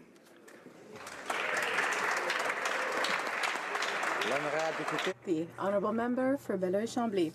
Mr. Speaker, in less than 24 hours, Canadians will be watching closely for the start of the Pyeongchang Olympic Games. Biathlon, bobsleigh, curling, hockey, luge, figure skating, speed skating, ski jump, skeleton, freestyle skiing, snowboarding. Forget the cold with these exciting sports and these athletes that make us so proud. Dufour Lapointe sisters, Caitlin Osmond, Mark McMorris, Patrick Chan, or Marie-Philippe Poulin, there is no lack of spectacular athletes who will deserve our applause. I cannot forget our amazing flag bearers, Tessa Virtue and Scott Moyer. This is the first time Canada will have dual flag bearers, and they could not be more deserving. In 2010, here in Canada, they were the youngest skaters ever to win Olympic ice dance gold and won silver 4 years later in Sochi. We may watch the medal count very closely, but let's enjoy the moments, more importantly, and take pride in these incredible ambassadors who for a few exciting weeks will be the face of our country to the world. Go Canada, go! Hey. The honourable member for Coquitlam Port Coquitlam. Thank you, Mr. Speaker. Mr. Speaker, in the heart of Port Coquitlam lies the second largest rail yard west of Winnipeg. Late last month, a tanker truck moving ethanol through this yard was involved in a collision with a train, resulting in an explosion and a spectacular fire, which you may have seen as it made the national news coast to coast to coast. But fortunately, there was no loss of life. While we await the outcome of investigations, I commend the joint emergency planning, training, and coordination between Canadian Pacific teams and the City of Port Coquitlam. Their emergency preparation and planning unfolded with precision to keep the situation under control, to undertake the necessary evacuation of an 800-meter radius in an orderly fashion, and to ensure no loss of life and no injuries. I thank and express my ongoing confidence in the City of Port Coquitlam and all first responders, as well as Canadian Pacific personnel, for their ongoing professionalism and skill in keeping our community safe. Thank you, Mr. The honourable member for Sturgeon River Parkland. Mr. Speaker, this past December, hundreds of charitable organizations were presented with an ultimatum: abandon your beliefs and principles or be denied funding by the Liberal government. Numerous businesses, faith organizations, and groups in my riding have participated in the Summer Jobs program for years. They will not betray their principles, and the Liberals will punish them for it. Canadians must not be forced to sign a document that violates their freedom, the same freedom guaranteed in the Charter of Rights and Freedoms. The actions of this Liberal government are wrong, and they are simply un-Canadian. It's time for this Liberal government to stop attacking freedom and start standing up for all Canadians. The honourable member for Thérèse de Blainville. Mr. Speaker, the St. Thérèse Lions Club is celebrating its 50th anniversary this year. This philanthropic organization, founded by Roméo Légaré in 1968, supports the well-being of the residents of Blainville as well as reaching beyond its local base.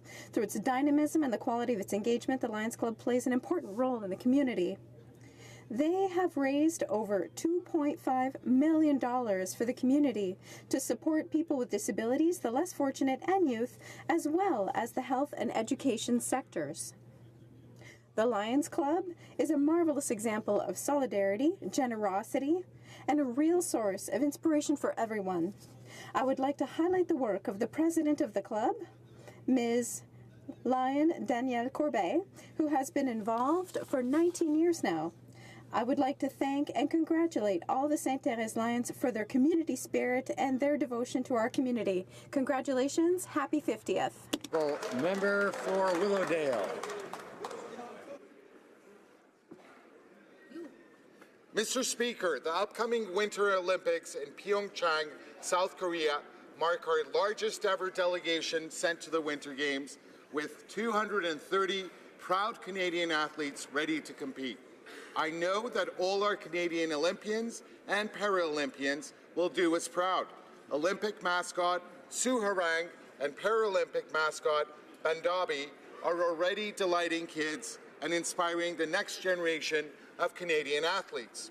The Olympic Organizing Committee has chosen peace as the central theme of tomorrow's opening ceremonies. I hope the Games can serve as a turning point for conflicts around the world, and I join all Canadians, including many in my riding of Willowdale, in celebrating the Korean hosts of these Games and the Canadian athletes, coaches, trainers, and staff who will be proudly wearing the maple leaf in Pyeongchang. Thank you, Mr. Speaker. The honourable member for Sherwood Park, Fort Saskatchewan. Mr. Speaker, the war in Yemen must not be forgotten. It is a humanitarian catastrophe, and it is also, in strategic terms, one of the stupidest wars fought. Stupid because it's bad for everyone's interests and everyone is losing. Iran's regime is provoking conflict, and this has provoked backlash at home.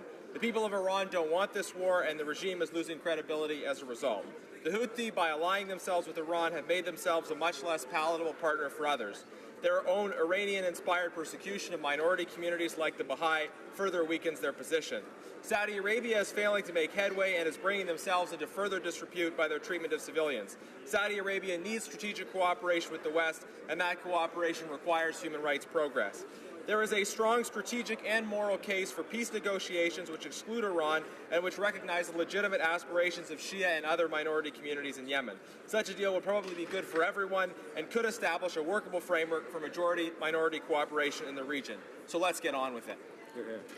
Honourable Member for Northwest Territories. Mr. Speaker, Wednesday of last week was a big night for Northwest Territories here in Ottawa. I was pleased to attend the Arctic Inspiration Prize ceremony on January 31st, where two organizations from my riding were announced as winners. Dene Heroes Publications, whose project enables Indigenous youth to contribute to books about inspiring people in their community, received $100,000. The grand prize of $1 million was awarded to Arctic Indigenous Wellness Foundation. Their team is establishing a center in Yellowknife that will provide traditional healing services to Northerners.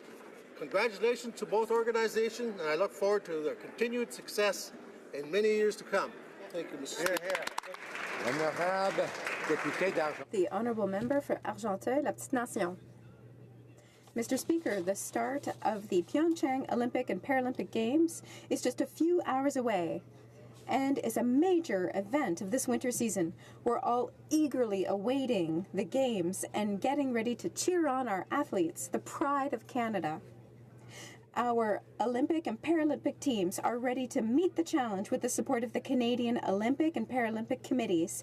National sport organizations, as well as our partners, are supporting our athletes who are aiming for excellence in sport and the podium while competing against the best in the world at Pyeongchang.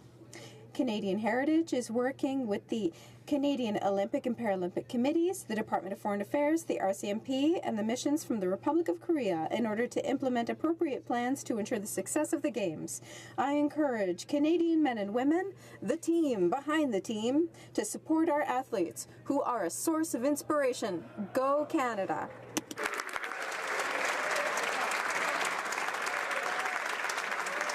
The Honourable Member for Markham Unionville. Mr. Speaker, I rise today to honor those who have been devastated by swarms of earthquakes that have recently hit Taiwan. Sadly, 10 people have been reported killed and dozens are still missing. The magnitude 6.4 earthquake struck Taiwanese city of Hualien late Tuesday night and has since been trapped numerous people in collapsed buildings and damaged roads and bridges. There have been more than 100 aftershocks reported since the initial quake, and authorities have warned that earthquakes of magnitude 5 or higher are possible over the next 2 weeks. I understand that a great number of people are left without water and electricity in their homes. My thoughts and prayers are with Taiwanese in this difficult time of great uncertainty. Thank you, Mr. Speaker. The Honourable Member for Scarborough Agincourt. Mr. Speaker, I am very proud to speak for the first time in the House as the Member of Parliament for Scarborough Agincourt. I want to thank the people of Scarborough Agincourt for their support and trust. It is an immense honor to be their representative in Ottawa. Thank you also to the many volunteers, friends, family, community leaders that were there for my campaign. In Scarborough Agincourt, diversity is our strength, and that is something we can all be proud of. I will work on the issues that got me elected: the Bridletown Community Hub, seniors, housing, mental health, youth, and transit. And will continue the work of our government in helping the middle class. I want to continue Arnold's encouragement of civility in the House, where listening and talking to each other is very important. I will be a strong voice for Scarborough Agincourt and the issues that are important to the residents of this great riding.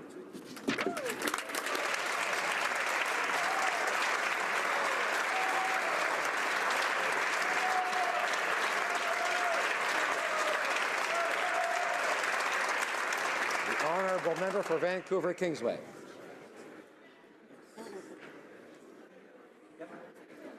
Speaker, access to affordable housing is vital.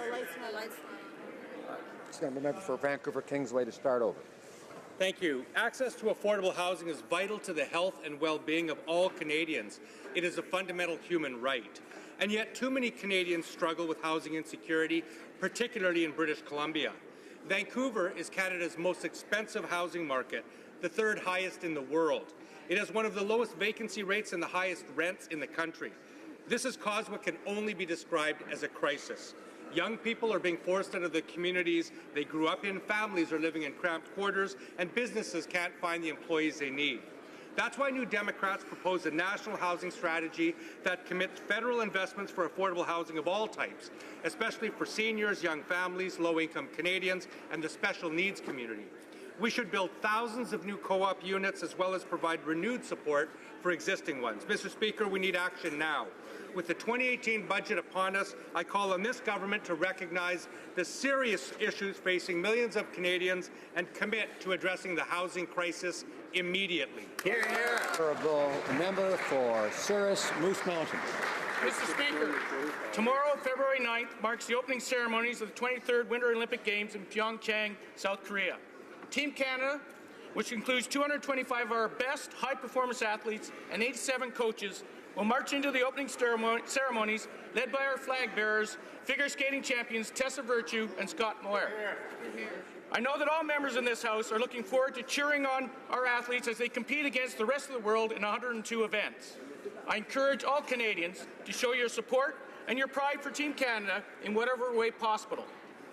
These outstanding athletes represent what Canadians are all about: hard work, dedication, and most of all, the ability to have fun in sub-zero temperatures. On behalf of the Conservative Party and all members of this House, I would like to wish all of Team Canada the best of luck at the Games. Go Canada, go!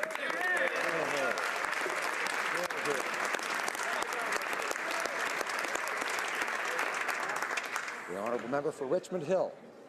Mr. Speaker, last week Bill Let's Talk brought mental health to the forefront of the national conversation, recognizing that only through open dialogue and understanding can we end the stigma. I've been inspired by the work done to help those in my riding suffering from mental illness. This last week, High Note Evente held a gala fundraiser for mental health at the Richmond Hill Performing Arts Centre, organized by none other than Ingrid Tahiri. It was a wild success and a clear example of my riding's dedication to the issue. Over the course of the next 5 months, as a Parliamentary Mental Health Caucus, we will do our part as well. Made up of members and senators from all parties, we have begun an investigation into youth suicide. Every young life lost is a tragedy. It is our duty as parliamentarians to work together to find compassionate, common-sense approach systems and solutions to deal with suicide. Thank you, Mr. Speaker.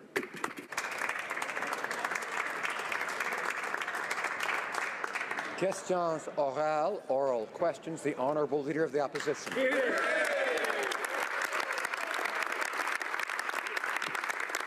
Mr. Speaker, the Prime Minister is completely missing in action when it comes to defending the Trans Mountain project.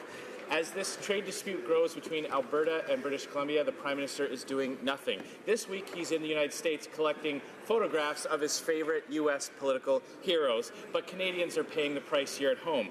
We know that the Trans Mountain project is important to Canadians. It's been declared to be in the national interest, and it will create thousands of jobs across the country. What is the Prime Minister specifically doing to make sure that this project actually gets built? The Honourable Minister of Environment. Thank you, Mr. Speaker. Let me assure the member opposite that we agree that the approval of the Trans Mountain project, it was in the national interest, that it is well within our jurisdiction, and this project will go ahead. In fact, today I had discussions with both my counterparts from Alberta and British Columbia. We have officials that are in British Columbia right now having discussions. We are going to get to a resolution. I was also very proud today to announce a new environmental assessment process, rebuilding trust in a system that was so desperately lost under the previous government. Honourable Leader of the Opposition. It's the Liberals' process that people have lost trust in. It was this Liberal government that killed Northern Gateway, based purely on politics, not on science. They killed Energy East by loading on so many hurdles that it became economically impossible to proceed. And now with Trans Mountain, they have done nothing for months. It's always talk, no action with this government. Is it because the Prime Minister thinks that his job is just ceremonial in nature? Honourable Minister of Environment. Mr. Speaker, I am extremely proud that we delivered on a major campaign process. We are rebuilding trust in how we do environmental assessments so that we can actually get to yes on good projects. Unfortunately, under the Harper government, that trust was lost. The Harper government gutted our environmental assessment process. They removed protections for fish and for fish habitat, for navigable waters. Today, we are reestablishing that trust. We know the environment and economy go together, and we will get good projects built while protecting our environment. Honourable Leader of the Opposition. There is a complete lack of confidence in this Liberal government's approach, and the proof is in the amount of investment that is leaving this country.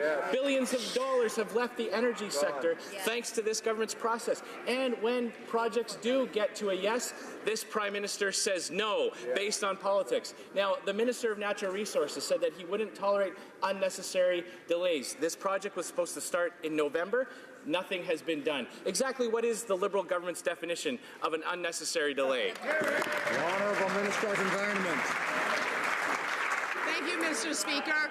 Delays we saw under the last 10 years of the previous government. They did not understand that the environment and the economy go together. I'm extremely proud that in January 2016, we introduced interim principles to approve major projects, to make decisions based on science, on consultation, on engagement with Indigenous peoples. We also said no projects would go back to the starting line. We announced a national climate plan. We announced an oceans protection plan, and it is in that context that we approved the Trans Mountain project, and that project will get built. Honourable Member for Louis Saint-Laurent. Mr. Speaker, the Trans Mountain Pipeline is an extremely important project for Canada and for the economy. But today we've seen a sad conflict between two provinces who can't even get along for the well-being of the country. The role of the Prime Minister is to stand up and show some leadership on behalf of Canadians. But unfortunately, he's run off for a photo op in the U.S. rather than dealing with real issues here. Can someone in the government stand up and call on the government to act like a real head of state? The Honourable Minister of the Environment. Mr. Speaker, I am really happy to rise. I'm very proud to be part of the Prime Minister's government. We know that the environment and the economy go hand in hand. We are the ones who are restoring trust in our environmental assessment processes. We also know that we need good projects to move forward. The former government could not do both of those things, didn't know how to do it, but we do. The Honourable Member for Louis Saint-Laurent. I understand that they know how to manage this. Because of the changes that they imposed, we lost Energy East. That's the type of change that we don't need. Now, there's an urgent problem here. There are two provinces who are in conflict, and all Canadians are going to pay for this. We need a real head of state and a Prime Minister who will stand up for the good of the Canadian economy. Will the Prime Minister do this for real? The Honourable Minister of the Environment. Thank you, Mr. Speaker. Our government will not take any lessons from the former government. We know that the environment and the economy go hand in hand. We restored trust in our environmental assessment process. That's why there was so much polarization and projects couldn't move forward, because the former government didn't understand that the environment and the economy go together. The Honourable Member for Rimouski-Nejet-Témiscouata-les-Basques. Mr. Speaker, Turquoise Hill Resources, a Vancouver-based mining company, saves itself from paying nearly $700 million in taxes here in Canada. Not only are these shell games losing us $700 million that could be used to pay for infrastructure and public services, but the government isn't even taking this seriously. In fact, they're loaning them $1 billion for their foreign operations. Will this government invest in companies that are engaging in tax evasion? Do they think that's a good idea? The Honourable Minister of Trade. I'm proud to be part of a government that made tax fairness a pillar of its government. We invested nearly $1 billion in the Canada Revenue Agency just so that we could fight tax evasion, Mr. Speaker. And I hope that the NDP will join us to take the appropriate measures to fight tax evasion in Canada. Honourable Member for Rimouski-Nejet-Témiscouata-Basque. Let me recap the situation for the minister here. Turquoise Oil Resources is a mining company based in Vancouver. It made $2.1 billion in profits and paid exactly zero in corporate income taxes in Canada. Zero. Instead, it declared those profits in Luxembourg, where it employs one part-time employee. As far as I know, Vancouver is not in Luxembourg. If a Canadian company doesn't feel Canadian enough to pay its taxes here, why should it be Canadian enough to get loans and grants from this government? Honourable Minister of International Trade. Mr. Speaker, let me restate the fact for my honourable colleague on the other side. This is the government which put tax fairness at the cornerstone of our action, Mr. Speaker. We invested more than $800 million in the Canada Revenue Agency to fight tax evasion and tax avoidance, and we would hope that the member on the other side would join us in fighting tax evasion and tax avoidance in this country. That's what Canadians expect from us. That's what we're delivering. The Honourable Member for New Westminster Burnaby. Well, we're giving them a chance to join us today, Mr. Speaker. Last year, Parliament adopted an NDP motion on cracking down on the stock option tax deduction loophole that cost Canadians $1 billion a year. 75 of Canada's wealthiest CEOs pocket $500 million alone on this giveaway. That's $6 million each. Now, meanwhile, Canadians lack affordable housing, pharmacare, childcare, and drinkable water in hundreds of communities. Will the Liberals join with us, keep their promise from 2015, and crack down in this loophole in the next budget? Honourable Minister of International Trade. Mr. Speaker, it's not by asking the same question that they get a different response. What I said, Mr. Speaker, it's pretty clear. This is the government that has put tax fairness at the center of our action, and we have invested more than $800 million in the Canada Revenue Agency, Mr. Speaker, because we believe in tax fairness and combating tax evasion. This is what this government stands for, and I would hope that the member on the other side would recognize that, work with us to make sure that we eradicate that in Canada. Honourable Member for New Westminster Burnaby. So two different questions, Mr. Speaker. We have a government that really isn't listening. Now, another Liberal promise was to tackle known tax havens, but instead they've signed even more agreements with these tax havens. This government has signed agreements with the Cook Islands, Antigua and Barbuda, and Grenada. They're just copying and pasting the same agreements. It's disgusting. Why are the Liberals signing new agreements with tax havens when last year they promised that they would tackle these inequalities and this loss of money? Minister of Revenue National. Honourable Minister of National Revenue. Mr. Speaker, our government is committed to fighting tax evasion and aggressive tax avoidance. That's why we've invested nearly $1 billion in our last two budgets. The agency is now able to evaluate the risk for all big multinationals every year. Every year, we look at every transaction over $10,000 in 4 high-risk jurisdictions, including Guernsey Island and the Isle of Man. As far as foreign operations are concerned, as of 2017, the agency has been carrying out audits of many taxpayers and has also opened criminal investigations into 42 cases. Last night, after the Prime Minister left the country yet again, his entire Liberal caucus, instead of defending ethical standards and the taxpayers' dollars, defended the Prime Minister with their shameful vote. Now Liberal MPs are not only whipped by their boss, but they are complicit and are condoning him breaking the law without any consequences. I have a simple question for the Liberals that they could answer us and maybe their constituents. Just what was it about yesterday's motion did they disagree with? What did they disagree with in that motion? The Government House Leader. On numerous occasions, immediately after the report was released, the Prime Minister accepted responsibility and accepted the findings of the report. What's also been articulated many times, and what the ex-commissioner has recognized, is that these expenses were part of the role of the Prime Minister, and they were incurred as part of the role of the Prime Minister, as has been the case for previous Prime Ministers. When it comes to our security agencies, Mr. Speaker, they make recommendations.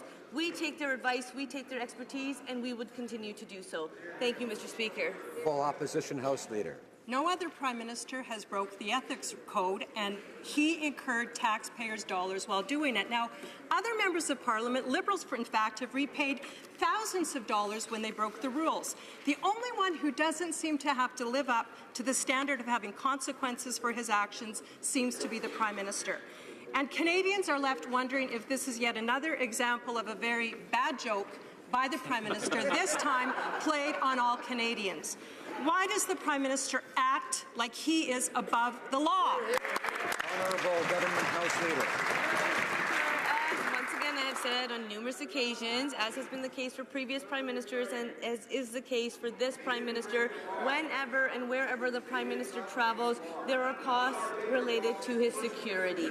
Security agencies make recommendations, we take their expert advice, and we will continue to do so. Mr. Speaker, it was the Conservatives that demanded an investigation, and now that the ex-Commissioner has finished her report, she has released her report, they refuse to accept its conclusions. We on this side will accept its conclusions. The Prime Minister has accepted responsibility, and we thank the officer for doing the important work that she did. Thank you, Mr. Speaker.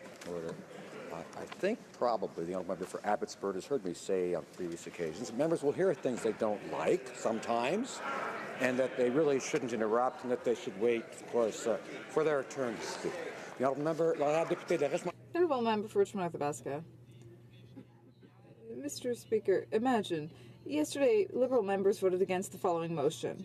That in the opinion of the House, when any member violates the Conflict of Interest Act, including accepting gifts or hospitality, furthering private interests, being in a conflict of interest, and accepting travel, or violates the Conflict of Interest Code for members of the House of Commons and in so doing incurs a cost upon the taxpayer, that member must repay those costs to the taxpayer. I'd like to know from the Prime Minister, what part of this motion does he not agree with? Honourable Government House Leader. Mr. Speaker, as I said in English, and I will say again in French, we always accept the advice of our security agencies to ensure that we can ensure the security of the Prime Minister. The former Commissioner recognized that these expenses were incurred as part of the role of the Prime Minister, and that was the case for previous Prime Ministers as well. Thank you. The Honourable Member for Richmond North Athabasca. Well, that really wasn't the question, Mr. Speaker. She's just repeating the same talking points that she's been repeating for 2 weeks.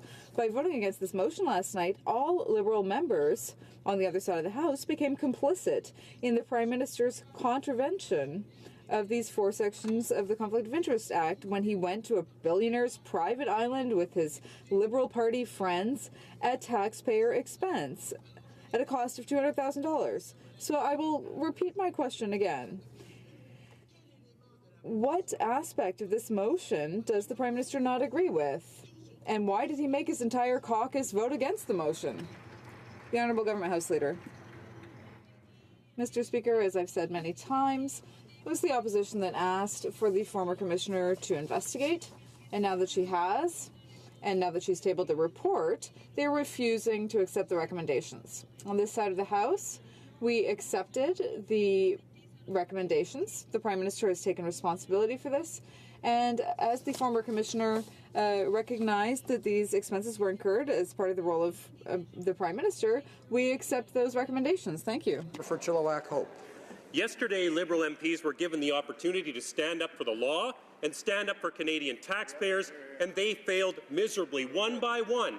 They stood to vote against our motion, which demanded integrity and responsibility from politicians. The motion said that when a politician breaks the law and costs taxpayers money, they have to pay taxpayers back. So which part of that did the Liberals disagree with? The part about obeying the law or the part about paying back taxpayers when they break it? The Honourable Government House Leader. Quite the debate that we took place in the House yesterday. The opposition, which has a limited number of opposition days to raise issues of importance to Canadians, have chosen to raise an issue that is important to Conservatives. We on this side will continue to focus on Canadians.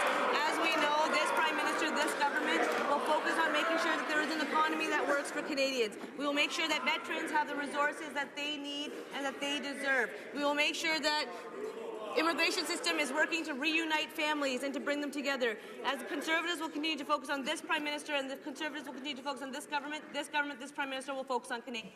The honourable member for order, the honourable member for Chilliwack Hope. Mr. Speaker, on this side of the House, we believe in respecting the law and respecting taxpayers. The Prime Minister is guilty of breaking the law by accepting illegal gifts, guilty of accepting a ride on a private aircraft, guilty of arranging his affairs improperly, and guilty of conducting illegal discussions about government business. His illegal trip cost taxpayers hundreds of thousands of dollars. He's refused to pay back the money. So why do these Liberals believe that it's taxpayers who should pay when they're the ones that break the law? The Honourable Government House Leader. Well, that's peculiar, Mr. Speaker, because immediately after the report was released, it was this Prime Minister that accepted responsibilities, and it was this government that accepted the findings. The Conservatives were the party that chose and demanded that the ex-commissioner investigate. Now that she has finished her investigation and submitted the report, they refuse to accept its conclusions. We on this side of the House will always respect the work of our office's department. We on this side of this House will always accept the advice of our security agencies, Mr. Speaker, and that's what Canadians expect. Thank you, Mr. Speaker. Honourable member for Edmonton Strathcona. Mr. Speaker, Canadians have been waiting 2 long years for the Liberals to deliver on the promise of a strengthened environmental assessment process. 2 adjectives that we can apply to the proposed new regime: discretionary and uncertainty. Will a project require an assessment? We can't know for a myriad reasons. The list of projects is eventually developed by regulation. Will the minister call one if the public's concerned? We don't know. Will there be a joint federal-provincial review, or will she merely bypass the whole thing to the provinces and let them deal with Indigenous concerns? What is the answer? The Honourable Minister of Environment. Thank you, Mr. Speaker. 2 words to describe what we announced today: better rules. That we understand that we need to have a process to review major projects that's based on good science, Indigenous traditional knowledge, that we need to be consulting with Canadians, that we need to be working in partnership with Indigenous peoples, and we need good projects to be able to go ahead in a timely fashion. That is exactly what we announced today. In terms of the project list, we're not just going to develop ourselves. We're actually going to listen to Canadians, because we need to make sure that the projects that are being reviewed are those that have a significant impact on the environment, and that Canadians have a clear chance to weigh in. Honourable member for Rosemont, La Petite Patrie. 28 months ago, the Liberals promised that they would strengthen and repair the environmental assessment process. For example, they said that they would end federal ministers' interference in the environmental assessment process. Today, in Section 17 of her bill, we learned that the Minister of the Environment will be able to decide unilaterally not to proceed with an assessment. The Minister said she wants to restore Canadians' trust with this new process. But if she breaks her promise, how can Canadians trust her if she's given herself the right to end an environmental assessment? Honourable Minister of the Environment. Mr. Speaker, I am so proud today that we did what we said we would do. We have a new environmental assessment process that will help us regain the trust of Canadians. Canadians want us to make decisions that are based on science and on Indigenous knowledge. They want us to listen to the concerns of Canadians, and they want us to work in partnership with Indigenous peoples. They want us to give the go-ahead to good projects, and that's what we're doing. Thornhill. Mr. Speaker, the new Ethics Commissioner at committee today made it clear he would like to see the Conflict of Interest Act reformed to give him powers to apply meaningful monetary penalties against those guilty of serious violations of the Act. Commissioner Dion also said he could use new powers to compel an offending member to repay the reasonable value of an illegal gift. Now, one can only guess what that would be with regard to the lavish hospitality value accepted by the Prime Minister for his illegal vacation, but in the meantime, the PM can still do the right thing and just pay it back. Honourable President of the Treasury Board. Mr. Speaker, we appreciate the advice and counsel of Mr. Dion. In fact, we respect our officers of Parliament, and we always appreciate their advice. We look forward to working with the Commissioner and to working with Parliament to continue to raise the bar on transparency and accountability as a government. Thank you, Mr. Speaker. The Honourable Member. Order. The Honourable Member for Lévis-Lotbinière.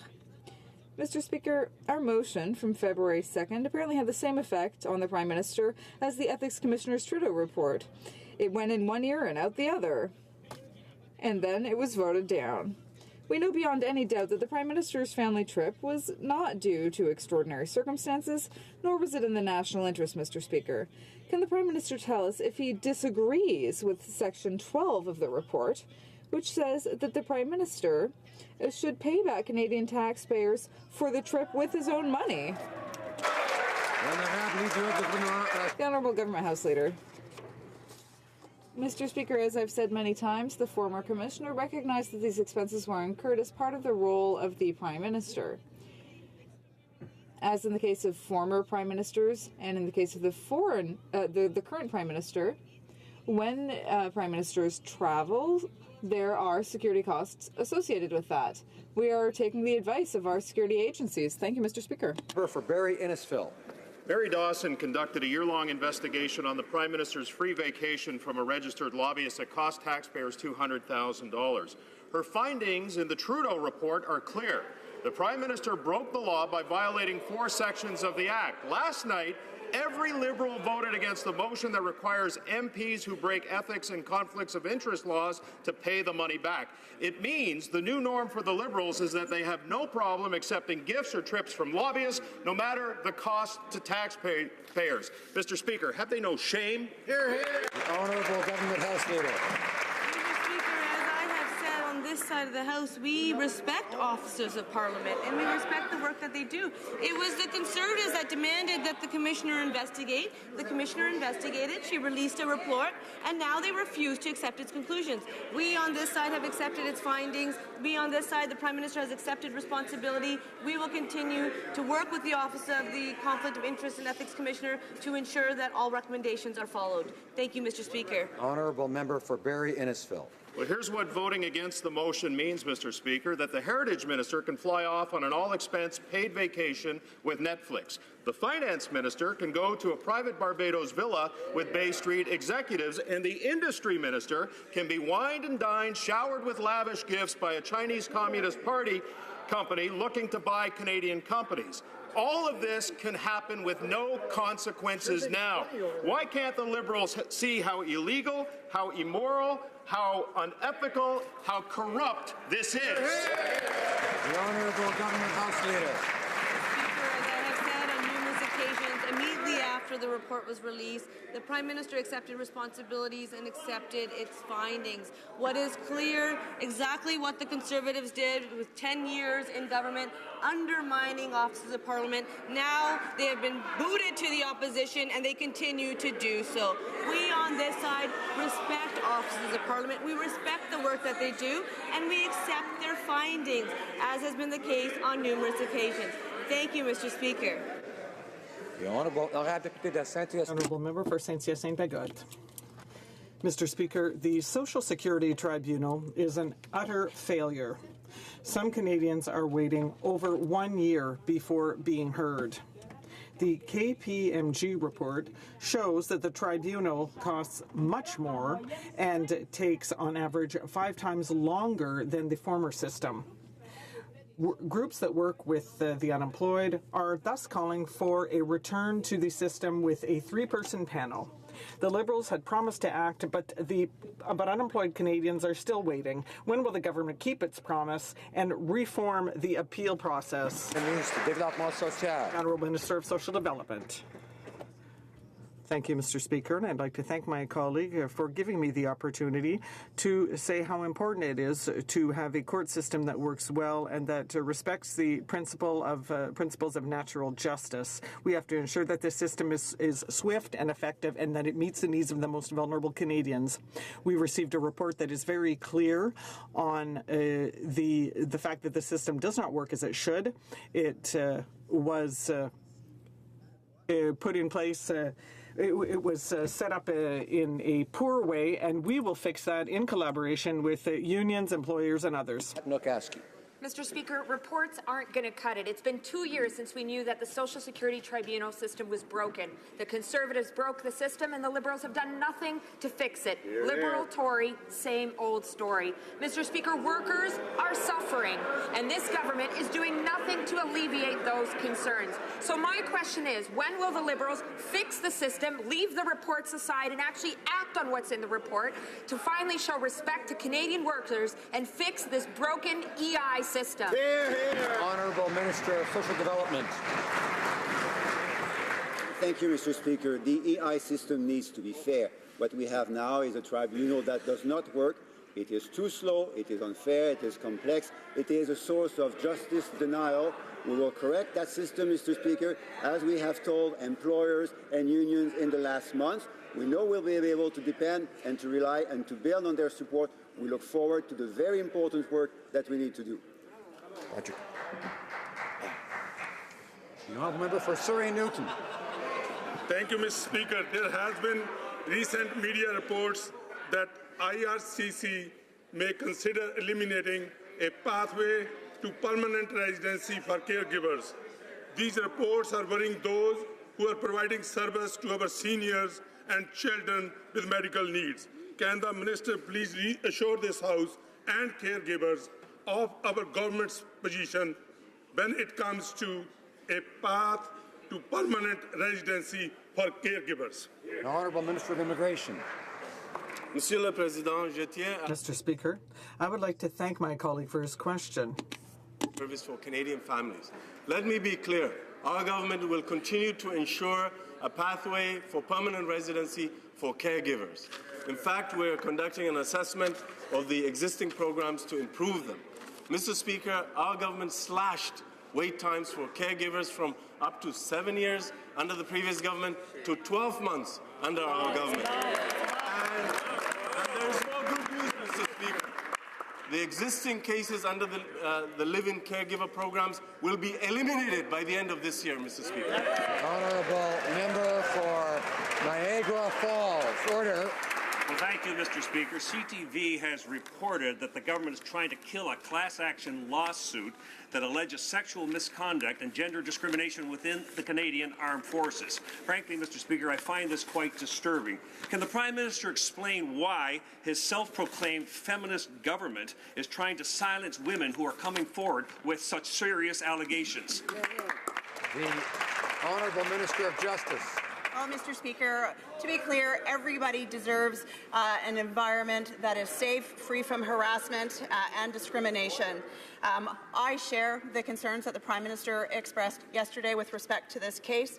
I'm looking into the pleadings to ensure that they are consistent with the values of our government, and I will provide my advice as Attorney General to the Prime Minister on this. I have full confidence in the Minister of National Defence to manage his litigation files. While I will not comment on the specifics of this case, it is my goal as Attorney General to ensure that when appropriate that we can settle these cases that are in the public interest. L'honorable député de... The Honourable Member for Beauport, Côte-de-Beaupré, Île-d'Orléans, Charlevoix. The Prime Minister loves to make grand statements when he knows that they will be good for him. For example, when he offered his apologies to a certain group. But when it comes time to protect Canadians against certain types of abuse and harassment, he continues to find excuses and do nothing. Will he make the right decision once and for all and apologize to our men and women in uniform for insulting them yet again by refusing to protect them from all forms of harassment in their own workplace? Of National Defence. Mr. Speaker, as I stated yesterday, let me be very extremely clear on this matter. Inappropriate sexual behavior of any kind is completely unacceptable and will not be tolerated in the Canadian Armed Forces. Every person who willingly serves their country deserves to have a professional environment to be able to grow and to serve. We have more work to be done, and we're going to get this done. Thank you, Mr. Speaker. Honourable Member for Yorkton Melville. Mr. Speaker, this Prime Minister promised veterans that they would never have to fight his government in court. We now know this is false. Standing before a veteran who gave so much for his country, this Prime Minister cold-heartedly stated that unfortunately he and his fellow veterans were asking for too much. The Prime Minister can afford to fly all over the world, meeting and greeting and dining and whining well, not whining, he whines at home, with the world's elite, but when it comes to our veterans, there's nothing left in the bank account. When will this Prime Minister show some real leadership and give our veterans what... The Honourable Parliamentary Secretary to the Minister of Veterans Affairs. Mr. Speaker, we are committed to the well-being of veterans and their families. We've delivered on our promise for a Pension for Life option, a plan designed to help veterans live a full and productive life post-service. The new Pension for Life option is monthly, it is tax-free, and is payment for life. It provides income replacement payable to 90% of a veteran's pre-release salary, indexed annually for life for those who need it. The Conservatives had 10 years to make the changes necessary to support veterans, and they did nothing. The Honourable Member for Charlebourg-Haute-Saint-Charles. Mr. Speaker, the Prime Minister promised on page 55 of his election platform that he would not take our veterans to court, but that was just another broken promise. In addition, he insulted them by saying that they are asking for too much from his government. When the member for Louis-Hébert says that he doesn't like my questions on this subject, we know that the government's on the defensive. Canadians now see that the Prime Minister is not a credible or trustworthy leader. Why is the Prime Minister not keeping his promise to not take veterans to court? The Honourable Parliamentary Secretary. Mr. Speaker, our members of the Canadian Armed Forces and veterans deserve to know that they have our full support if they become ill or injured. As is said by the member for Barrie-Innisfil, the Conservative government had become disconnected from veterans and had lost their trust. The veterans were poorly served by the Conservatives' contempt, and that's why we invested so much money. Unlike the former government, we're going to deliver on our promises. The Honourable Member for Laurier-Sainte-Marie. Mr. Speaker, this morning, the International Criminal Court launched a probe to investigate crimes against humanity committed in the Philippines. So concerning the arms sales contract to the Philippines, can the minister confirm that this contract was excluded by her government from the arms trade treaty? And how many other similar contracts are being negotiated between the Canadian Commercial Corporation and other countries with terrible human rights records? Honourable Minister of Foreign Affairs. Mr. Speaker, we have received no request for a permit for exportation.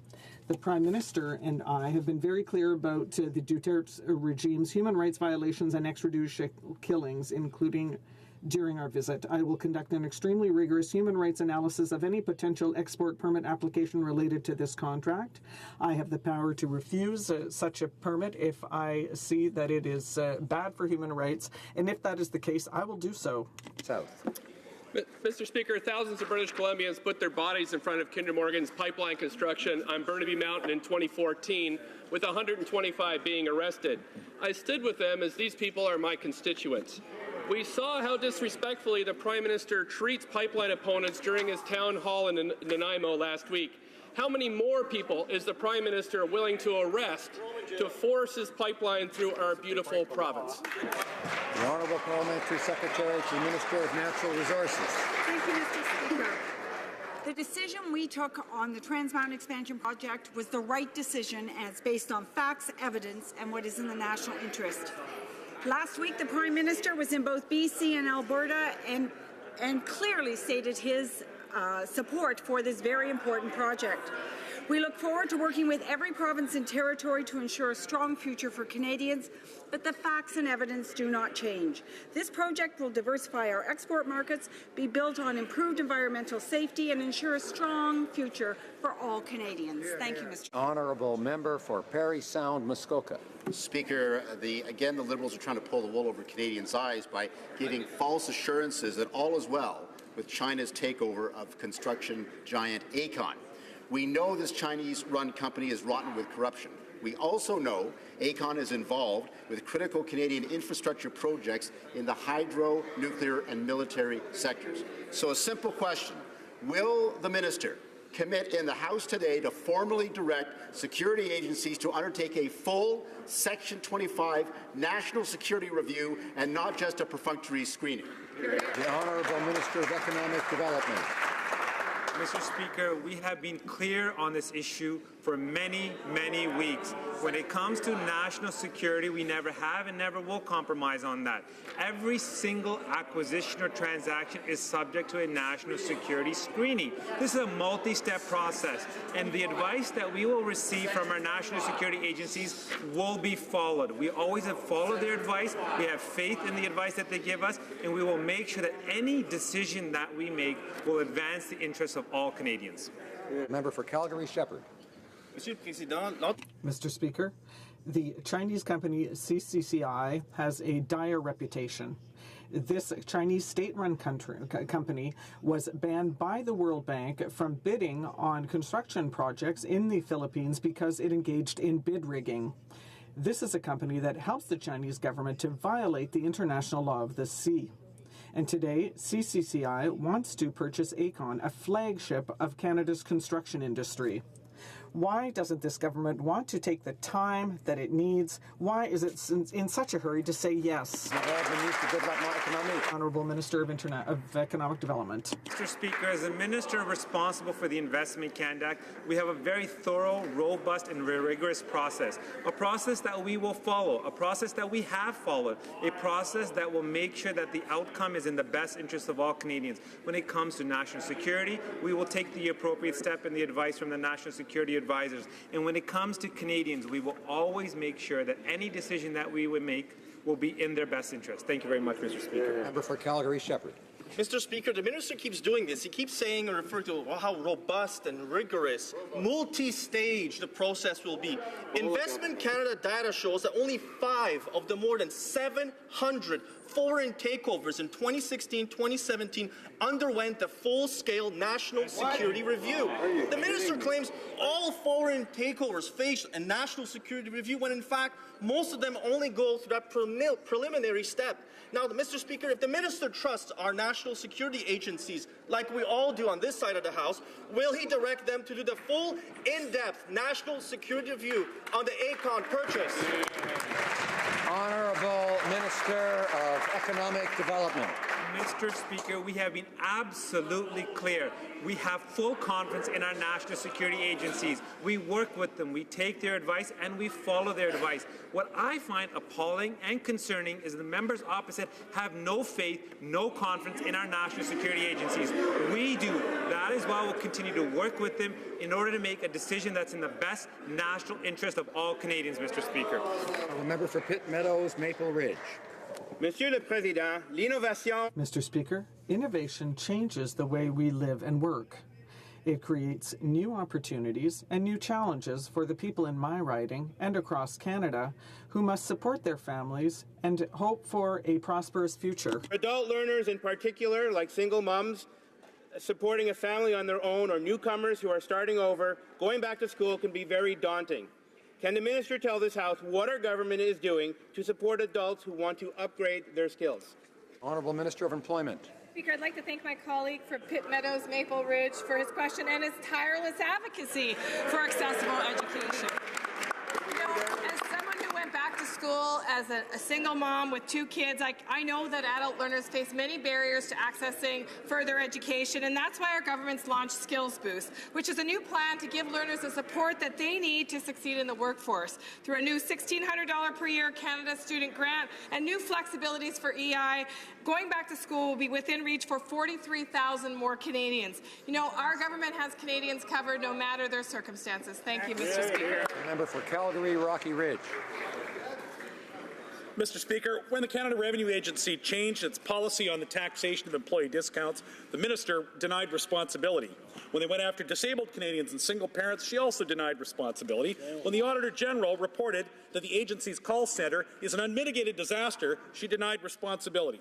Now that we know her executives receive the highest average pay performance in the entire public sector, will this minister, for once, accept responsibility for rewarding her executives for the failures of her agency and explain why? Minister of National Revenue.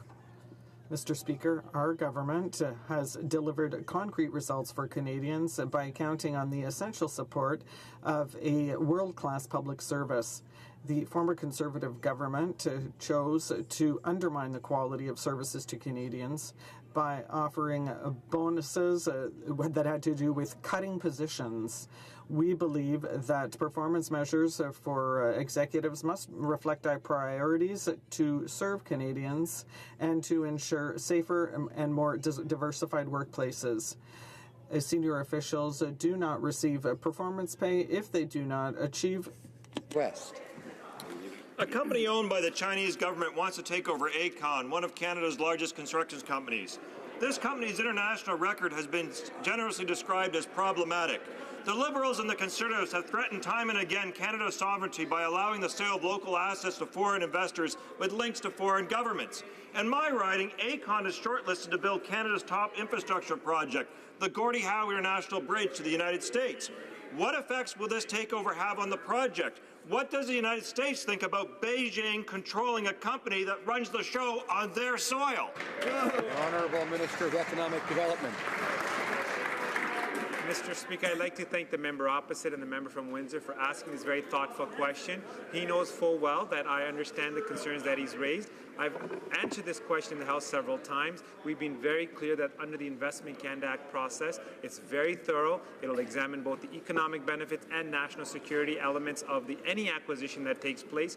We will make sure that we do our due diligence, that we're thoughtful about this, do our homework, and any decision outcome will be in the best interest of all Canadians. Thank you. The honourable member for Kildonan St. Paul. Mr. Speaker, Kildonan St. Paul is home to one of Canada's largest senior populations. While seniors benefit our communities in so many ways, they also rely on benefits like CPP, old age, GIS, to ensure that they have the security that they've worked a lifetime to earn. Could the minister responsible for seniors advise the House on what this government is doing to ensure that our seniors are receiving all the benefits to which they are entitled? Minister. Thank you, Mr. Speaker. On behalf of all members in this House, I would like to congratulate the member from Kildonan St. Paul for her strong advocacy on behalf of her constituents. Our government is committed to helping more seniors get the benefits that they deserve and that they expect. That is why I'm so pleased to announce that automatic enrollment for the Guaranteed Income Supplement is now in place since January and is helping 17,000 vulnerable seniors access the GIS without having to apply. Not only is that making sure that more seniors get the benefits to which they are entitled, but it's also helping to reduce poverty in that very vulnerable part of our population, Mr. Speaker. Thank you. The honourable member for Portneuf-Jacques-Cartier. Mr. Speaker, in November, I wrote to the Minister of Infrastructure to find out why he was imposing restrictions on the Drinking Water Fund. Because this means that cities have to hurry through their projects, which means more costs for taxpayers. Mr. Speaker, it's February and I haven't received either a response or even an acknowledgement of receipt. What do the Liberals have against municipalities? Instead of rushing them, will this minister work with the municipalities and give them a way to maximize Canadians' tax dollars? The Honourable Minister. Mr. Speaker, our government understands that effective and efficient infrastructure is the foundation of building a strong economy, creating jobs for the middle class, and also building inclusive and welcoming places for all of us to live in. We work very closely with the municipalities. I take pride in listening to them. And now after listening to them, we have made changes to extend the deadline for vast water project and for transit funding as well. This allows them to build a project in a way that meets their schedule, and we're very happy to work with them to extend this timeline, Mr. Speaker. Honourable Member for Repentigny. By creating the Canadian Energy Regulator, the government has put Hydro-Quebec in trusteeship. The government has banned Quebec from building or operating any part of an interprovincial or international electricity line without its permission. For example, if Hydro-Quebec wanted to go forward with its Northern Pass project with New England, it will have to beg for permission from the federal government and obey its conditions. Why does the government think that it has this right? Thank you, Mr. Speaker. Tighter timelines, better rules, more certainty for investors, and stronger protections. Our new approach to reviewing projects reflects our belief that we must work together to protect our environment and grow our economy to ensure a sustainable future for our children. We are building a better regulatory process that Canadians can have confidence in. Our new system will ensure good projects move forward to create good jobs and grow the economy. We will create a modern, predictable, and timely process that gets good projects built in a responsible, timely, transparent way. Our legislation is for the candidate. The honourable member for Repentigny. Mr. Speaker, this is something serious because we're not talking about the environment. We're talking about predatory federalism. The government said this bill will regulate the market for energy products. The government is taking over Hydro-Quebec. The federal government is the one who will decide who can sell electricity to whom and under what conditions. Do the Quebec Liberals realize that they are stripping Quebec of its control over its own energy future? The Honourable Minister of the Environment. We recognize that there is a provincial jurisdiction and a federal jurisdiction. So when we make decisions or when we examine projects that are in the federal context, obviously we're going to put in place our own process. So we respect Quebec, we respect Hydro-Quebec, but there are environmental impacts that will stem from certain projects, and we want to make sure that we put in place a robust environmental process. I believe the Honourable Opposition House Leader has the usual Thursday question. Thank you very much, Mr. Speaker. I would like to ask the Government House Leader if she could please tell this House what the remainder of the business of the House will be for the remainder of this week and for the rest of next week. Order. The Honourable Government House Leader. Order. Merci, Monsieur le Président. Thank you, Mr. Speaker. This afternoon we'll be continuing debate on the NDP opposition motion. Tomorrow we will continue consideration of Bill C-50 on political financing at third reading. Monday and Thursdays of next week shall be allotted days. On Tuesday, we will start second reading debate of Bill C-68, the fisheries legislation. On Wednesday, we will call the Environmental Assessment Bill, which was introduced this morning. Thank you, Mr. Speaker.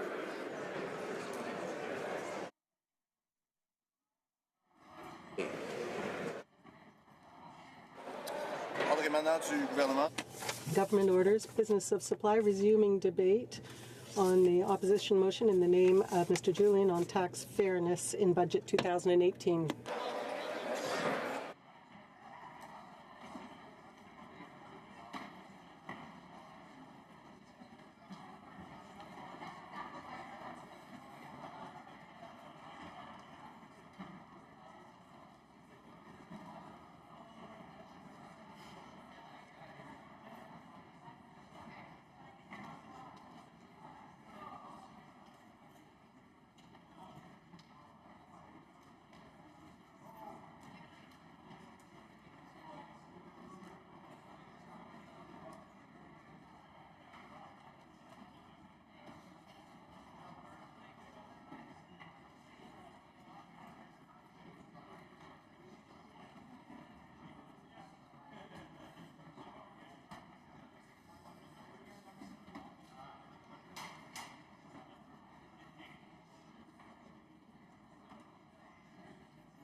Order. I would ask colleagues to take their valuable conversations into the lobbies or elsewhere in the precinct.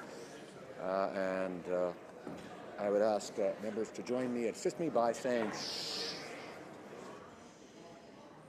Resuming debate, the Honourable Member, the Honourable Member for Cowichan Malahat Langford, as I recall, has 2.5 minutes remaining in questions and comments following his speech, and he just finished giving an answer to one question, so we'll go on and see if there are any other questions or comments. Questions and comments. The Honourable Parliamentary Secretary to the Government House Leader. Yes, thank you, Mr. Speaker. And just kind of picking up from this morning, what we do know is that the Government of Canada has actually been fairly aggressive in wanting to ensure that those individuals trying to avoid paying taxes are in fact being pursued. In the last couple of years alone, the government has committed virtually close to $1 billion to try to recuperate the hundreds of millions going well into the billions of dollars where individuals have not paid. So we have a government already that is progressively trying to get that money back. And that involves everything from the engagement of Revenue Canada, our court system, and many other mechanisms, believing that we are going to be able to recover that kind of money. And I'm interested in the members' thoughts on just how important that aspect is in terms of just recovering individuals that have avoided paying taxes. The Honourable Member for Cowichan, Malahat, Langford.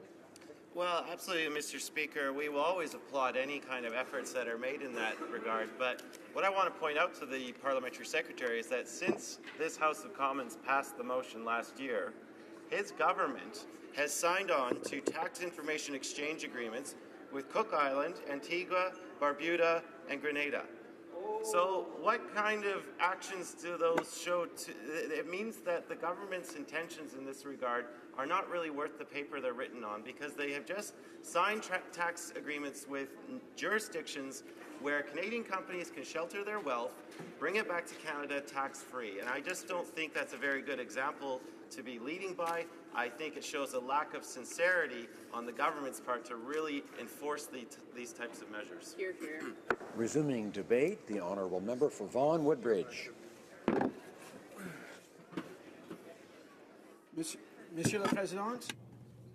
Mr. Speaker, I'm pleased to rise today and speak about tax fairness. I'm proud to be part of a government that does so much in terms of tax fairness.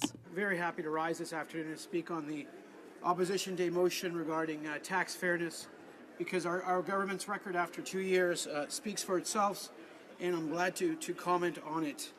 First of all, Mr. Speaker, in preparation for today's opposition motion, I went back and looked at our budgets for the last 2 years that we presented. And I looked at budget 2016 and our platform to create a stronger middle class, which we are doing through the lowest unemployment rate over 40 years and the fastest economic growth rate that we've seen in probably 10, 15 years. So a lot of great things are happening. I looked at what was in the first budget we presented, budget 2016, and then I looked at what was in budget 2017 on tax fairness, on fighting tax avoidance, on fighting tax evasion.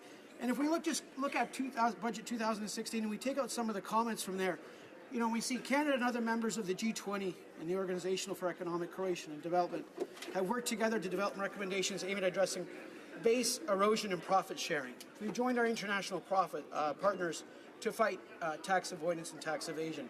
As part of its commitment to protect the integrity of the Canadian tax base, the Government of Canada is acting on certain recommendations of the BEPS projects. Budget 2016 proposed new legislation to strengthen transfer pricing, documentation, by introducing country-by-country reporting for large multinational enterprises. Mr. Speaker, I wish to add that I will be splitting my time today with my honourable colleague and friend, the member from Davenport. Secondly, Mr. Speaker, the CRA is applying revised international guidance on transfer pricing for multinational enterprises, which provides improved interpretation of the arm's length principle. And thirdly, Mr. Speaker, Canada is participating in international work to develop multilateral instruments to streamline the implementation of treaty-related BEPS recommendations, including addressing treaty abuse. Mr. Speaker, we also enhanced domestic tax integrity. We looked at how high net worth individuals are using private corporations or CCPCs inappropriately to reduce or defer tax. To help address this, we put into place numerous measures in our first budget in 2016, including limiting the use of the multiplication of the small business tax credit or the $500,000 small business tax deduction. Mr. Speaker, that was done to ensure that all individuals are paying their fair share of taxes in this country, to ensure that we have the revenues needed to pay for those programs that Canadians use day in, day out, and Canadians value. Mr. Speaker, we also put into place measures that would ensure that investment income derived from associated corporations' active business is ineligible for the small business deduction in certain circumstances. We also closed tax loopholes that allowed private corporations to use a life insurance policy to distribute amounts tax-free that otherwise would be taxable.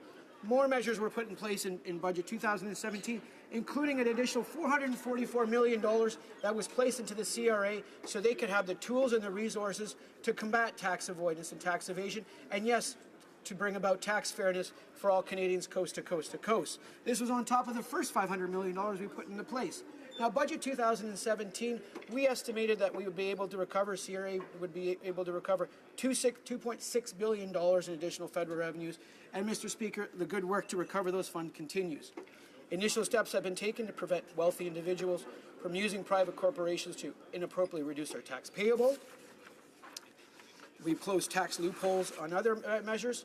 We've entered into agreements and we've started to introduce the legislation that was passed from BIA in 2016 on BEPS.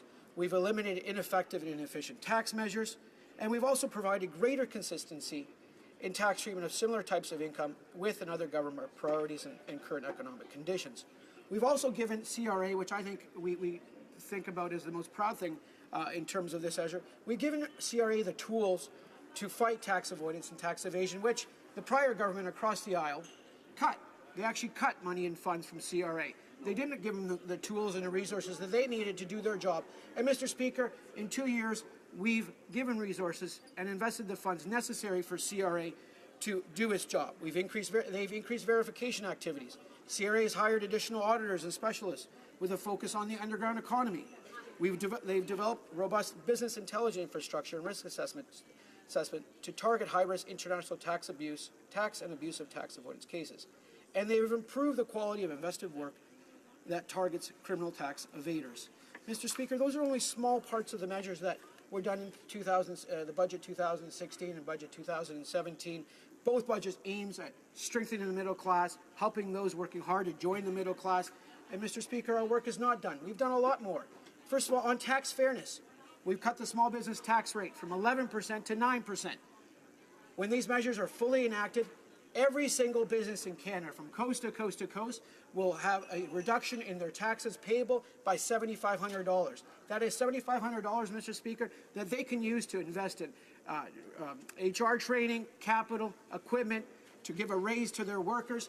Mr. Speaker, that is the work that we're doing. We've cut middle-class taxes for 9 million Canadians. Over 5 years, it's about $25 billion in tax relief that will go to 9 million Canadians working hard every day, so they'll have more money to save, to invest, to spend on their kids, and so forth. We've eliminated income splitting, which the prior government brought in, which is the most regressive form of taxation policy, which only benefited the wealthiest in Canada. In fact, Mr. Speaker, I would hasten to add, I don't know why the prior government introduced that measure, because it was so regressive. It was so unfair to the majority of working Canadians across this country, to the majority of middle-class Canadians, and we've eliminated that. And with that, we brought in the Canadian Child Benefit, which benefits 9 out of 10 Canadian families, on average $2,300 more per year. Mr. Canadians, the CCB is tax-free, it's simple, it's monthly, and it's helping to lift Canadians out of poverty, and most importantly, it's helping to lift Canadian children out of poverty, and we should all be proud of that. On the CCPC, Mr. Speaker, we consulted with Canadians on how to make our tax system more efficient, more fair, and after the summer consultations, we came back and tackled income sprinkling, which is a measure, Mr. Speaker, that was used by certain high net worth individuals across this country that was unfair. It was allowing them to reduce their taxes payable to levels that were unfair to other Canadians, and it was allowing two individuals with the same income to avoid and create a big differential in things. Another thing we reversed was on the TSFA. The prior government would have doubled the TSFA amount to $10,000 when we know the foregone revenue from that doubling would have impacted programs in the future, my children's programs. Well, we know that the only individuals in Canada that could have afforded that $10,000 a year would have been wealthy individuals. Mr. Speaker, less than 10% of Canadians max out their TSFA at the $5,500 level currently. Shame on the other side for bringing in that measure. Shame on them. We strengthened the Canada Pension Plan. We enhanced it for future generations. In my riding alone, the guaranteed income supplement increase benefited over 2,000 of my most vulnerable seniors, up to $800 each this year. That is the good work our government is doing. That is the good work that Canadians elected us to do. Mr. Speaker, we continue on looking at ways to boost and to bring in tax fairness. I'm proud to say I was the committee member on the Finance Committee that invited our National Revenue Minister to come to committee. That was I was the member on the Finance Committee that brought forward the motion to look at tax avoidance and tax evasion. Mr. Speaker, I'm proud of the work that we did as committee members in producing a report that we brought forth to the National Revenue Minister, and the number of the recommendations within that report. And if you look at what's been replied from the National Revenue Minister, a number of those recommendations have been fulfilled. Mr. Speaker, I am proud of what our government has done on this issue with regards to tax fairness. That is what our government is about. Those are the resources we've implemented into CRA. You know, you look at our record for offshore-related files alone. Since the end of the year, the Canada Revenue Agency is conducting audits on more than 1,090 taxpayers and is criminally investigating more than 20 cases of tax evasion. The CRA, with the resources we've implemented, has the resources to risk assess 100% of large multinational corporations annually and is better able to identify those taxpayers who participate in aggressive tax avoidance schemes. Mr. Speaker, we've done a lot. We are cooperating with our partners internationally to tackle such issues as transfer pricing. We're cooperating on BEPS, which is coming into force. We're making sure that CRA has the resources to tackle complex, multi-level cases of tax evasion. That is what a government does. A government stands up for middle-class Canadians, working-class Canadians, working very, very hard every day to ensure that they have the resources to make a great living, to have a brighter future for their children, but also ensure that all Canadians, coast to coast to coast, all companies coast to coast, are paying their fair share of taxes. Thank you, Madam Speaker. Questions and comments. Questions et commentaires. The honourable member for New Westminster, Burnaby. Thank you, Madam Speaker. Thank the member for his comments. Though I'll ask him a very specific question. Does that mean, since he supports the intent of the NDP motion, that he will be voting in favour of it next Tuesday to include these two measures in the budget for 2018? The honourable member for Vaughan Woodbridge. Merci beaucoup pour cette question. The honourable member from Columbia. Thank you very much for the question. Madame la Présidente, Madam Speaker, this is why this government wants to fight tax evasion and tax avoidance. There will be $1 billion in our budget, which we will use to transform the Canada Revenue Agency into an agency which works for Canadians, especially when it comes to a fair tax system. Canadians expect that we will continue to act in this way. Thank you, Madam Speaker. Questions et commentaires. The honourable member for Courtenay Alberni. Madam Speaker, I think there's a huge confusion here about what tax fairness is, and I appreciate my colleague for his speech and outlining all of the measures that the Liberal government's taken. But let's take a quick look at those measures. They talk about a middle-class tax break, but it only benefited people mostly that earn between $50 and $100 an hour. Anyone who earned $23 an hour or less got nothing. Madam Speaker, they talked about the small business tax cut. Well, the Minister of Tourism and Small Business and the government House Leader said it's a great soundbite. This is a year ago. But it's not practical. The only reason they supported it is they were in quicksand, Madam Speaker, when they brought forward their changes to small business. And in fact, they attacked small business. They went after Canadian-controlled companies, yet publicly traded companies didn't get any of the same measures imposed on them. And Madam Speaker, I think that we just want a simple answer. We know that CEOs in our country shouldn't be getting a tax loophole that costs Canadians almost $1 billion, while small business people, while hardworking Canadians are paying their fair share of taxes. They talk about spending $1 billion. $1 billion chasing who? Small business people and hardworking people. Close the loophole, Madam Speaker. We need the member to answer why they haven't closed this loophole. Our member for Vaughan Woodbridge. Je vous dis merci de mon...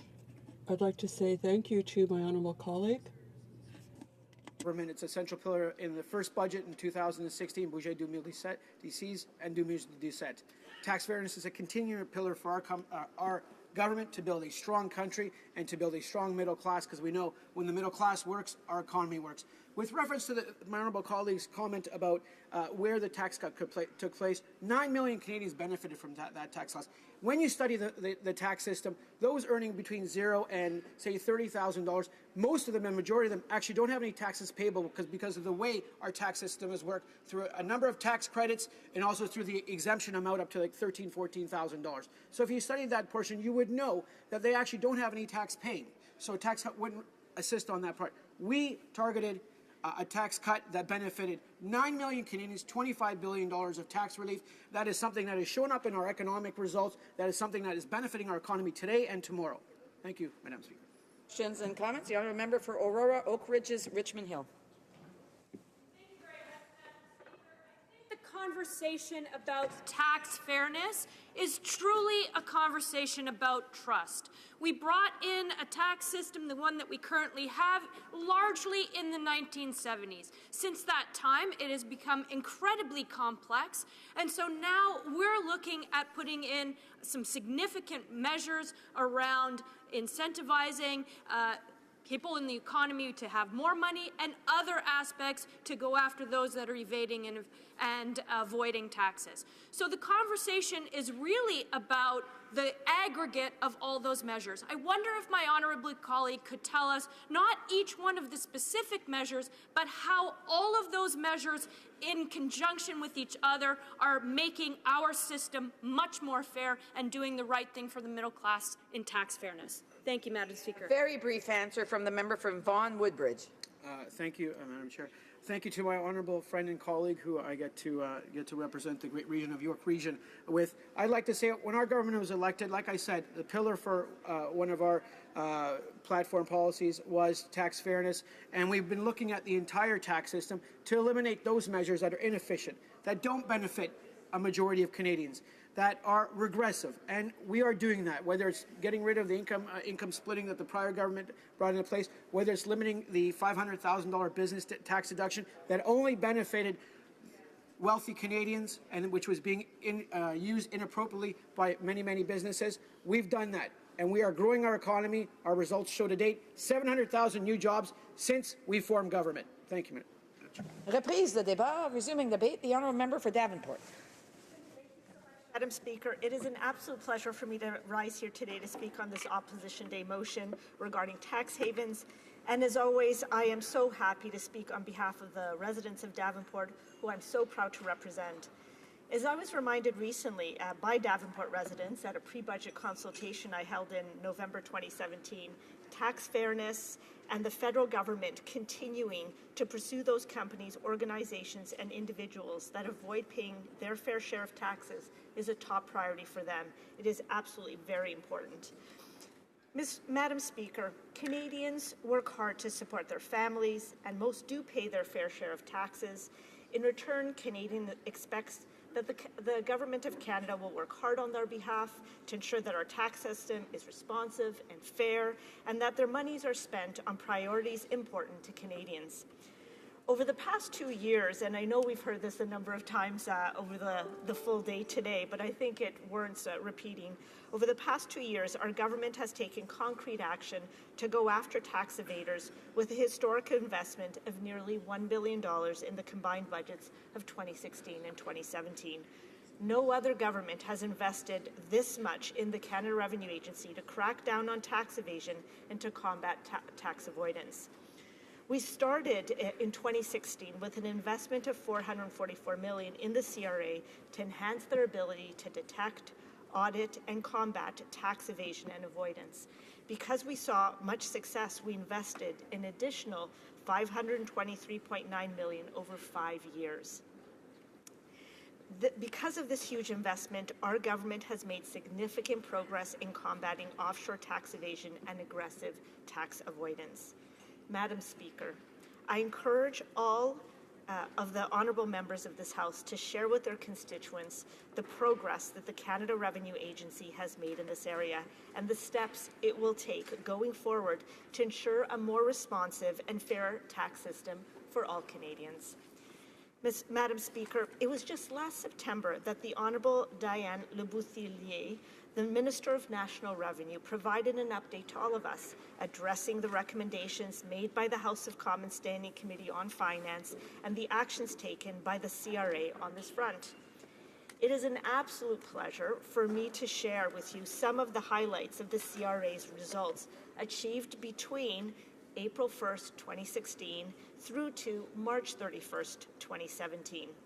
335 cases were referred for criminal investigations, 123 search warrants were executed, 32 criminal charges were laid under the Income Tax Act, the Excise Tax Act, and/or the Criminal Code, 37 convictions for tax evasions were made, 10 million in court fines, 50.6 years of jail time were imposed, and more than 111,000 audits were completed, with a fiscal impact of $12.5 billion yielded from audit activities. I should note at this point, Madam Speaker, that while we expect to recover $2.6 billion in revenue from crackdown on tax evasion, this amount does not reflect the gain that's expected to be realized by our provinces and territories across Canada, whose tax revenues will also increase as a result of federal action, investment, and initiatives. Madam Speaker, the issue of tax havens demonstrate quite clearly that tax cheating remains a significant global multi-billion-dollar issue that transcends borders. Not only is Canada taking action here at home, but we are also playing a key role internationally. I'm happy to relay that Canada plays a key role in international intelligence when it comes to combating overseas tax abuse. We share our information, and we get our information, and we get information that helps us to track down evaders. With our partners in the G20, as well as with our partners that are part of the Organization for the Economic Cooperation and Development, Canada has been actively participating in the Multilateral Project on Base Erosion and Profit Sharing, or also known as BEPS, which tackles international tax planning arrangements used by some multinational enterprises to inappropriately minimize their taxes. And just to remind everyone, Canada signed onto the Multilateral Convention to implement tax treaty-related measures to prevent BEPS in June 2017. As part of Canada's choices under the Multilateral Convention, Canada will adopt BEPS standards, including the Treaty Abuse Rule. Our government is committed to working with international partners and is involved in initiatives to better tackle the issue of tax evasion and tax avoidance. Madam Speaker, Canada is heavily engaged in an extensive array of tax treaty networks around the world, having signed on to 92 tax treaties and 22 tax information exchange agreements as of November 2016. In addition, in May 2016, Canada signed the Multilateral Competent Authority Agreement with its OECD and G20 partners to formalize the sharing of information contained in the country-by-country report, or CBCR. CBCR, together with the existing treaties and the BEPS project, will provide Canada with more information to risk assess taxpayers who may be aggressively avoiding or evading taxes offshore. Now, given that our government is fully committed to fighting tax evasion and aggressive tax avoidance, we are establishing a new level of transparency to report results to Canadians. And just as a quick aside, Madam Speaker, I also co-hosted a joint pre-budget consultation with a number of my colleagues just a few weeks ago, and a number of those residents that actually attended the pre-budget consultation indeed verified that they are looking for transparency from the CRA. They want to see public results from the investment that the government, on behalf of all Canadians, is making to recoup taxes, as they believe that with more transparency, there will be more disincentives to those who believe who may be thinking about using offshore tax havens to evade paying their fair share of taxes. Now, Madam Speaker, the Canada Revenue Agency has identified $25 billion in fiscal impact from audit activities over the last 2 years. Almost 2/3 of this was from audits of international, large business, and aggressive tax planning activities. Fiscal impact, by definition, does not imply amounts collected, but amount identified.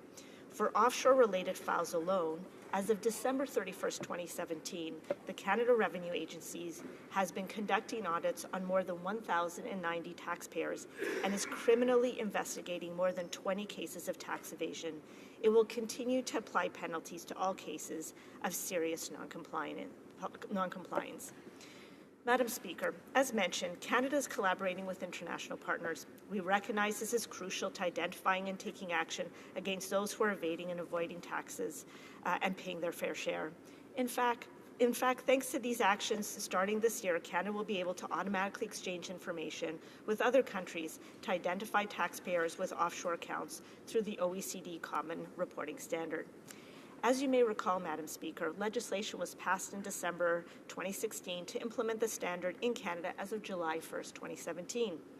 This allowed Canada to undertake a first exchange of information with other countries. We have indeed started working with our international treaty partners to obtain information that may not currently be in the agency's possession. Information that will help the government take compliance actions according to the information available in each case, including referrals to the CRA's Criminal Investigations Unit and, where appropriate, the Public Prosecution Service of Canada for possible criminal prosecution. I want to emphasize that the CRA does not depend on legalists such as the Paradise Papers or Panama Papers to tackle the issue of tax evasion and aggressive tax avoidance. Thanks to the government's investment in the CRA, by the time such a leak occurs, the agency is already well advanced in carrying out its work in identifying and pursuing those who are not paying their fair share. Madam Speaker, our government's leadership and contribution to international best practices in this area is providing Canadians with a revenue agency that is world-class, a world-class tax and benefit administration.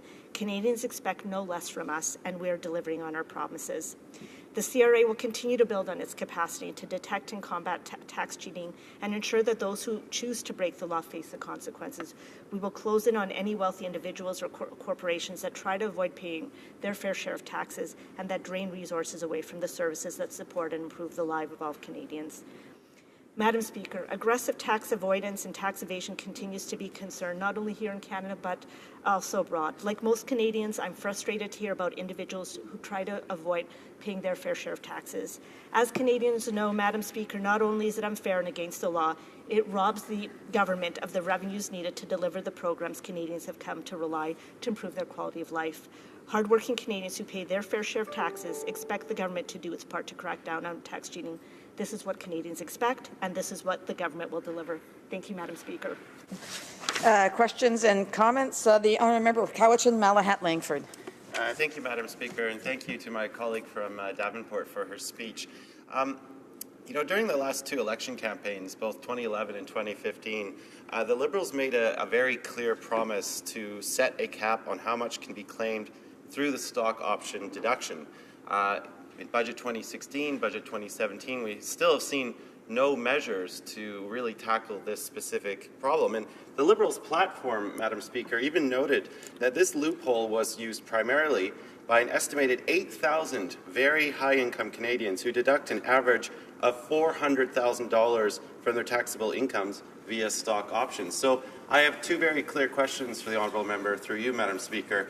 Why have the Liberals abandoned their promise thus far? And does she think that this measure should be included in the 2018 budget?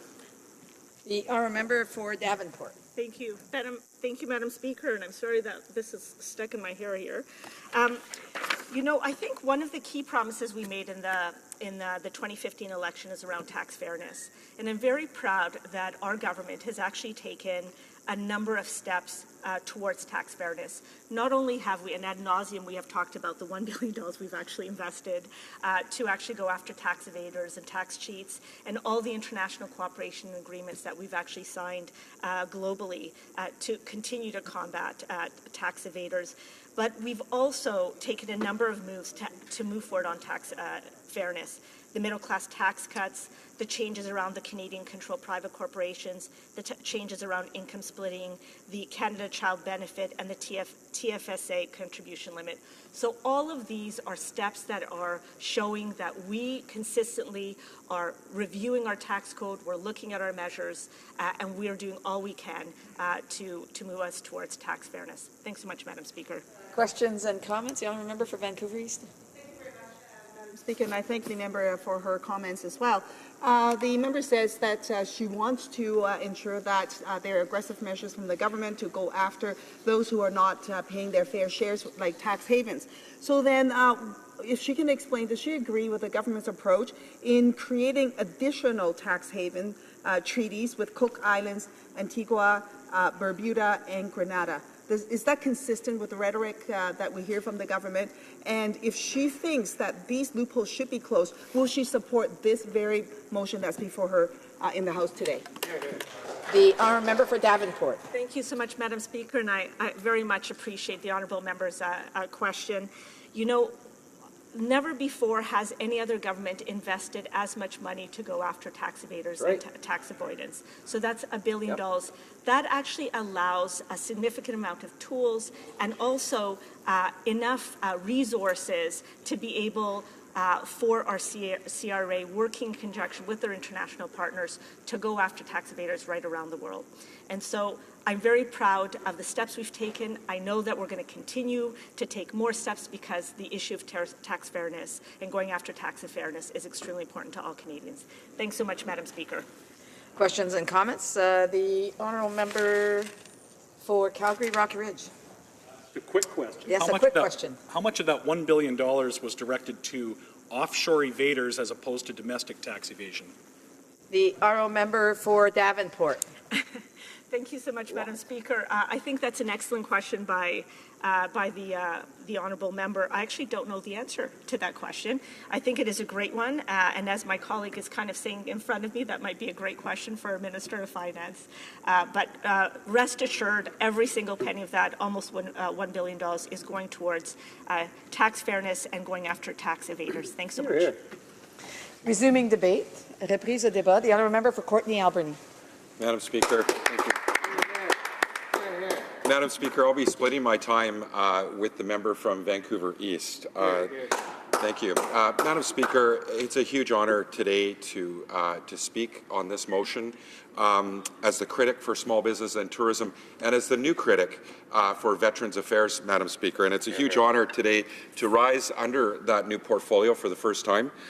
Big steps to follow, certainly with the previous MPs that have led this fight on behalf of veterans. And I want to thank and take a moment to thank all of our military and RCMP veterans and their families for their service and sacrifice. It's a huge honour to be asked by our leader, Jagmeet Singh, to take on this important file on behalf of Canada's NDP. And I look forward to working with and serving our veterans and their families.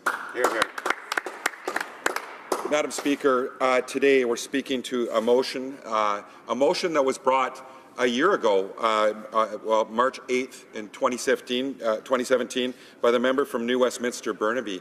And that motion calls on the House to, this motion today recalls that motion that was adopted March 8th, 2017, supported by the government, and it asks the government to keep its promise, an election promise, to cap the stock option deduction loophole and to take aggressive action to combat tax havens, and that the House call on the government to respect that resolution by ensuring that both measures are included in Budget 2018. Madam Speaker, the government has yet to follow through with a motion that was adopted here in the House. What we're doing today is, again, asking on the government if they will support this motion in their upcoming budget in March 2018.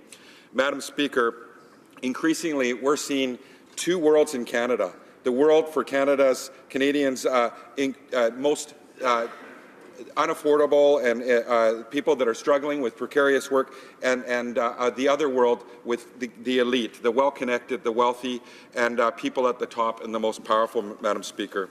This motion calls on the government to close tax loopholes for the rich. And, Madam Speaker, there's tax havens right now that are leaking, the greatest leakage in the Canadian economy, about $11 billion a year, Madam Speaker. That's a lot of money. That's about $325 million per riding in Canada, just to put things into perspective. Madam Speaker, the CEO tax loophole option, I'll just touch on that to start. I was on a plane and I talked to someone from the tech industry, one of their top CEOs of a great company here in Ottawa, and I asked him if this incentive was the type of incentive that drew CEOs and drew talent to Canada to make us more competitive. And he said, actually, not at all. And he supported my thoughts that, you know, when you have success, when you win, when your company's thriving and you do well, that you don't mind paying your fair share to build this great country that we live in. In fact, Madam Speaker, he talked about ways that we can that would support the tech industry and CEOs in Canada's largest corporations, is more investment in programs like SHRED and economic development programs to help innovators and people that are trying to get started. Madam Speaker, it was great to hear from someone right there at the top that could confirm with me that it wasn't going to take away our competitiveness. It's certainly been an argument from the other side. When it comes to tax havens and tax fairness, this government says that they're chasing tax cheats, but in fact, the people that are using tax havens, the CEOs that are using tax loopholes, these are legal tax measures, Madam Speaker. We're actually asking the government not to go after tax cheats, but actually close the loopholes and move forward with legislation so that we can make sure that everyone's paying their fair share. It's one thing to invest $1 billion chasing people, but you can't chase people that are using legal tax havens and legal tax loopholes. And, Madam Speaker, we're asking the government to follow through with their election promise and change these agreements and close them, close the CEO tax loophole for CEOs that benefit the most. We've seen how many people are using these tax havens through some legal and some illegal measures through the Panama Papers, the Paradise Papers. Recently, we learned of a Canadian mining company that's avoided paying over $400 million in taxes that they should be paying here in Canada, money that would go to infrastructure, social infrastructure, to build a strong, healthy country, security that could help pay for many things that we need here at home. In fact, there's a lot of companies now that are being set up by people that don't even live in Canada, that aren't even Canadians, and they're directors of companies here in Canada, and they're doing business throughout the world, and then they're using tax havens to move their money offshore, and then they're not paying their fair share of taxes in the country where they've set up and doing business. So, Madam Speaker, we have a lot of concerns around how tax havens are being used, the economic leakage that it's bringing. We hear from the government. They talk about some of the tax fairness measures that they brought forward. Madam Speaker, they introduced a middle-class tax break. And the member earlier, one of the government members, said that, that someone earning $45,000 a year or less doesn't pay taxes. That's not true. If you ask anybody in our country who earns $45,000 a year and tell them that they don't pay taxes, that there's all these different tax breaks for them, well, they're gonna tell you that that isn't true, and I hope that they talk to their member of parliament if that's the case, if they're saying that. Madam Speaker, when they introduced their middle-class tax break, we learned that someone who earns about $23 an hour, $45,000 a year or less, got nothing. How is that a middle-class tax break, Madam Speaker? But someone who earns $50 to $100 an hour benefited the most. They got about a $700 tax break. I mean, this is what they call tax fairness, Madam Speaker, and it really concerns me. This isn't a way to help those that aren't in the middle class join the middle class. In fact, it's counter. It creates a bigger gap, a widening gap for the wealthy and the well-connected, and those that are struggling to make ends meet. And someone who's earning $100,000 to $200,000 a year that got that tax break, they actually don't think it's right either that someone who earns $23 an hour or less got nothing. So, Madam Speaker, let's talk about tax fairness. As the critic for small business and tourism, the government has now imposed some limits and increased taxes for small business owners through Canada-controlled companies, but they don't apply that to publicly traded companies. And I have to ask why. Where's the fairness when they talk about small business taxes? And we know, and a really important question I have for the government is, why did it take them 2 years to reduce the tax measures for small business from 11 to 9%, a campaign promise. Well, we know why.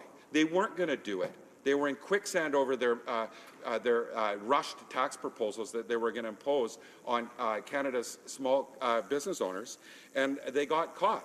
And the only way they could save themselves was following through with the promise that they had delayed for 2 years.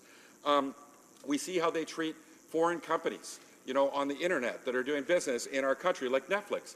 They don't pay the same taxes that Canadian companies pay, Madam Speaker. Where's the tax fairness?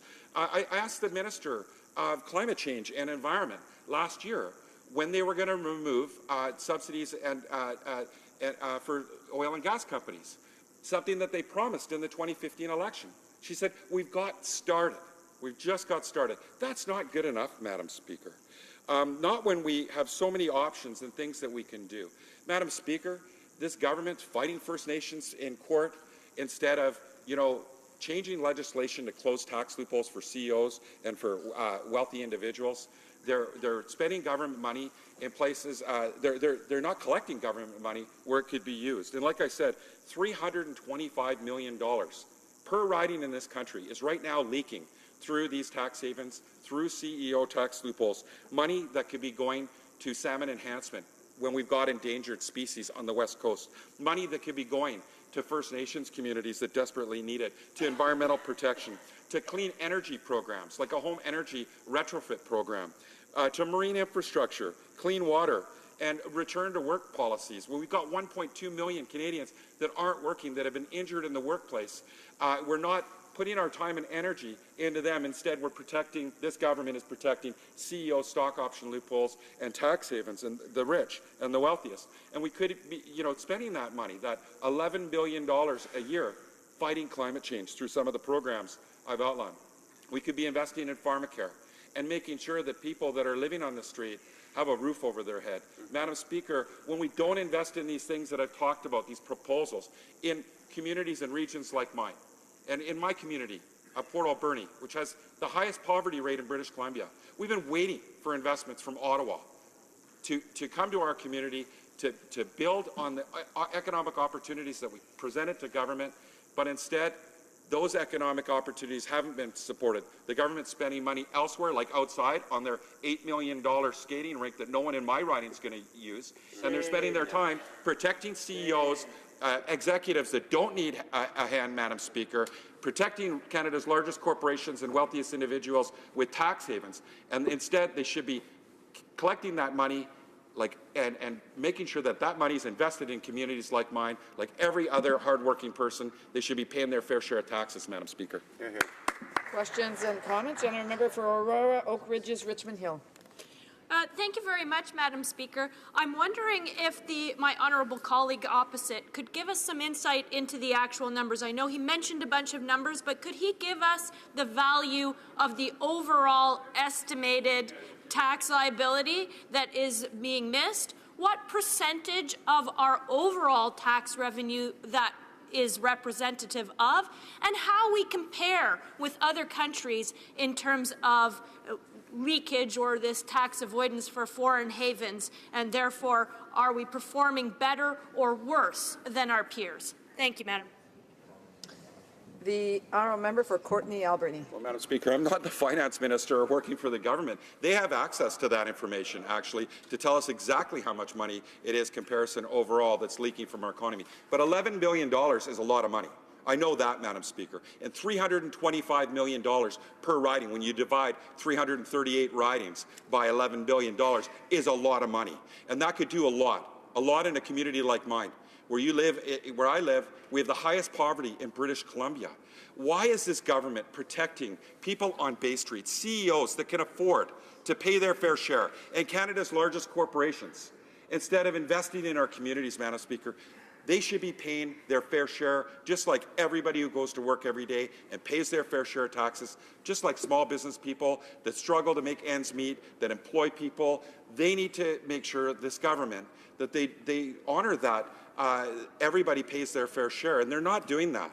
By creating these tax havens, this economic leakage that is happening, protecting CEOs, people that don't need a tax break, it's unfortunate, Madam Speaker, and this government made a commitment They supported our motion in this House, in the House of Commons, and they haven't followed through with the support of that motion.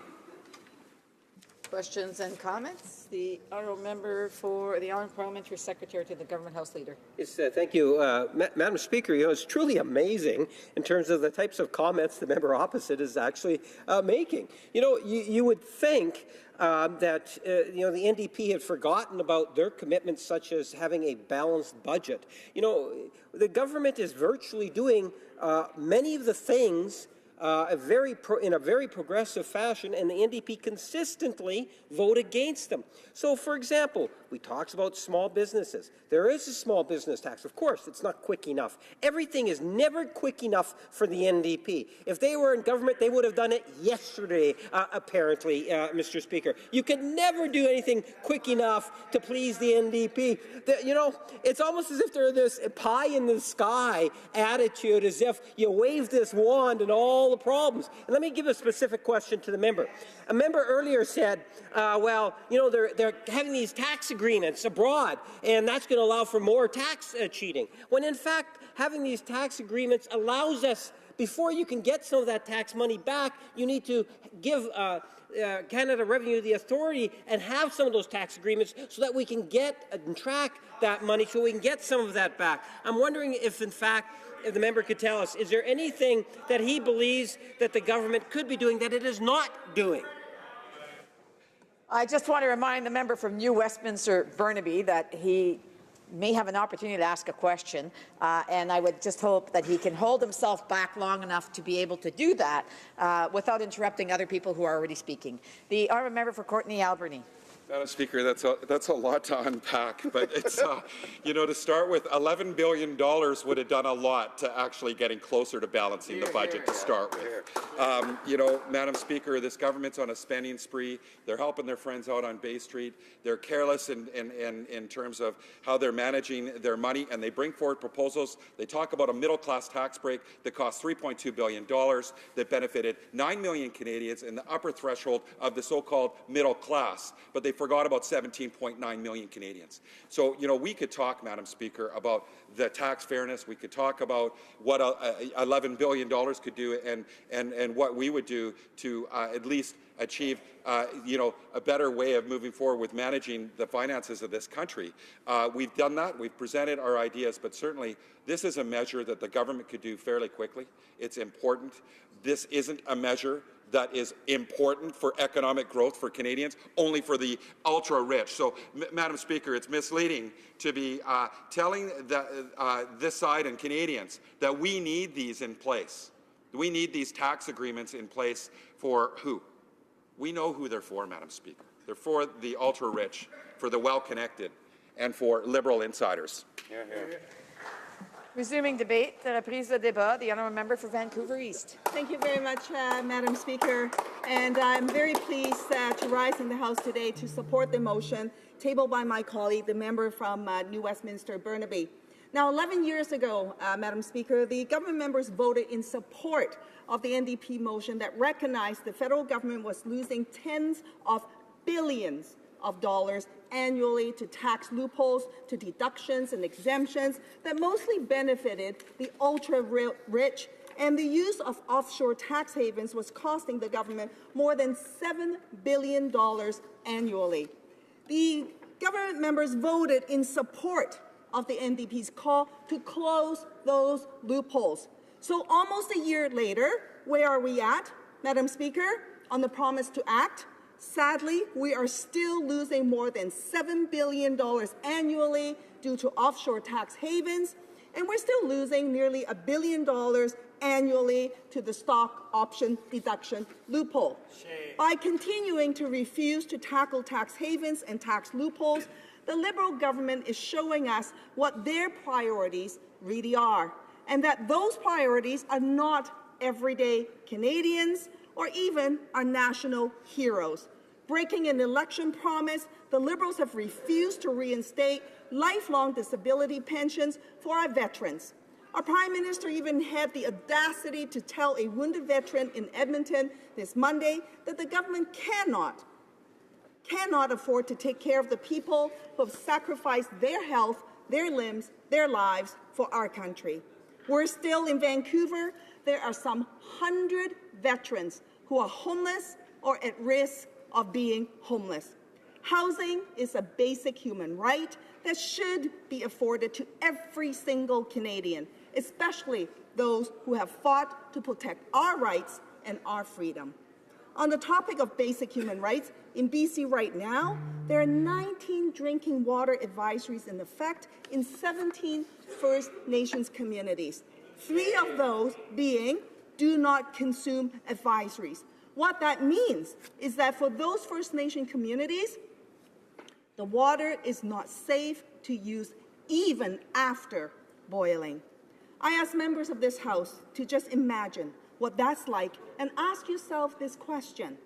Do you find this acceptable when Canada is one of the wealthiest countries in the world? Or do you think that Canada can do better? Should we not use the billions of dollars of lost tax revenues from CEO stock options and tax havens to pay for these critical services? This week, the Hill Times, as part of a series on constituency offices, profiled my staff in office in Vancouver East. Vancouver East is an incredibly diverse riding with over 70 different languages spoken and an incredibly vocal group of activists that always keep me on my toes. Now, in the heart of my riding, in the downtown east side, a person is dying almost every other day from overdose.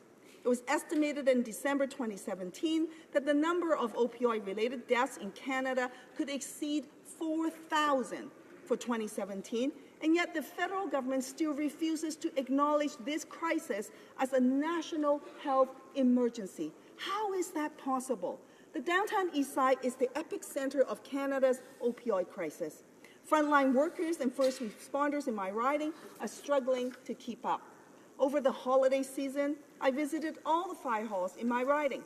Firefighters were telling me the trauma that they are experiencing in witnessing not just one person overdose during their shift, but multiple overdoses. The impact of responding to these tragedies takes a toll, and our first responders deserve to be taken care of too. The former Minister of Health had promised to provide resources to first responders, and yet, today, nothing. And for the chronically addicted, no action has been taken to ensure that there's a full range of treatment options available to them. If the government had the courage to act, redirecting just a small portion of the lost revenues from the offshore tax havens to programs to address the opioid crisis would save lives. Similarly, it would mean that the seniors and veterans who are struggling to pay for prescription medication and dental care would have the care that they deserve. Madam Speaker, an Aboriginal mother in my riding who has over the years donated hundreds of artwork and cedar weavings to local schools is skipping out on her cancer medication because she cannot afford them. For the life of me, I don't understand why the Liberals voted with every one of the Conservative members to reject the member from Vancouver Kingsway's motion to begin negotiations for a universal farmer care program. I don't believe this is what Canadians want from a government that promised real change. I believe Canadians think that we can do better. If loopholes for offshore tax havens were closed, many of the government's departments can use a boost in funding. Why? Just take immigration. Processing delays continue to plague every government department. People have to wait years to get a hearing from the IRB. And at the IRB, there's a backlog of over 40,000 cases.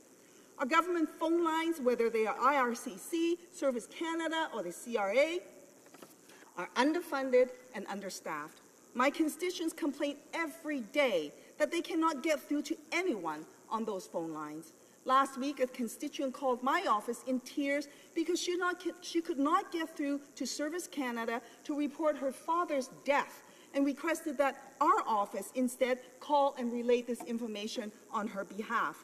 When the government chooses not to properly fund programs and services, the fact is people suffer, real people, not people who can go on private islands on vacations or people who forget that they have a French villa, but real people in our communities. It's not that our government doesn't have tools for collecting money. The issue is who they want to go after. My constituents tell me every day that our government is in fact very good at collecting money. I have a constituent who makes an income of about $4,000 a year in sales of her art, whose taxes have been sent to collections. And so the government will have tools in place to go after those individuals. I have another single mother whose child tax benefit is being held back. Why? Because she cannot produce receipts to demonstrate that she has child care. She doesn't have child care because she can't afford child care. And yet her child tax benefits are being held back because of that. How does that make sense when we have these kinds of situations going on? And then when you look and see what the government's doing, they promised almost a year ago that they would go after those, the ultra-rich, those who are the top 1% of the income earners, to close these loopholes. And then almost a year later, not only do they not close those loopholes, in fact, they sign more treaties for tax havens to allow for more advances on this front. And then we have the government members saying, oh, but that's the only way that we can establish a path to close those loopholes, to go after those tax evaders. That is simply not true, because if you read the agreement, you will know that those new agreements indicate that it is entirely a path to ensure that they don't have to pay any Canadian taxes at all.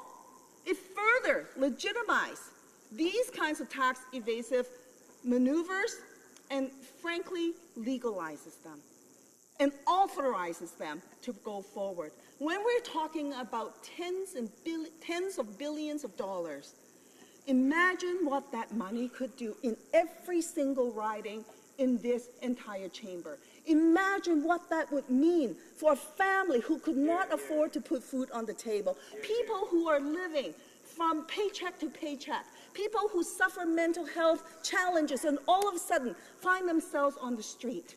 Imagine what our Canada would look like if we made this change.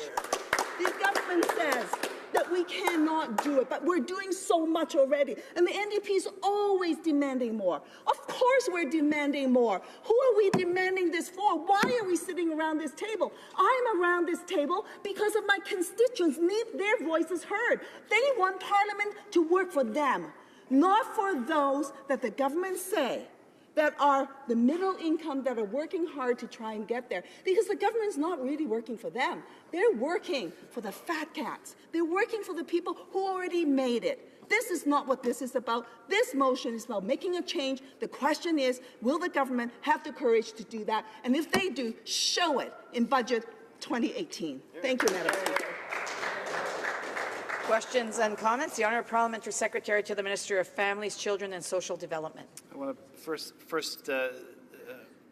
make it very clear that the priorities that were listed by my colleague across the way are shared on this side of the House. It's why the $40 billion investment in housing has been produced. It's why we didn't declare the opioid crisis a national crisis. Just declaring it doesn't change the money you put into it, but we immediately invested into it, changed laws, made safe injection sites easier and faster to get approved and put in place. We delisted many of the drugs that are required to revive people when they do overdose.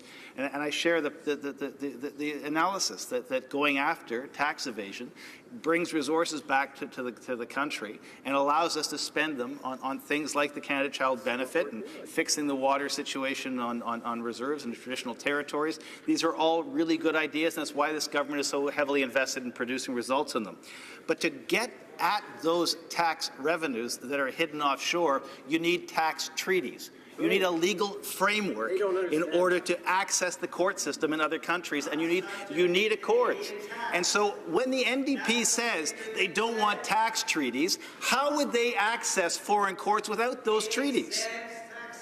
I just want to remind the member for New Westminster Burnaby to please refrain from yelling out. I'm sure that he can attempt to get up and ask a question. The honourable member for Vancouver East. Well, thank you very much, Madam Speaker, and I thank the member for his words. But let me just say this. If the member actually read the agreement of those tax treaty agreements, he will actually note that the taxes in the agreement would allow for the revenues to not be subject to Canadian taxes. That actually allows for and legalizes that tax evasion.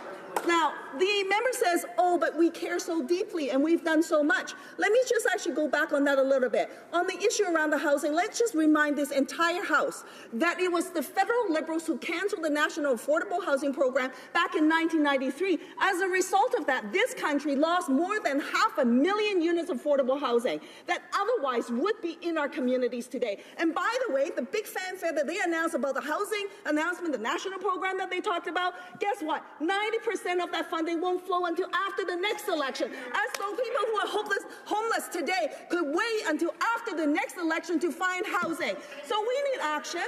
Yes, we do. And the question is, will the government act? And on the opioid crisis, let me just say this. The difference between declaring a national health emergency would mean that the government would be obliged to act in every single community and not have people who are dying and family members and frontline workers who are struggling to deal with the issue on their own, begging for the government to step up. I just also want to remind the Honourable Parliamentary Secretary, who had an opportunity to ask a question and understood what I was saying to the member from New Westminster Burnaby, to wait and stand up and ask a question as opposed to interrupting people while they are speaking. The honourable member for Aurora, Oak Ridges, Richmond Hill, question. And thank you very much, Madam Speaker. I didn't hear an answer to my colleague's question, so I'd like to give the member opposite one more opportunity just to clarify for us. Does that mean that the NDP position is that they are against having these tax treaties with other nations to be able to give us the opportunity to go after those tax evaders? Thank you, Madam Speaker. Honourable member for Vancouver East. Thank you very much, Madam Speaker. What this means is that we want the government to do what they said they would do. They voted 11 months ago that they would close these tax loopholes. And what did they do? They did nothing. They did not proceed with that. Here's another chance. In this upcoming budget in 2018, the government can maybe for once do what they said they would do. And close these tax loopholes, close the loopholes for tax havens, close the loopholes for CEO stock options. That would make a difference with real people, with real lives. Resuming debate. Reprise de débat. The honourable member for Calgary, the Calgary Rocky Ridge. Well, thank you, Madam Speaker. It's a pleasure to rise and speak on the today's opposition motion from the NDP. I will be sharing my time with my colleague from Montmarie, Lille, Kamouraska, Rivière-du-Loup.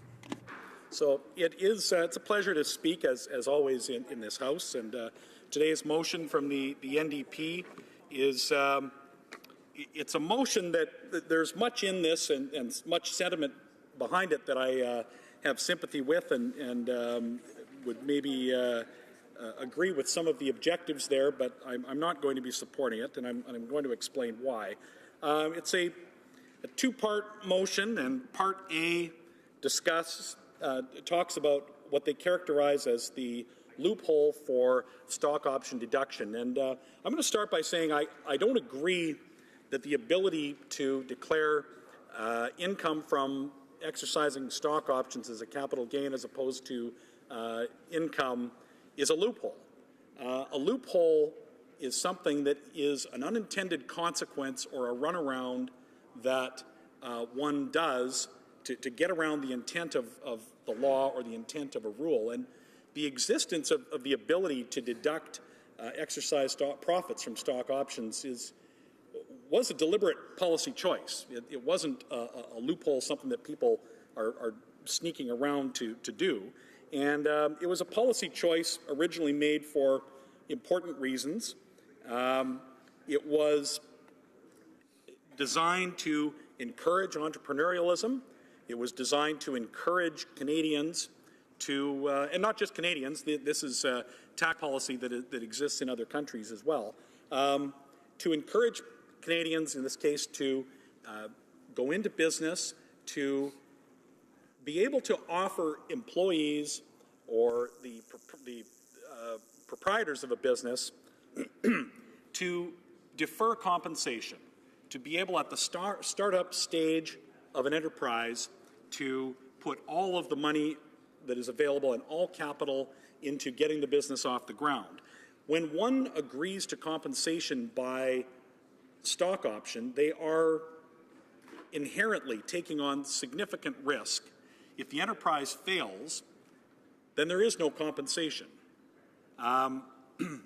When a startup company, particularly in the high-tech sector, is struggling to capitalize itself and struggling to compete for talent, being able to defer compensation through stock options is an important way for a company to be able to more efficiently and effectively capitalize its business. And while indeed stock options are a common form of CEO compensation, they are also a common form of compensation not only in the high-tech business, but also in the resource sector, in mining or in oil and gas exploration, to allow companies to, again, capitalize themselves without paying as much in salary compensation. And it is often, indeed, throughout the enterprise that stock options are available. In my career in the mortgage business in Calgary, I saw many examples of decidedly non-CEOs, non-one-percenters that earn compensation from stock options. They're individuals. Sometimes it's every person in the company that might be eligible for options, and they have taken substantial risk by putting their personal compensation into the hands of the enterprise and its success. And so it was a fairly deliberate decision to allow this. So it isn't a loophole. Now I presume that we will just agree to disagree on whether it's a good thing, and agree to disagree that the taxation should be treated differently. But I don't believe that it's a loophole and correct to characterize it as such. And I won't support the motion because I don't agree with that part of it. Moving to Part B on the motion. Absolutely, as a conservative, and indeed as a Canadian and as a citizen, I absolutely support the rule of law. I support ensuring that all Canadians follow the law, and that the Canada Revenue Agency follow the law and collect taxes from those Canadians that are not paying what they are required to under law.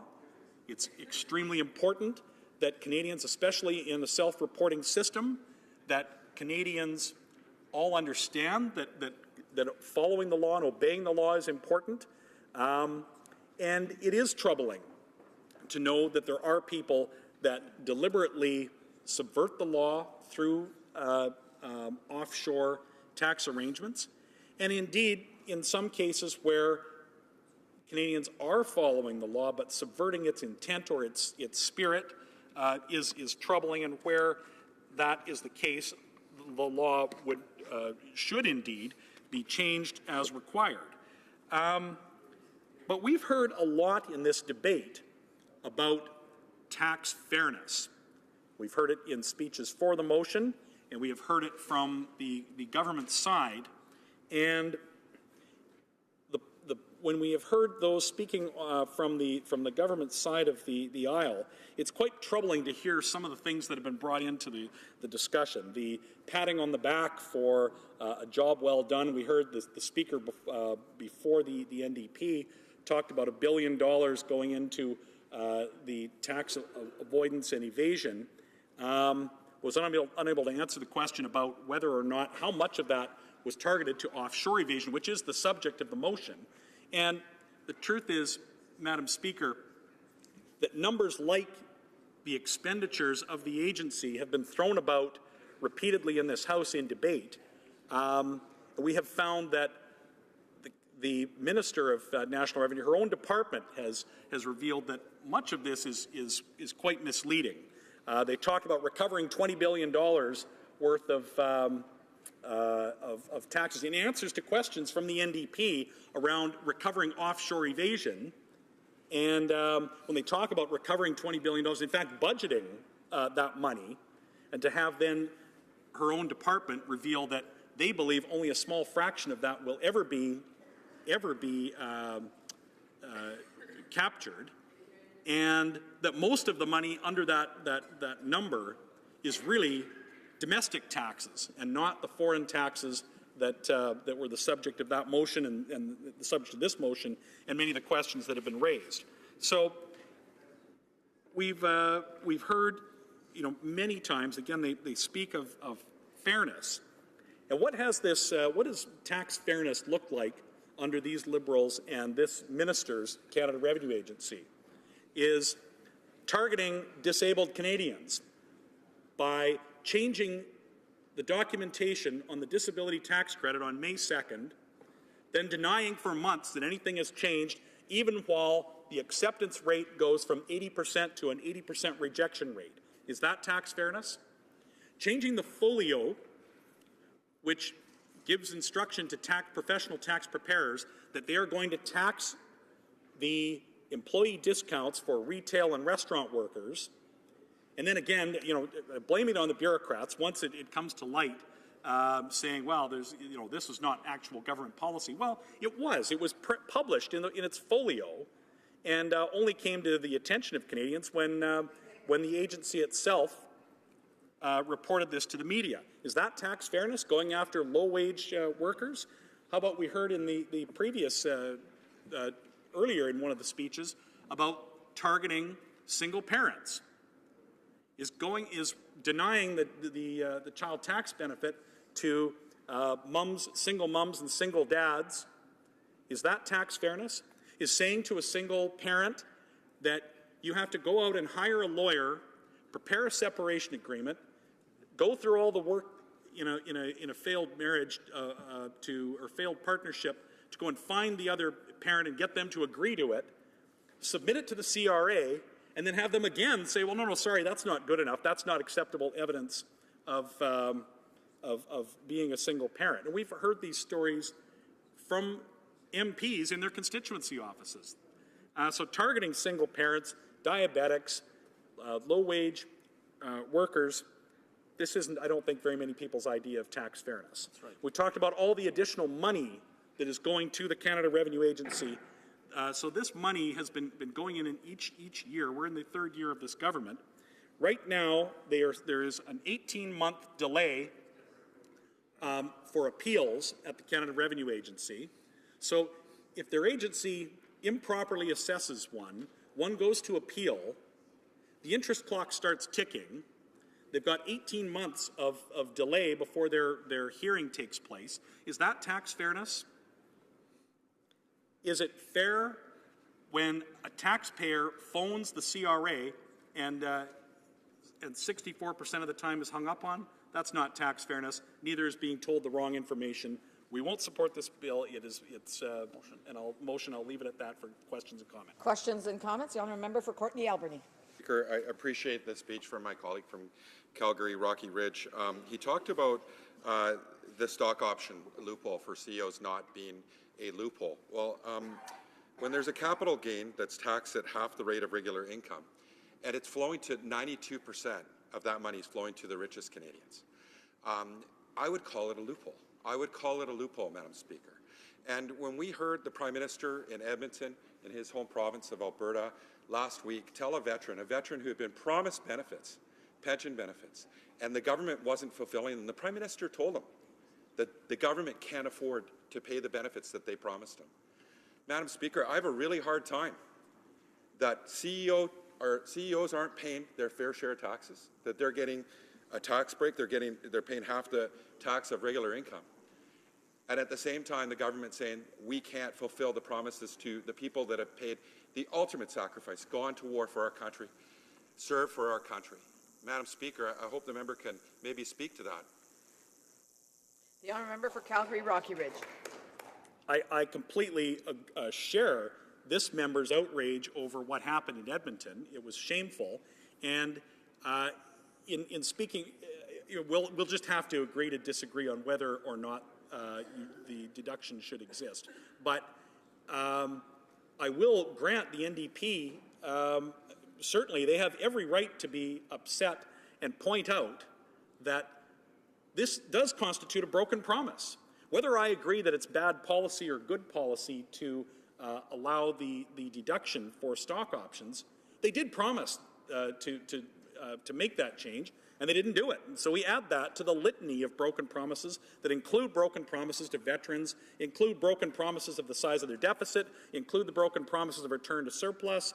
The list goes on, Madam Speaker. So I share in their disappointment over a broken promise, and so do millions of Canadians. Questions and comments? The Honourable Parliamentary Secretary to the Minister of Families, Children and Social Development. First, I'd just like to correct the record. There is no obligation under the legislation or the program that requires you to get a signed letter from a spouse in order to receive the Canada Child Benefit if you're divorced. That is unequivocally, absolutely clear in the regulations. It is an option where it's possible. It's an option where it's possible, but there are several other ways, including getting letters from lawyers, police, and clergy in order to support the claim. And I just want Canadians listening at home to understand that the benefit does not require women to be in harm's way in order to receive a benefit that they're entitled to, and appropriately so. And I think that needs to be declared. And if you're being told by Service Canada, it's wrong. And your MP and our ministry will make sure that you get the benefit you're entitled to in the safest way possible. The question I have for the member opposite, I'm not going to correct all the rhetoric on that because I only have so much time, is this. We have heard the NDP say tax treaties are really bad because tax treaties are used effectively to support tax shelters. And while they clearly frame how foreign taxes and Canadian taxes are paid, where they're a split jurisdiction, and there is reason to debate and be concerned about that. That's why I've put $1 billion into trying to find those dollars that are being hid illegally. The issue is this. Tax treaties are also the legal framework by which you access other governments' legal systems, other government tax records, other government situations in order to ascertain exactly what the appropriate level of Canadian tax that should be paid. Fair that there could be a debate about what kind of tax should be paid, but do you not agree that tax treaties are fundamental to the justice framework and the tax law structure in order to access taxes that may or not be paid appropriately? Do you support tax treaties? Does your party support tax? Again, I'd like to remind the Parliamentary Secretary, who's had a lot of experience here in the House, that he's to address the questions and comments to the Chair and not to individual members or parties. The Honourable Member for Calgary Rocky Ridge has just a little under a minute to respond. Okay. Well, I certainly don't disagree that there ought to be appropriate tax treaties, and I didn't, in my remarks, I didn't criticize the existence of treaties. Indeed, treaties were signed under the previous government. And I will also point out that I don't think there was any need to correct any part of the record with what I said, because I made no representation of what the law says around about separation agreements. I merely reported in my remarks that Canadians are being told this. They are being told that they need a separation agreement, and then being told, well, they need even more than a separation agreement. It's a disaster at CRA, and I think the member underscores my point, is that if Canadians can't get the information they need, then it undermines what the law and the rules actually are. Reprise de débat. Resuming debate. The Honourable Member for Montmagny, Lilley, Kamouraska, Rivière-du-Loup. It's not an easy riding. It's not easy to say. Well, Madam Speaker, I've been listening to the debate since this morning, and I'm happy to rise in this House to discuss the NDP motion. I'll say ahead of time that I'm going to be voting against it, but I thank my colleague, the member for New Westminster Burnaby, for having brought the motion forward, because as members of the opposition, we can discuss issues that are important to Canadians, and it also allows us to talk about our response to this issue.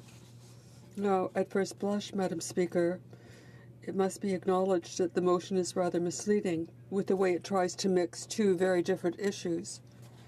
First, it deals with the issue of taxing stock options for CEOs, and then it refers to tax evasion. The first thing is a tool to compensate people, which is allowed under the Income Tax Act, which was adopted by previous parliaments, and which we change from time to time. This helps the state to get sufficient revenue to make sure that the country operates properly. It also helps to reinforce the economic vitality of the country, as well as the quality of life of Canadians. The second part of it is that of tax evasion, which is a real blight, something that all parties of this House have acknowledged as being an illegal practice, which violates Canadians' obligation to declare all their revenue. Now, these are two different subjects, but I feel that the government has got some things wrong. Now, it seems that the NDP is trying to force a vote by creating a false dichotomy. It's not black and white, but unfortunately, it seemed to be one or the other, and we'll be voting against it. Now, with respect to these stock options, we have to remember that this is an essential tool for businesses, startups, who don't have the means to offer huge salaries to their employees. It helps them get off the ground. They offer this to their employees as a means of remuneration, everything will depend on whether or not the company succeeds. So it allows them to reinvest on a regular basis in their company. So it's a kind of compensation, but which depends, as I said, on the success or not of the company. Now, I have a company. It's not on the stock exchange, not quoted on the stock exchange, but I can tell you as a business person that when you start a business, it can have very unfortunate consequences for your family, because I've had a business for 25 years, and I can guarantee you that it's not a simple thing to create jobs, to keep these jobs, and to develop your business and to take risks. And these risks have to be undertaken by all business owners. Now, I'm in a riding which has a city, which is Rivière-du-Loup, which is the #1 business creation city in Canada. Now, the Anglophones are just getting this a little slower than I am. But all this to say that small business, that's 90% of the Canadian economy. Not all of them are quoted on the stock exchange. Nevertheless, businesses and business people like me, like I am in my private life, have to invest in their business and reinvest in a major way to make sure the business thrives.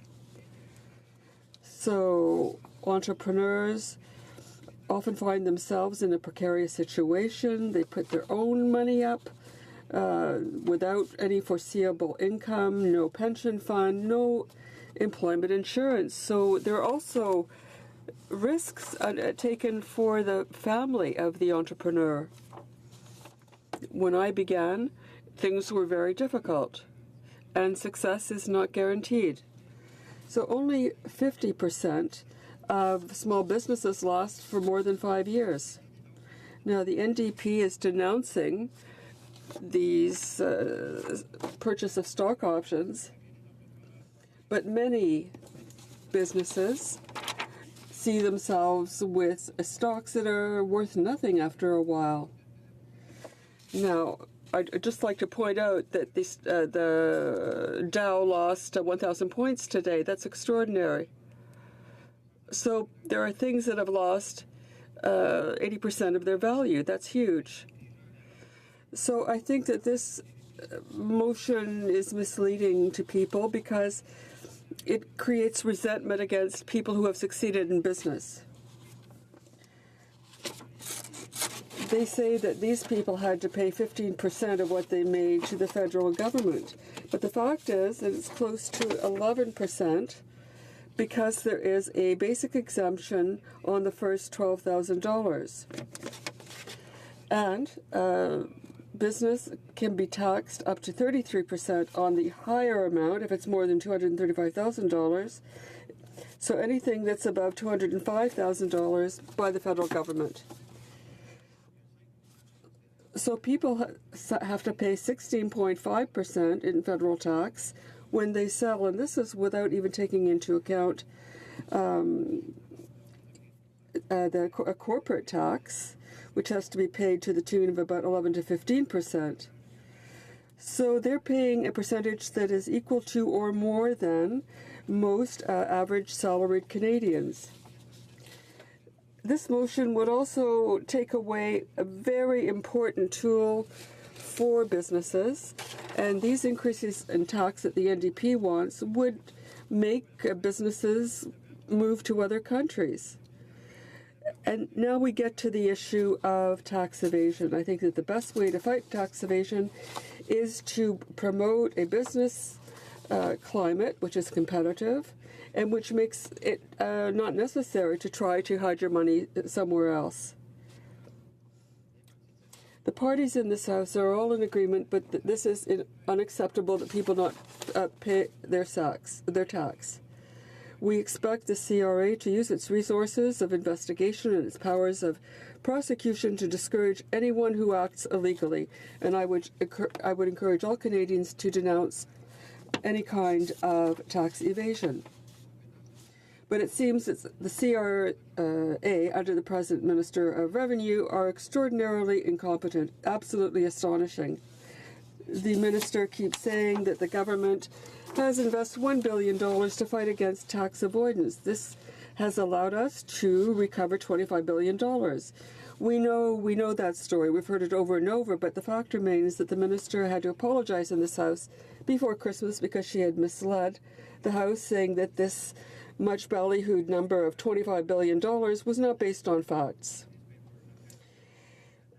Now, there have been no prosecutions so far about based on the Paradise Papers, but this is something that we consider unacceptable. I'm talking about people like single mothers, who are having a hard time being reimbursed $8,000 for the child benefit because the CRA doesn't believe that the children exist. Now, all this to say, in an interview given to the CBC, the ombudsman, the taxpayer's ombudsman, called the situation a systematic problem and denounced other things. Now, there are some people who changed bank, but they inversed two numbers and were penalized and had to pay taxes to the state. And here they have a bill of $3,000 to pay, which they shouldn't have to. It's unacceptable, Madam Speaker. Thank you. Questions and comments? The honourable member for Courtenay Alberni. Thank you, Madam Speaker, and I want to thank my honourable colleague for his speech. As a critic for small business and tourism, I always love to hear entrepreneurs speak about business, and certainly it's an interesting place for the NDP and the Conservatives because we do have some things in common. We support small business. We supported the small business tax reduction from 11 to 9%. We want to see people, the risk takers especially, thrive. We want to see them have success and benefit from that success. Where we differentiate is certainly around this, we call it a stock option loophole. He says it's a capital gain for those that have taken the risk that are getting taxed at half the rate. My concern and my question to my honourable colleague is that if 92% of this tax, this capital gain, is going to the wealthiest Canadians, maybe he can explain if he supports that maybe there should be some changes, because clearly if the money is going to the top, to the wealthiest, and not going to the backs of small business people, hardworking people in our country, I just would like to see maybe him elaborate a bit more why he still supports it when 92% are going to the highest earners in our country. And again, I've talked to CEOs. They're saying this isn't going to make or break whether they're going to do business in Canada. Programs like SHRED, investments in innovation, those are going to make the difference. L'honorable député de Montmagny-Lisle-Kamouraska, Rivière-du-Loup. Merci, Madame la Présidente. Je remercie mon collègue pour sa question.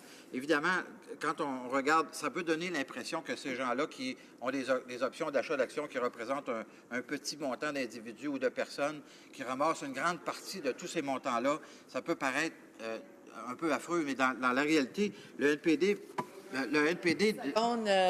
Au revoir. There was a problem with translation. Is it all right? Please start again.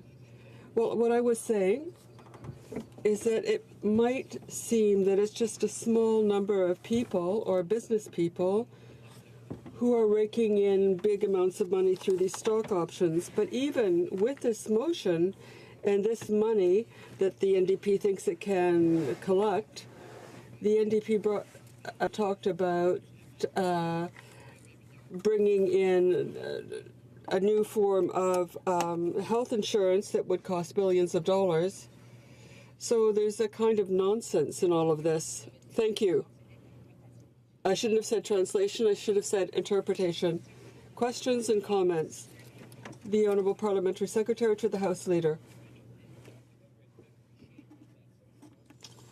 Oh dear. Thank you.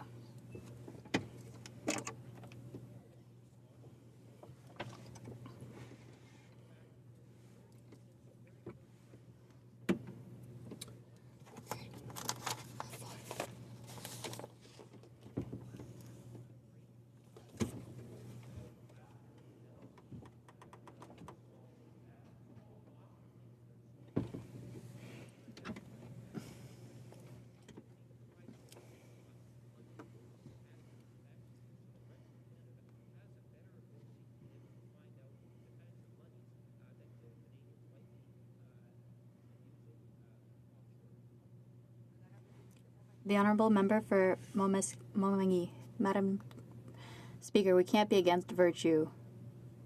That's part of the work that they do. They go find money that's hidden in tax havens. For the past 2 years, the government, contrary to what it said, has increased. That 9 to 11% was already foreseen in our plan. The Conservatives had already planned to do that before the Liberals took power. And when they took power, they said they would decrease it to 10%, contrary to what they had promised, 9%. Now they've decided to do so. Other taxes have been added for unemployment and payroll, so they're not any further ahead. These are taxes for businesses and families. Order. It is my duty, pursuant to Standing Order 38, to inform the House that the questions to be raised tonight at the time of adjournment are as follows. The Honourable Member for Calgary Rocky Ridge, Taxation. The Honourable Member for Sandwich Gulf Islands, the Environment. Et l'Honorable député de Drummond. The Honourable Member for Drummond, Official Languages. Resuming debate, reprise de débat, the Honourable Member for Vancouver Kingsway. Thank you, Madam Speaker. It's a privilege to rise and speak in support of this motion moved by my honourable colleague, the Honourable Member from New Westminster Burnaby, which reads as follows, that the House recall its resolution adopted March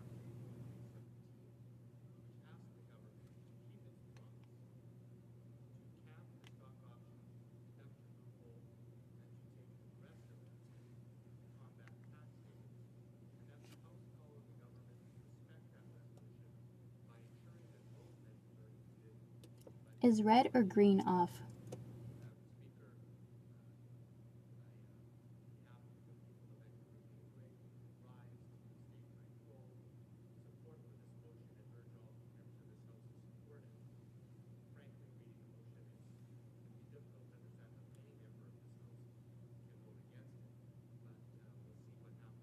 Did you say something? Is red or green off? Green.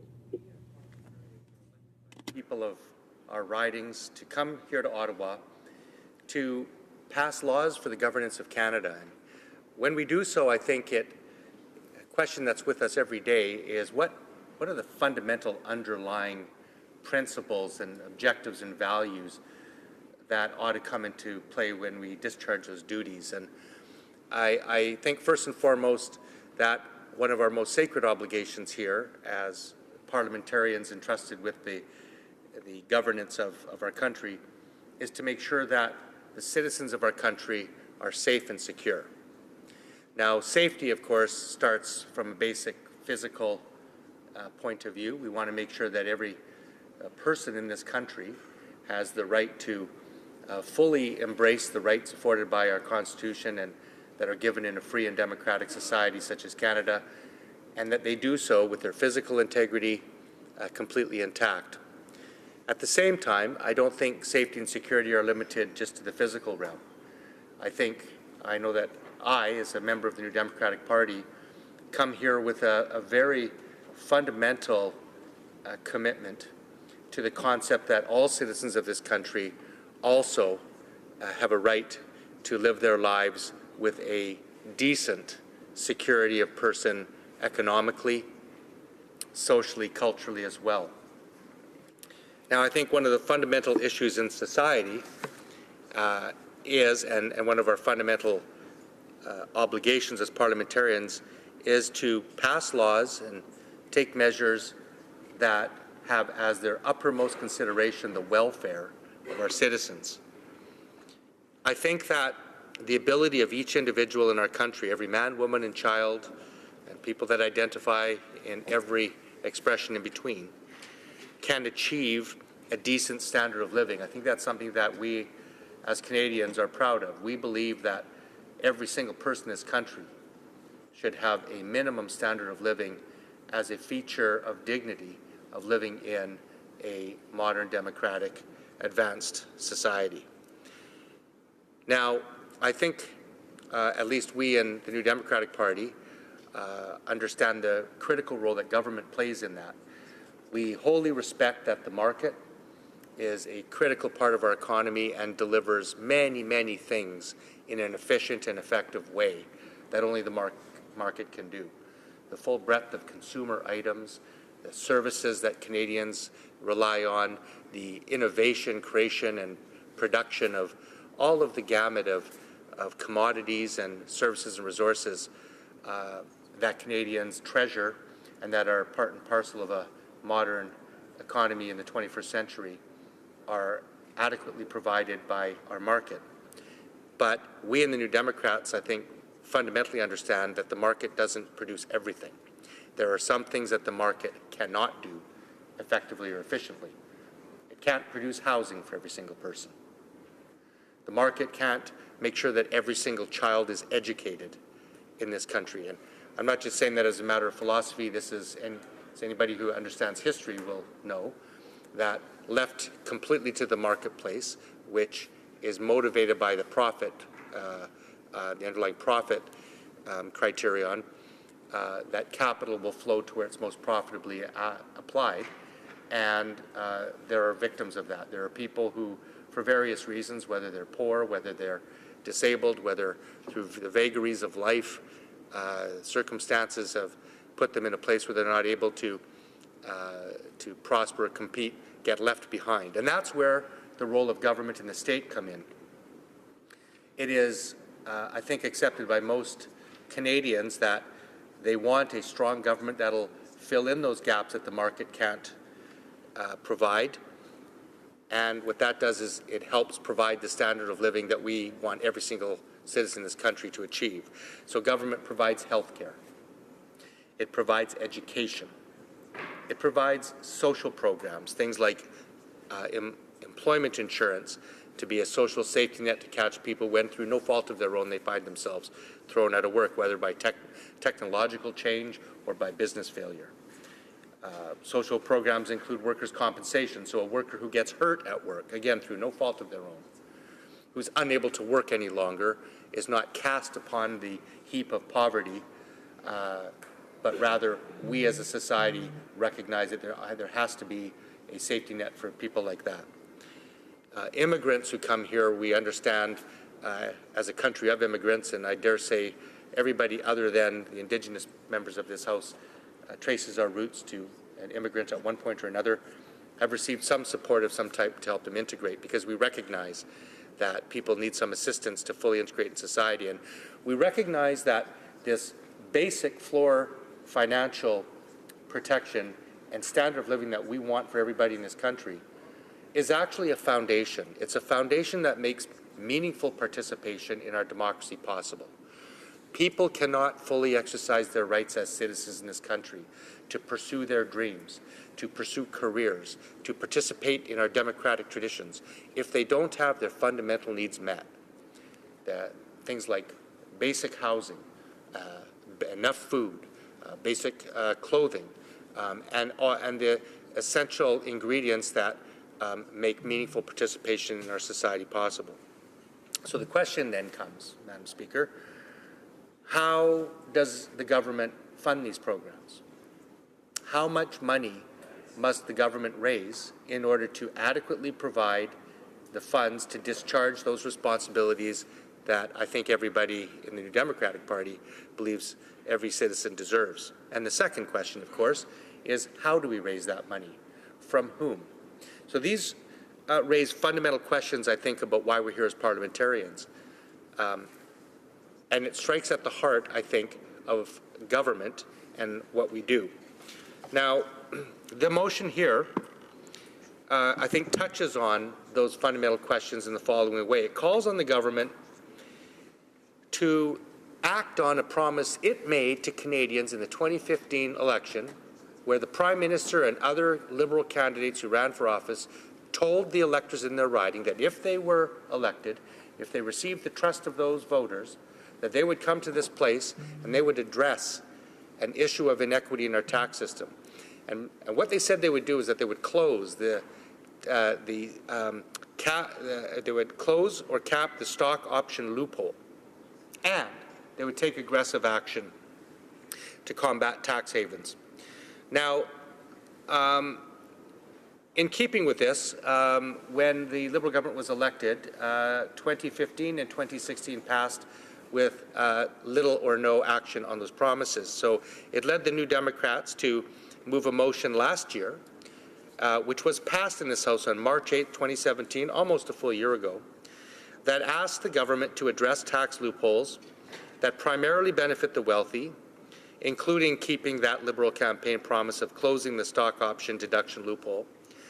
And B, it called on the government to crack down on the use of tax havens by tightening rules for shell companies, renegotiating tax treaties that let companies repatriate profits from tax havens to Canada tax-free, and ending penalty-free amnesty deals for individuals suspected of tax evasion. I'm going to stop here and talk about the broader context. Madam Speaker, increasingly in Canada, we're seeing two worlds. The world for most Canadians is increasingly unaffordable. It involves more precarious work, and it's a harder place in which to get by. Now, the place that I represent and come from in Vancouver, I can tell you that an entire generation is unable to house themselves.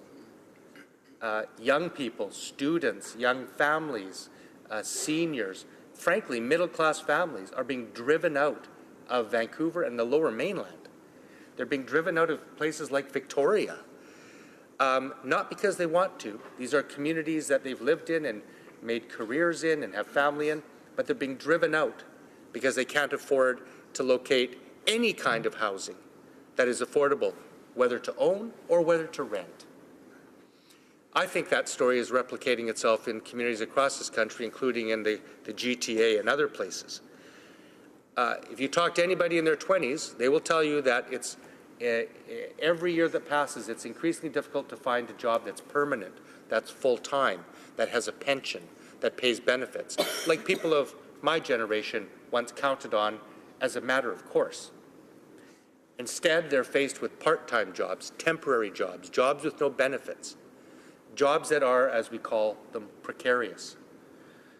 Now, this is the reality for people. Now, on a global scale, Oxfam released a study just recently that said that 82% of the global wealth that was created last year went to the top 1%. And that fully 50%, half of the human beings walking on this earth, 3.5 billion human beings received zero of that wealth. So not only is there inequity in our society, but the trend is that it's getting worse. Now, the other world that, from the one I just described, that most Canadians live in, is one that could be described as an exclusive club for the wealthy, who get special access and are exempt from many of the rules that the rest of Canadians play by. Now, tax avoidance and tax evasion by the rich undermine faith in our society. They undermine our democracy by starving social programs and public services. And they send a message to ordinary citizens that the rules of the economic game do not work for them and are in fact rigged against them. Now, I believe it will take strong political will to reverse the trend of rising inequality, which began decades ago and has continued under both Conservative and Liberal governments. Now, interestingly, the motion that I spoke of that we moved in this House as New Democrats last March was voted in favour of by the Liberals. Since then, not only have they failed to act on it, but increasingly they have signed tax havens with other countries like Cook Islands, Antigua and Barbuda and Grenada. Now, with the budget approaching, we think that it's time for the Liberals to keep their promise. Now, I want to throw out a few other statistics I think that describe the reality for people in Canada. By 11 a.m. on January 2nd, Canada's top paid CEOs had already earned what the average Canadian earns in a year. In other words, the top paid Canadian CEOs earn more in a day and a half than millions of hardworking Canadians will take home in a full year. Canada's top CEOs earn 200 times the average person's salary, which incidentally places Canada in a very rarefied crowd that is way out of proportion to what other countries have in terms of the gap between their wealthiest and their poor. 2 Canadian billionaires possess the same amount of wealth as 11 million Canadians. The top 20% of Canadians in 2016 owned 67% of all wealth or net worth in Canada, and over 4 million Canadians, including 1.15 million children, live in homes that struggle to put food on the table every day. Now, in light of this, Canada has a tax code that is full of loopholes after decades of Conservative and Liberal stewardship of our tax system that benefit Canada's wealthiest but leave most hardworking Canadians behind. Now, by failing to fix tax loopholes or address tax havens that primarily benefit the wealthy, last time I checked, the working people in my riding did not have bank accounts in Luxembourg or the Canary Islands or the Bahamas. They are instead embracing former Prime Minister Harper's corporate tax approach, and the Liberals are putting the private interests of their wealthy few ahead of everyday Canadians who are struggling to get ahead. Now, just briefly, I just want to mention a few facts about tax loopholes. A study by the Canadian Centre for Policy Alternatives showed that 59 tax measures that mostly benefit people above average income levels cost the government more than $100 billion in 2011 in foregone tax revenue. $100 billion. The wealth of the ultra-rich in Canada includes salaries, bonuses, share grants, and stock options, and those are aided by these loopholes. Now, we now know that these very people also aggressively lobbied the Liberal government to keep those loopholes in place, obviously so that they could further grow and protect their wealth. Now, one such loophole is the stock option deduction. And what that does is it allows those that have stock options to have the revenue created by that stock option taxed at a highly preferential rate. Now, there was at one time a commission in this country that looked at tax fairness, and I still remember the conclusion after it talked to many, many Canadians, examined our tax system in whole. And their conclusion was this: a dollar is a dollar is a dollar. And their recommendation was that a dollar earned ought to be taxed the same way for everybody. Now, if you're a worker who goes to work every day and puts in your 8 hours and gets paid in your paycheck by salary or by hourly wage at the end of the week, you get taxed on that dollar. If you're a CEO who goes to work and makes income, and of course there's going to be vastly increased income, that income should be taxed in the same way that the worker does. But that's not the way the system works in this country. Instead, perversely and ironically and most unjustly, people who make the most amount of money pay the least amount of tax on the money that they're earned in these cases. And that's what this motion is calling on this government to fix. In terms of tax havens, tax evasion, which is always illegal, involves the non-declaration or falsification of tax-related information in order to evade paying one's fair share of taxes. Tax avoidance, on the other hand, involves specific transactions to lower the amount of tax payable as a result of a technical reading or application of the law. Now, in this case, while it may be technically legal, it goes against the spirit of Canada's tax laws for Canadians who are wealthy to use tax havens, which are jurisdictions with very low tax rates or other tax incentives that are used to basically wash money that's earned in Canada, paid at a lower tax rate, and then those profits are repatriated to our country.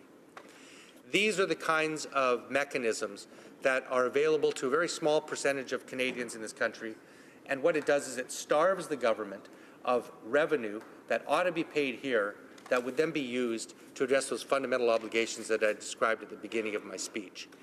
So what could we do with that money? The government, Liberal government, they have a policy choice here. They can continue to favor ultra-wealthy people and allow them to make use of these tax havens and tax loopholes to keep the bulk of that revenue for themselves, or they can close these loopholes. They can address these tax havens to make sure that that income pays its legitimate fair share in Canada to the government. That will result in billions of dollars coming to the federal government that can then be used for other things. Now, from the New Democrats' point of view, we would urge the government to do that, and here's what we would urge the government to do with those billions of dollars. We could pay for a national pharmacare program. We could pay for a national dental care program.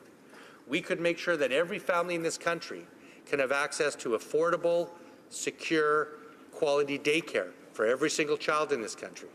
We could lower tuition rates for students in this country so that we make sure that the next generation of young people in this country can achieve an education which not only is important for their dreams and aspirations, but actually is the foundation of our economic growth.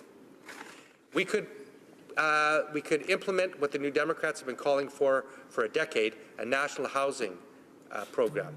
We could have the federal government once again re-enter the housing field in this country and start to build tens of thousands of cooperative units to fund social housing for seniors, for young families, for low-income individuals, for the special needs community, when in fact the federal government has been absent from housing in this country since 1992.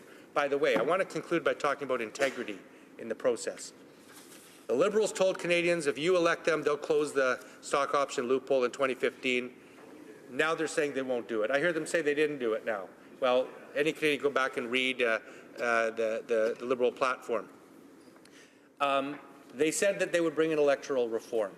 They said in 1992, when the government of Brian Mulroney took CMHC out of the social housing field, and the Liberals promised Canadians in their little red book in 1993 that they would restore that, and then they broke that promise. They broke it in 1993, in 1997, in 2001, in 2004, 2006. So today, here we are, a generation later, the federal government has been out of the social housing game for basically 25 years. And this government's response is saying that, well, we'll get back into it, but we'll flow the bulk of the money in 2022. It's time to put integrity back into politics. I'm calling on the government to keep their promise and close this loophole. In comments, the Honourable Parliamentary Secretary to the Minister of Children, Families, Children and Social Development. The member opposite said that one of the things they would use reclaimed tax dollars for was for the federal government to re-enter, to once again start spending money on housing. I appreciate, and I was on the front lines protesting back in the early 90s when a Liberal Party cut transfers to the provinces and transferred authority to spend on housing down to the provinces. Some provinces like BC and Quebec picked up the responsibility and invested in housing. Other provinces, Ontario in particular, didn't. But I was also there when the federal government re-entered the housing market in 1997 with additional billions of dollars. But more importantly, I ran for Parliament, and it was part of a government that 2 years ago doubled the amount of money going into homelessness, added $4.8 billion into housing, and now has put $40 billion into housing, and those dollars are starting to flow this very year. And I appreciate that the NDP doesn't think that's happening, and I can't convince them that it is, but I can point to projects in Vancouver where we are cutting ribbons quite literally last week, where federal dollars are being spent. I guess my question is this. I've also heard it referenced that the NDP doesn't like the fact that it's a 10-year program. They think it comes after the next election. There's 2 years left in the mandate. It's a 10-year program. 8 years come after the next election. I cannot change that. But is the NDP really serious that they don't want multi-year funding for housing, that they want short-term funding for housing only, and that multi-year funding investments don't work? And second to that, are they also insistent that to allow others to be able to ask questions? The honourable member for Vancouver Kingsway. Thank you, Madam Speaker. Well, I'm really glad that my honourable colleague raised the issue of housing. I come from Vancouver, and I can tell you that there is a housing crisis in Vancouver. Now, words are cheap. Talk is cheap. To listen to my honourable colleague, things are going well, and the federal government is opening all these programs. Come to Vancouver. I'll tell you what. What he just described would be rejected by every single citizen that lives in Lower Mainland.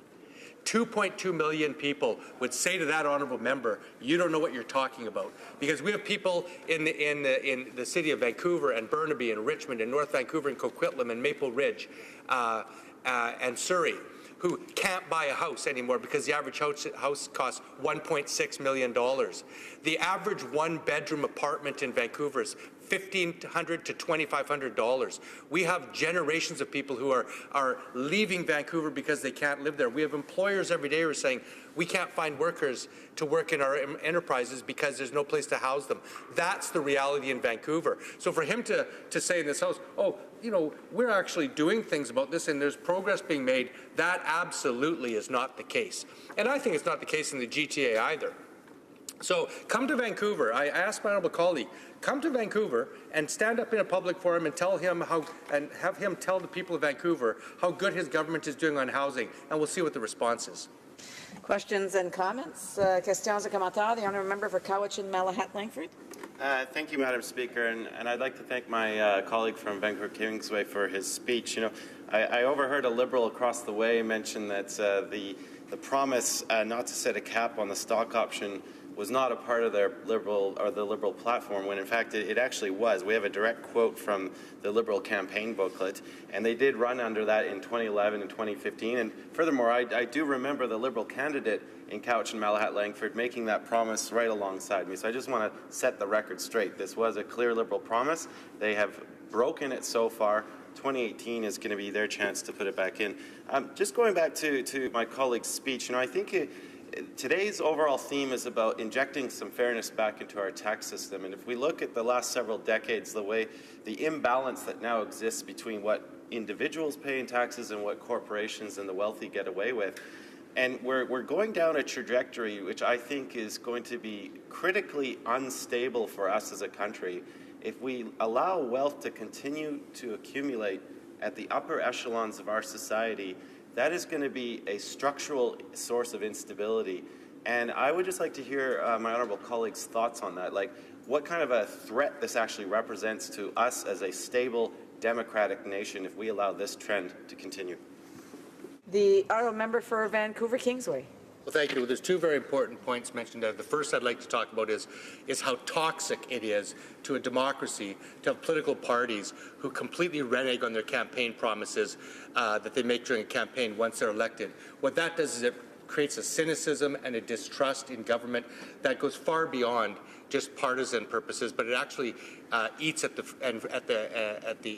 very fabric of our democracy. And so when the Liberal government says that they're going to bring in caps on the stock option loophole, it gets the government says, no, we're not going to do that. When they say they're going to bring in electoral reform, that 2015 will be the last election under first past the post, they get elected and say, well, we're not going to do that. That there is a cost to our democracy on that. You know, it's been said in this place and elsewhere that the problem with Conservatives is that they do exactly what they say they're going to do, and the problem with Liberals is that they never do what they say they're going to do. Both of those approaches, Madam Speaker, I think need to be looked at in this House. Now, I want to talk about the second issue that my colleague raises, and that is this. Fundamentally, our tax system is based on an honor system. Our tax system is based on people who fill out their tax returns honestly, that they declare all forms of income that they have honestly, and it's a feature of our country that's very important. And if the citizens of this country feel that the system is rigged and that the wealthy are not paying their fair share, you could risk having a situation where poor and working class and middle class people start not declaring their income honestly, and then we risk a real crisis. And that happens in places like Greece and other countries where you get a buildup of a black market. Unfortunately, I do have to allow for other questions. Questions and comments? Questions et commentaires? The Honourable Parliamentary Secretary to the Minister of Families, Children and Social Development. I don't want to downplay the crisis that exists in Vancouver and in Toronto. It is serious, and that's why this government is acting. But the member opposite said that we're not spending the money fast enough, and that's one of the things that we could finance with the bill that he's presented to us. And I agree. That's why we put $1 billion into fighting tax evasion to bring those dollars back. But he also said that people in Vancouver didn't welcome the National Housing Strategy. And so I just want to quote to him a few things that were said. The BC Minister of Housing said, a good first step, glad to see the government has renewed. The Mayor of Vancouver said it's been an embarrassment not to have a national housing strategy and welcomed this investment. The BC Premier, also a New Democrat, said it's a fantastic proposal. Glad that the money is going to start to fund next year, is worried that they're not sure yet what the per capita funding is and how it relates to Vancouver. Janice Abbott, a strong voice for housing equity. The co-op sector in Vancouver all praise the National Housing Strategy because of the dollars being delivered now, the commitment over 10 years, the fact that we modeled the program and the advice they gave us, which was long-term, and that the program had to grow over 10 years and therefore had to be back-end loaded so we could build a strong foundation and a growing program that gets bigger year after year. People in Vancouver love this housing strategy. What they need is you to support us to make it happen faster. The Honourable Parliamentary Secretary, again, has been in the House long enough, and he knows that he's to address the questions to the Chair and not to individual members. The Honourable Member for Vancouver Kingsway. Madam Speaker. Well, no, the Honourable colleague mischaracterized my comments. I wasn't talking about rejecting a national housing strategy. In fact, I'm glad to see the Liberals adopted one. The New Democrats have had one for a decade. So I'm glad they finally have adopted national housing strategy. And of course, you're not going to find a politician in BC who is going to welcome federal dollars of any type after not having any federal dollars or federal presence. Of course, they're going to welcome it. The question is whether there's enough. I remember during the campaign when the New Democrats promised $15 a day childcare, and we laid out our plan for how many billions of dollars we'd spend. The Liberal Party attacked us by saying it wasn't ambitious enough because it was backloaded. And then, of course, here we are in 2018, and there hasn't been a single child care space created by this government since that time. So they criticized ours for not being ambitious enough, and then, of course, got into government and did nothing. The issue of housing is this, is that there hasn't been a single co-op unit built in this country under this government. Not one. Okay, where are the co-ops that have been operated, that have been opened in Vancouver or British Columbia that have been funded by this government? I haven't seen them. So it's one thing to start the flow of money, but there's a housing crisis in this country. Crises require immediate action, not action 10 years from now. So I would like to see this government put its money where its mouth is. It's no longer good enough to just speak words. I want to see significant, substantial new investments of federal funding flowing now to provide relief to people in the GTA and in Vancouver and the Lower Mainland and communities all across this country to start building the kind of housing that people can live in this year and next year, not 10 years from now. Resuming debate, reprise de débat, the Honourable Parliamentary Secretary to the Government House Leader, and I'll have to advise him that unfortunately he won't be able to use up all of his time because I will be interrupting him at some point. The Honourable Parliamentary Secretary. Well, Madam Speaker, you could sense the disappointment when you said that, and maybe my colleagues would welcome extending my time a little bit, and all it requires just unanimous consent. But, Madam Speaker, I don't know if I'd get that on my side of the bench. So I'll accept the time constraints that I have. But you know what, Madam Speaker, it's been an interesting debate today as I listened to, in particular, New Democrats try to stand on that high moral pedestal, say how great they are and what they would be doing if they were in government and all this kind of stuff, all these wonderful things. And, you know, it's a bit tough at times for me to digest it because for many years when I was in the Manitoba legislature, I saw the reality of NDP governments. And, you know, when they talk about, you know, all these expenditures that they talk about, well, it'll just be on taxes on corporations or they go after the tax evaders, and that would pay for everything that their little hearts desire. You know, I can recall when I was sitting as an MLA, I believe it was actually the corporate tax bracket was cut 7 times under the New Democrats, Madam Speaker. 7 times. It went from like over 16% down to 12%. And, you know, and at the time, you know, I think it surprised a lot of people, especially from within the New Democratic movement in the province of Manitoba. But that's what happens when they're in government. And when I hear what they're saying today, and the examples that they give today, and if you really stop and you think about the examples, why it is they believe tax fairness is so critically important, they talk about good ideas. Ideas in good part that are already being acted on. You know, we have seen many positive steps forward on a lot of the things that the NDP are talking about. I haven't heard anything new coming from the New Democrats. There's nothing new coming from the New Democrats today in their policy announcements. When they talk about tax evasion, over 2 budgets, in the first budget, 2016 budget and the 2017 budget, hundreds of millions of dollars committed by this government to fight and get back those tax dollars that we are entitled to. That's historic amounts of money because this Prime Minister, this government, is very serious about those that are trying to evade paying taxes, not only offshores, but here in Canada too. We established one of the first measures that we put into place was a special tax on Canada's wealthiest 1%. And I need to remind my colleagues and my friends in the Democratic Party, they actually voted against that, Madam Speaker. But then they talk about what about our children? Well, this government has materialized for our children in the Canada Child Benefit. Huge. I get like almost 9 million, I believe it's about 9 million a month coming into Winnipeg North. At least I believe it's somewhere around there, Madam Speaker. Huge investment in our children by this government. And again, I would remind my NDP colleagues, they actually voted against that too. Same thing in terms of seniors. I could talk about pharmacare. I could talk about housing. Many of those issues. We're already doing that and acting and moving forward on that, Madam Speaker. I see you're trying to rise. There's so much more I'd like to say on the issue, Madam Speaker, but I will leave it at that. Thank you.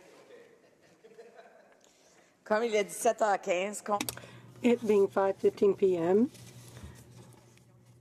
all questions necessary to dispose of the business supply are deemed as follows. And the deferred vote will be Tuesday, February 13th, at the end of question period. Our parliamentary secretary to the government House Leader has a point of order. On a point of order, Madam Speaker, I suspect if you were to canvass the House, you'd find unanimous consent to be able to call it 5:30 so we can begin private members' hour. Does the parliamentary secretary have unanimous consent to see the clock at 5:30? Agreed? Agreed. Therefore, la Chambre abordera maintenant l'étude. The House will now proceed to consideration of private members' business. Private members' business, resuming second reading of Bill C-377, an act to change the name of the electoral district of Châteauguay-Lacolle, in the name of Ms. Shanahan. Resuming debate. Reprise du débat. Resuming debate. To the Minister of Democratic Institutions. Merci. J'ai le plaisir. Thank you, Madam Speaker. It gives me great pleasure to rise today to speak to Bill C-377. It is my colleague's bill, the member for Châteauguay-L'École. The purpose of this bill would be to replace the name of Châteauguay-L'École by Châteauguay-les-Jardins-de-Napierville. Is currently included in the name of my colleague's electoral district is actually located in the neighboring riding of Saint-Jean. This is confusing for residents in both ridings, and this legislation has received support from the honourable member for Saint-Jean in the neighboring riding. Our government, in turn, supports this bill because it just makes sense. In fact, first reading of C-377 on December 6, 2017, at that time we heard from honourable members on both sides of this House who support the objectives that this legislation sets out to accomplish. In addressing his support for this legislation, the member from Louis Saint Laurent stated that, quote, I appreciated the speech by my colleague from Châteauguay-L'École, a riding whose name will change in due time. I want to reassure her straight off that the official opposition fully agrees with the substance of the bill and that we will be supporting the measure. As my honourable colleague has shown, there is indeed a major anomaly in the name of the riding, which refers to L'École, a place that is not even located in the riding of Châteauguay-L'École, but rather in that of Saint-Jean, close quote. During the same debate on C-377, the honourable member for Salaberry-sur-Loire stated, quote, I fully understand my colleagues' need to change the name of the riding to Châteauguay-les-Jardins-de-Napierville. As my other Conservative and NDP colleagues said, we understand and commend the initiative shown by the member in consulting with her constituents, doing historical research, and keeping an election promise. That is why we are going to vote in favour of her bill, close quote. Like members of Parliament themselves, constituency offices must be accessible to their constituents, and all members of Parliament are here to represent and voice the concerns of their constituents. In listening to her constituents, the member for Châteauguay-L'École introduced C-377 and told this House that the riding name causes confusion for the constituents of both her riding and the neighbouring riding of Saint-Jean. Her proposed new riding name would result in a more exact description by incorporating the important regional county municipality of Les Jardins de Napierville. And once this legislation is passed, my colleague for Châteauguay-L'École will be able to return to her riding, knowing that she has listened to the concerns of her constituents and, as a result, acted and made change on their behalf. For that reason, she should be very proud indeed of her work. Now, Mr. Speaker, I would like to share a personal anecdote that demonstrates the importance of riding names. I'm very fortunate to be the Member of Parliament for Halifax. It's a short, simple name. It fits really well on any communication product. It's not a mouthful, making it easy for me to introduce myself to constituents without confusing them. It also has the very fun and distinguished history of being one of only 4 riding names that date all the way back to the beginning of the Canadian Confederation in 1867. I'd never want to have it changed. But it does come with some challenges. The boundaries for the federal riding of Halifax are smaller than the municipal boundaries for Halifax. In fact, the municipality of Halifax includes 4 federal ridings, mine and 3 others, Halifax West, Dartmouth Cole Harbour, and Sackville Preston Chesapeake. Yet, because the residents of all of these federal ridings are also residents of the municipality of Halifax, many people in these adjacent federal ridings often believe I am their Member of Parliament because I am the MP for Halifax. This means that people are often contacting my office for help when they are, in fact, not my constituent. We would, of course, love to help them, and in most cases do get them what they need to know. But, of course, as every MP here knows, we already have a substantial number of constituents that we must represent and care for. And in Nova Scotia, that number is between 70 and 90,000 constituents each. That's to say, we already have our work cut out for us in order to serve our constituents well. So, Mr. Speaker, this is an example of how my riding name impacts the day-to-day operations of my office, and I'm sure there are stories similar to mine and to the member of Châteauguay-L'École, which demonstrates the importance of accurate riding names. Mr. Speaker, our government believes Canadians deserve access to their Member of Parliament, and by extension, our government is also committed to helping and encouraging more Canadians to vote. The Minister of Democratic Institutions has spoken passionately about the need for us to do everything we can to encourage and not discourage democratic participation. In fact, we are expanding the voting franchise to more Canadians by reversing elements of the previous government's Fair Elections Act, which actually made voting more difficult and unnecessarily complicated for Canadians. Si elle adoptait, cette loi permet... If passed, this bill would allow Canadians to vote more carefully and in greater number. And it would also enhance the dignity of our electoral system and people's trust in the system. The Minister of Democratic Institutions is examining is the issue of cybersecurity. In accordance with her mandate letter from the Prime Minister, the Minister presented a threat assessment from the Communications Security Establishment, or CSE, to analyze the risks to Canada's political and electoral activities from hackers. The fact is, political parties have been the victims of cyber attacks in other countries, and those attacks are attempts to destabilize and undermine. Order. The honourable member for Lanark, Frontenac, Kingston, on a point of order. Mr. Speaker, while this is really interesting, I'm just failing to find the connection between this and the writing name change that is being proposed in the piece of legislation. Thank you. I thank the honourable member for Lanark, Frontenac, Kingston for his intervention. He is right. I was actually wondering myself. The honourable member for Halifax was starting to get into a subject. I appreciate, though, that I believe he was just starting to perhaps make that connection in terms of talking about the threats to electoral system. We will let him finish his remarks in that regard, but remind honourable members to address their comments to the question or the motion that's before the House, and I'm sure the honourable member for Halifax will oblige. The honourable member. Thank you very much, Mr. Speaker, and I commend the member for passing the test of paying attention this evening. Of course, where I was going with all of that is that, in the same way that technology evolves and we have to adapt to it, so too do we have to evolve and adapt to the names of our ridings and make sure that they continue to reflect the accurate geography of the areas that we represent. I told you a story about my riding and how the name, although the correct name and only name for the riding, created some confusion. However, the member from Châteauguay-Lacal is not quite as fortunate as I am. She has a much more complicated, inaccurate riding name. So we would love to help her out in any way that we can, and in particular, to be very specific about that, to have the name change that she has put forth.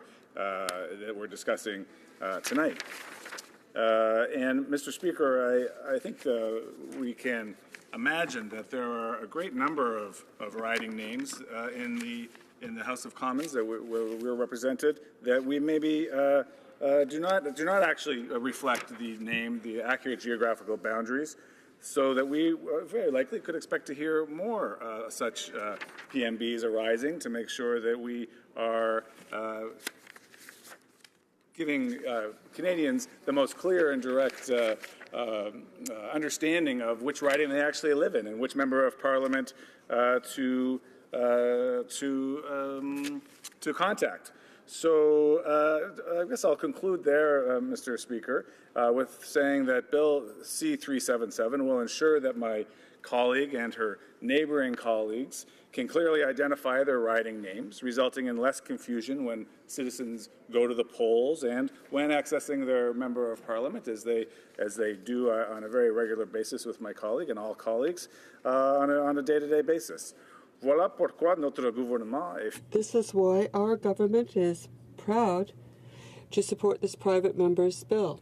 Thank you, Mr. Speaker. Débat. Resuming debate. The honourable member for Beauport-Côte-Beaupré. Mr. Speaker, now my riding is something. If it's my riding name is too long. It's very difficult. Beauport-Côte-Beaupré, Ile d'Orléans, Charlevoix.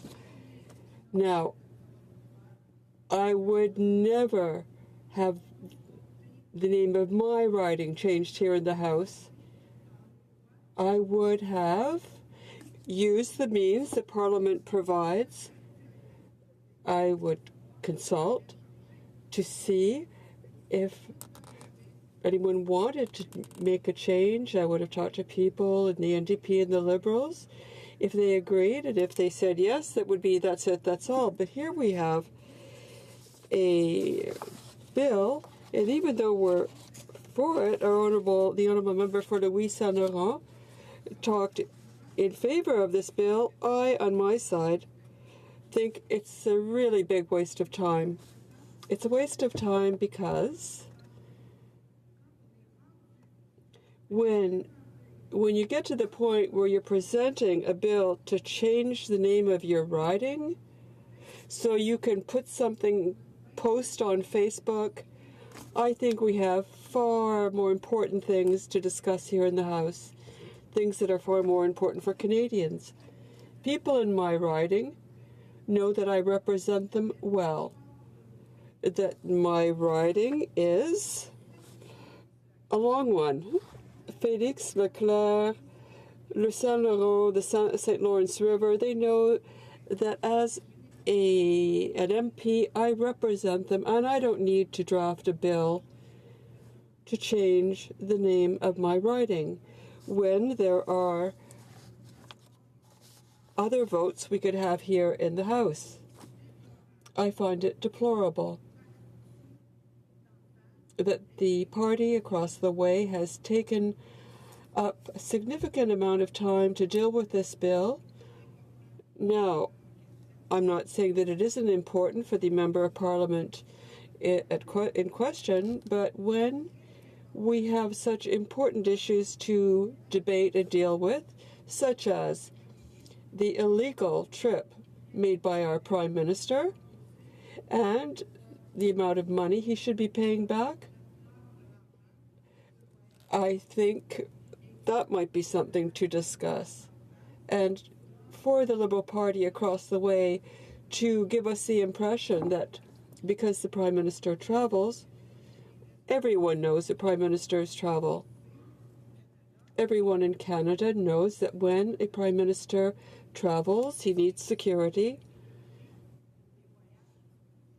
And he needs security for official trips. But for a trip with the family, grandfather or grandmother,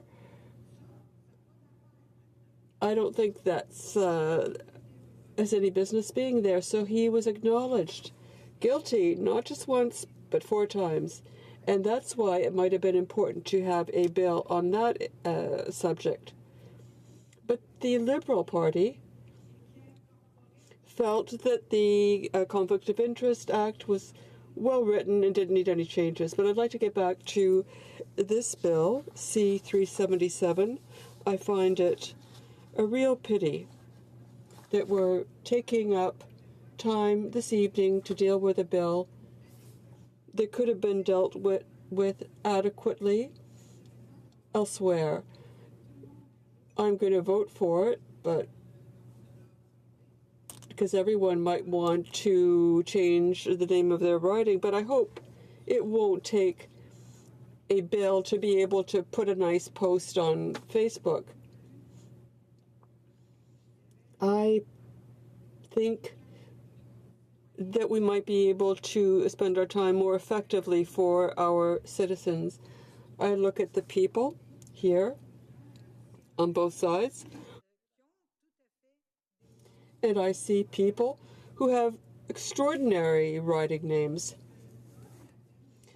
but who still work constructively for their riding without having to proclaim a name change. The Price is Right. But, Mr. Speaker, I'm joking around tonight because I find this bill hilarious, but also a bit bothersome because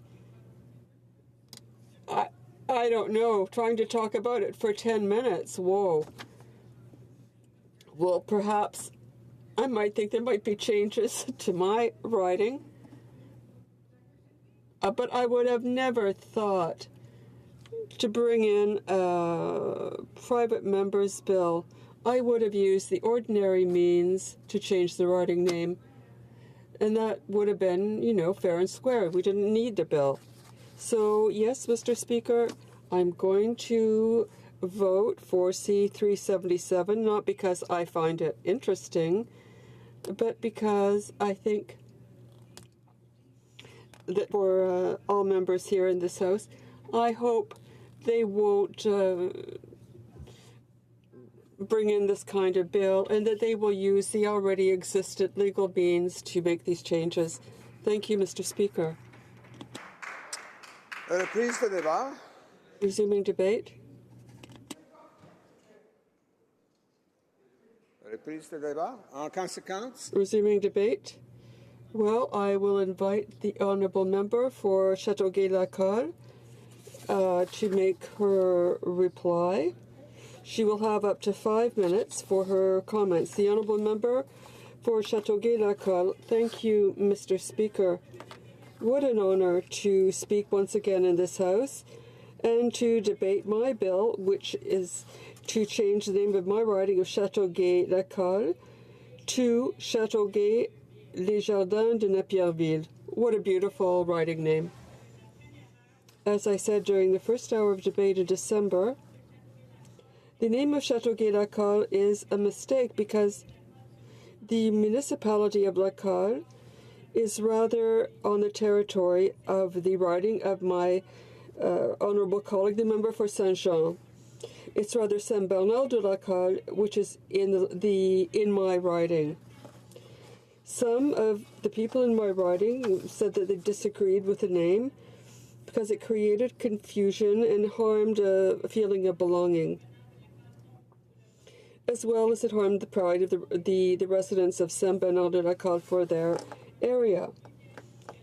So, over the past few months, I've consulted with the municipal representatives as well as various citizens from the various areas of my region, and there was a consensus. A petition addressed to the House of Commons got more than 200 signatures and is still circulating in the region. Please allow me, Mr. Speaker, to remind everyone of why the name Châteauguay-les-Jardins de Napierville is a logical and meaningful choice.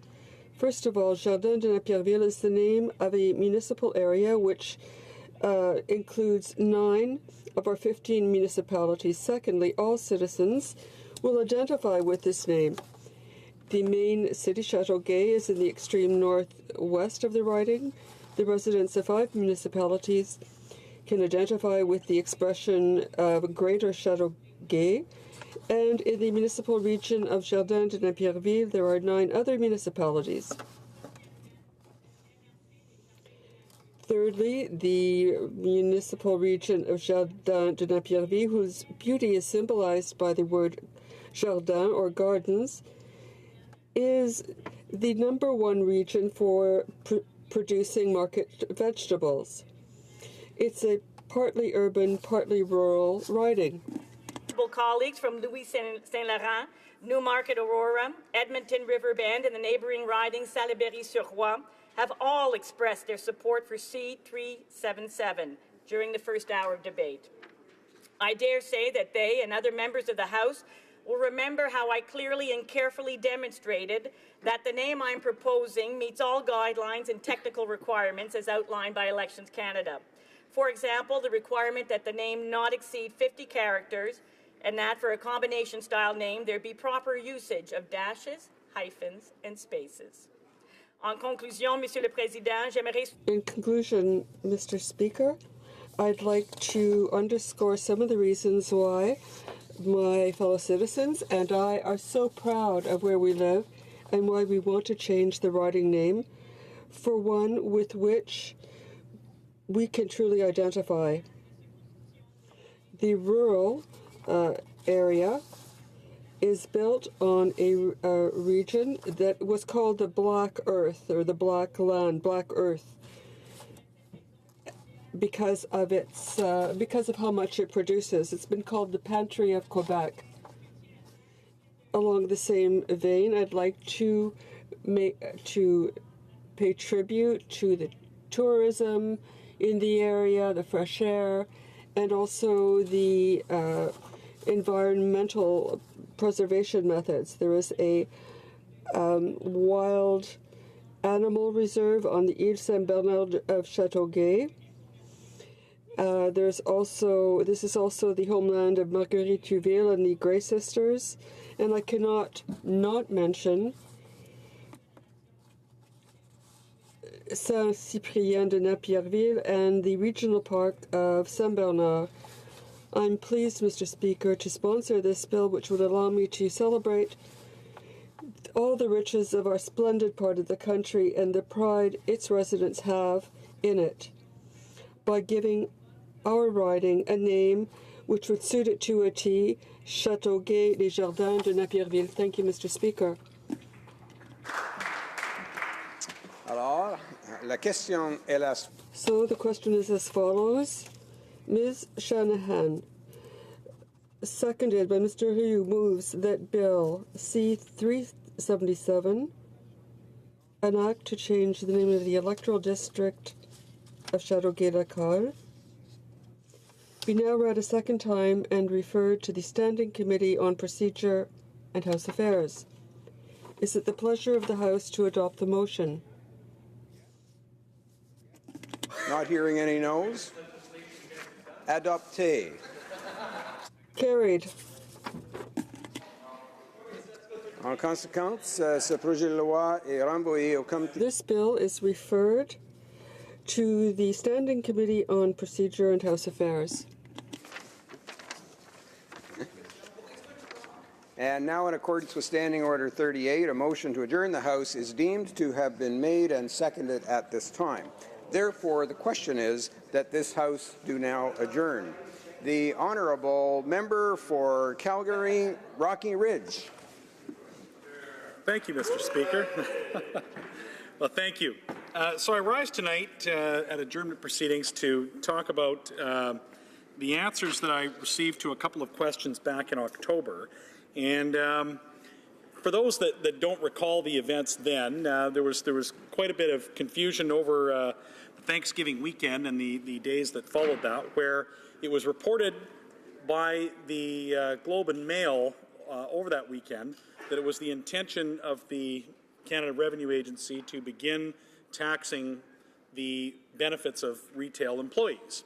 So this was reported, and people were thought this seemed unusual, and probably thought this couldn't really be something that they were doing, and yet on the following business day on Tuesday, I think it was, if I remember right, that's when initially the government had in fact confirmed that that was what they were going to do, that a folio had been changed several months earlier to state that indeed they were going to tax the benefits of retail workers. So this would include those that work in restaurants, those that work in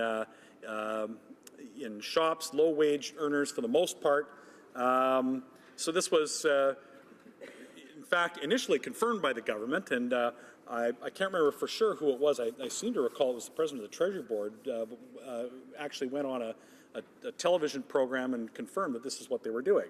After sort of a confused day of eventually the minister came out and said, no, this was not their intention at all.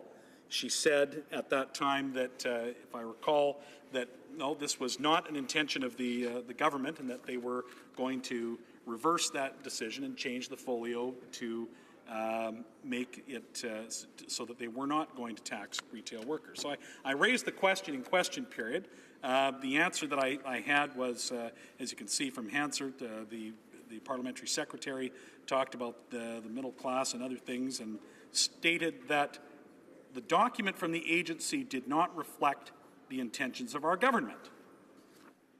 Well, the answer to that that I received I don't find satisfactory, and we are here tonight to discuss that a little bit further. If this was not government policy, how did it come to be published in its folio? This wasn't something that just some bureaucrat somehow did without anybody knowing. This is actually a publicly available document. The Council of Retailers raised the prospect of the taxation of retail employee benefits at the Finance Committee, and so this was out there in the public as a concern that some had, and yet after it took until the Globe and Mail had reported this for this to really hit the public's attention, and so in answer to the question, They denied that this was government policy. They said that this was not, that this decision or this public piece, its folio, which gives guidance to tax preparers, did not represent government policy. Well, the question tonight that I'd like to ask, if it was not government policy, where was the minister to prevent this from happening? And this is part of, we've seen a number of things that have come about when we had the taxation of the denial of the disability tax credit to disabled Canadians, to autistic Canadians, the troubles that have been experienced by single parents, single mums and dads who have had struggled with the agency and not being able to receive their benefit. So if this was not government policy, if this was just the bureaucrats that had run amok, why was the minister not taking responsibility and ensuring that her bureaucrats do not attack or target vulnerable Canadians? Am I out of time there, Mr. Speaker? Do I take it? Okay, I'll yield. Honourable Parliamentary Secretary to the Minister of National Revenue.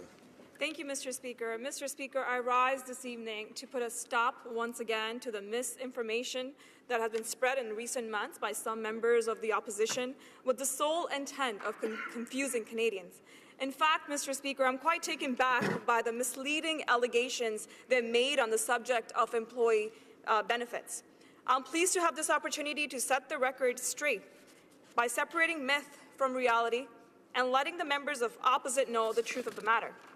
The opposition seemingly prefers a reckless war of words over a clear-headed review of the numerous measures our government has taken to support the middle class and those working hard to join it. We have empathetically stated this before, Mr. Speaker. The Canada Revenue Agency does not target retail employees' discounts. Furthermore, Mr. Speaker, contrary to what has been stated by the opposition, it is not considered a taxable benefit when an employee working in a restaurant or at food court counter-purchases food from their employer at a reasonable discount. To help taxpayers and their representative comply with their tax obligations, the Canada Revenue Agency has a long-standing practice of posting technical publications on its website. The CRA guidelines and folios provide practical guidance to taxpayers and tax preparers on how CRA administers specific aspects of the Income Tax Act. Mr. Speaker, the tax folio on employee benefits and allowances was published on the CRA website on July 7th. In October 2017, after stakeholders expressed their concerns, the minister instructed the Canada Revenue Agency to remove the folio from its website and to clarify the wordings and to consult with stakeholders. Furthermore, Mr. Speaker, I would like to remind the member opposite that our government was the one that has raised taxes on the wealthiest 1% in order to lower taxes on the middle class. The opposition members, including the one that I'm debating with tonight, voted against this initiative. They've shown their true colors, Mr. Speaker, and Canadians are not fooled. We stopped the checks the Conservatives were sending to the millionaires, and we replaced them with the Canada Child Benefit, which puts more money in the pockets of 9 out of 10 Canadian families, and it lifted more than 300,000 children out of poverty. Our government's focus has always been clear, is to help the middle class and those working hard to join. Thank you, Mr. Speaker. The honourable member for Calgary, Rocky Ridge. Well, Mr. Speaker, I guess in the Liberals' world, when the government publishes a folio that says they're going to tax, that they're going to change how they deal with the taxation of employee benefits, and then after a media storm of controversy has to quickly scramble and backpedal and change it, it's somehow the opposition that is being the confusing party here and is misleading Canadians. Similarly to like the disability tax credit, where the governing party changes its documentation and its processes and its paperwork in May, and then somehow it's the opposition that is misleading Canadians when they make a decision that results in taking away a tax credit from disabled Canadians. Then they backpedal on it, switch it months later, and blame the opposition for misleading Canadians. Mr. Speaker, I don't think Canadians are buying that. The confusion on this issue is coming straight out of this department, and I think this minister needs to get control of her department and ensure that they communicate clearly to Canadians. The Honourable Parliamentary Secretary. Thank you, Mr. Speaker. Mr. Speaker, once again, our government's first action was to raise taxes on the wealthiest 1% so that we can lower them for the most vulnerable and for the middle class. As a result, 9 million Canadians see more money on every single paycheck now. And the member opposite voted against it. Our government is committed to delivering results to Canadians from a public service that has been internationally recognized as among the best in the world. Mr. Speaker, with all due respect, we will take no lessons from the Conservatives. Thank you. L'Honourable Député de Drummond. The Honourable Member for Drummond. Thank you, Mr. Speaker.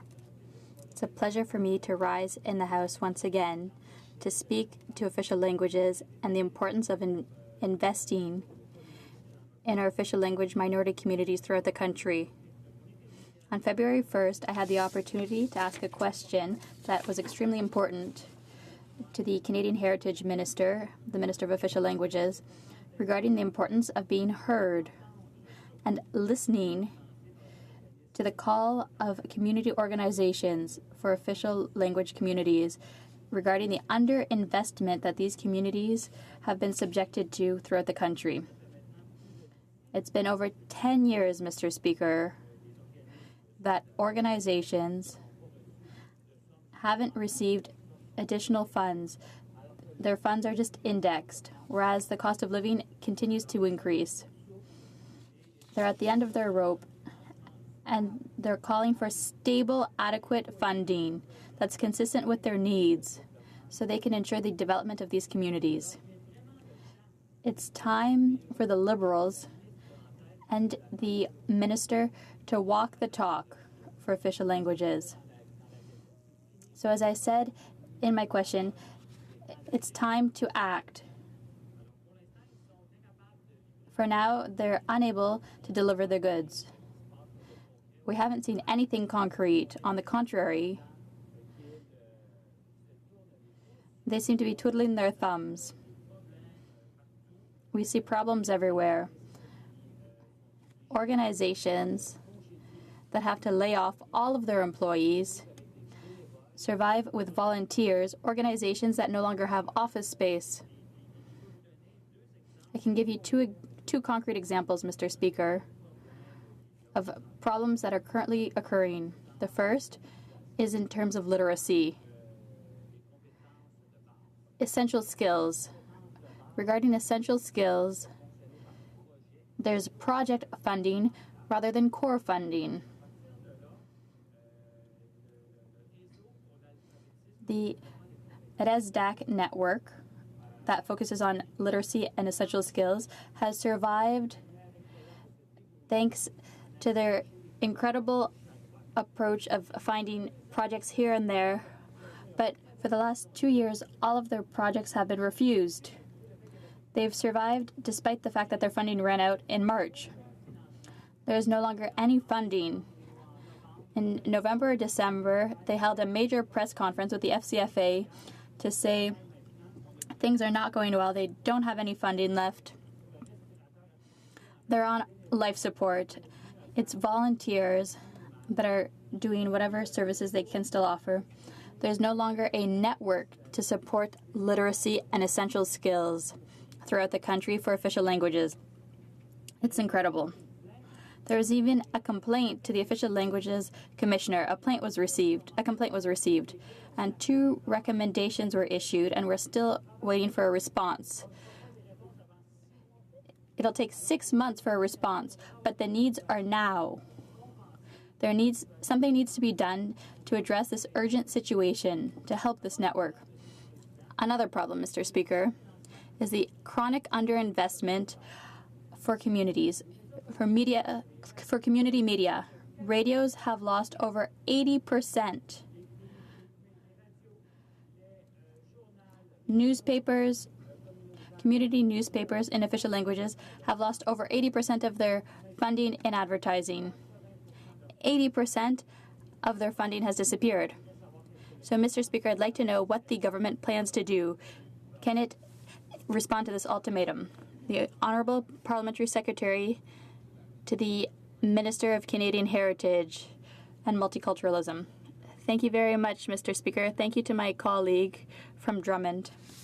Mr. Speaker, our government has a clear mandate to prepare a new official languages action plan to support the development of Francophone and Anglophone communities in minority settings. Actively working to support English and French-speaking Canadians from coast to coast to coast and to promote our official languages.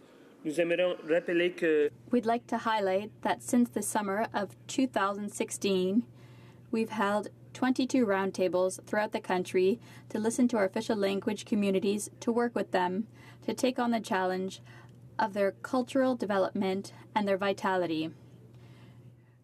We are proud to say that nearly 7,000 people have participated in the consultation process, whether online or at roundtables. The consultation process was carried out using an approach based on respect, openness, and sincere collaboration. What we learned has been used to develop a new multi-year official languages action plan to support English and French-speaking minorities across the country. Nous avons prêté une oreille. We have listened closely to the concerns of our official language communities throughout the country. Communities have raised issues and challenges, including the importance of ensuring the survival of Francophonie in Canada, but also to foster the vitality of official language minority communities, to increase individual bilingualism, and to work on bringing language communities closer together. Committed to putting forward a new official languages action plan, which will come into force on April the 1st, 2018. We know, and the member from Drummond knows, that our new action plan will breathe new life into government action in support of our linguistic minority communities, and we will stick to that plan. Monsieur le Président, nous avons maintenant... Mr. Speaker, we have a new official languages commissioner appointed pursuant to the government's commitment. This progress is in addition to other concrete accomplishments by this government in only 2 years. We have appointed 2 bilingual judges to the Supreme Court, modernized the Court Challenges Program, launched the review of the regulations that govern the designation of bilingual service points, invested in educational infrastructure construction in minority communities, reestablished the Francophone Mobility Program for Immigration, and many other achievements we are proud of. Thank you, Mr. Speaker. Dana Drummond. The Honourable Member for Drummond. Mr. Speaker, official language communities are calling for action. What they want are very concrete, specific things. An increase in the funding, $575 million over 5 years. That would be to catch up 12 years of indexation. And then indexing for the federal funding starting in the next budget. I had already called for that. It's been called for quite some time, but nothing has been done. More programs by and for communities. Communities need to receive their programs by and for them. And that would have a real impact on the capacities of official languages communities to build their social tissue, to ensure the vitality of these communities. These are all important points that communities are asking for. Could my honourable colleague state that this ultimatum from communities has been heard and that they will take action soon? Thank you, Mr. Speaker. Honourable Parliamentary Secretary, as I mentioned in my first comment, Mr. Speaker, we've already begun taking action. It's not just words. We've taken action. To my honourable colleague from Drummond, I can say that every year significant investments are made for the initiatives and projects of community organizations, and our next official languages action plan will renew this approach to support our official language minority communities. That since 2015, the Government of Canada has made reinvestment in terms of dollars in the vitality of our official language minority communities a priority. That's in the Acadian region, and that's throughout the country. Nous avons pris le temps de consulter. We have taken the time to consult our official language communities to hear their concerns, and our next action plan will reflect it. Thank you. The Honourable Member for Saanich Gulf Islands. Thank you, Mr. Speaker.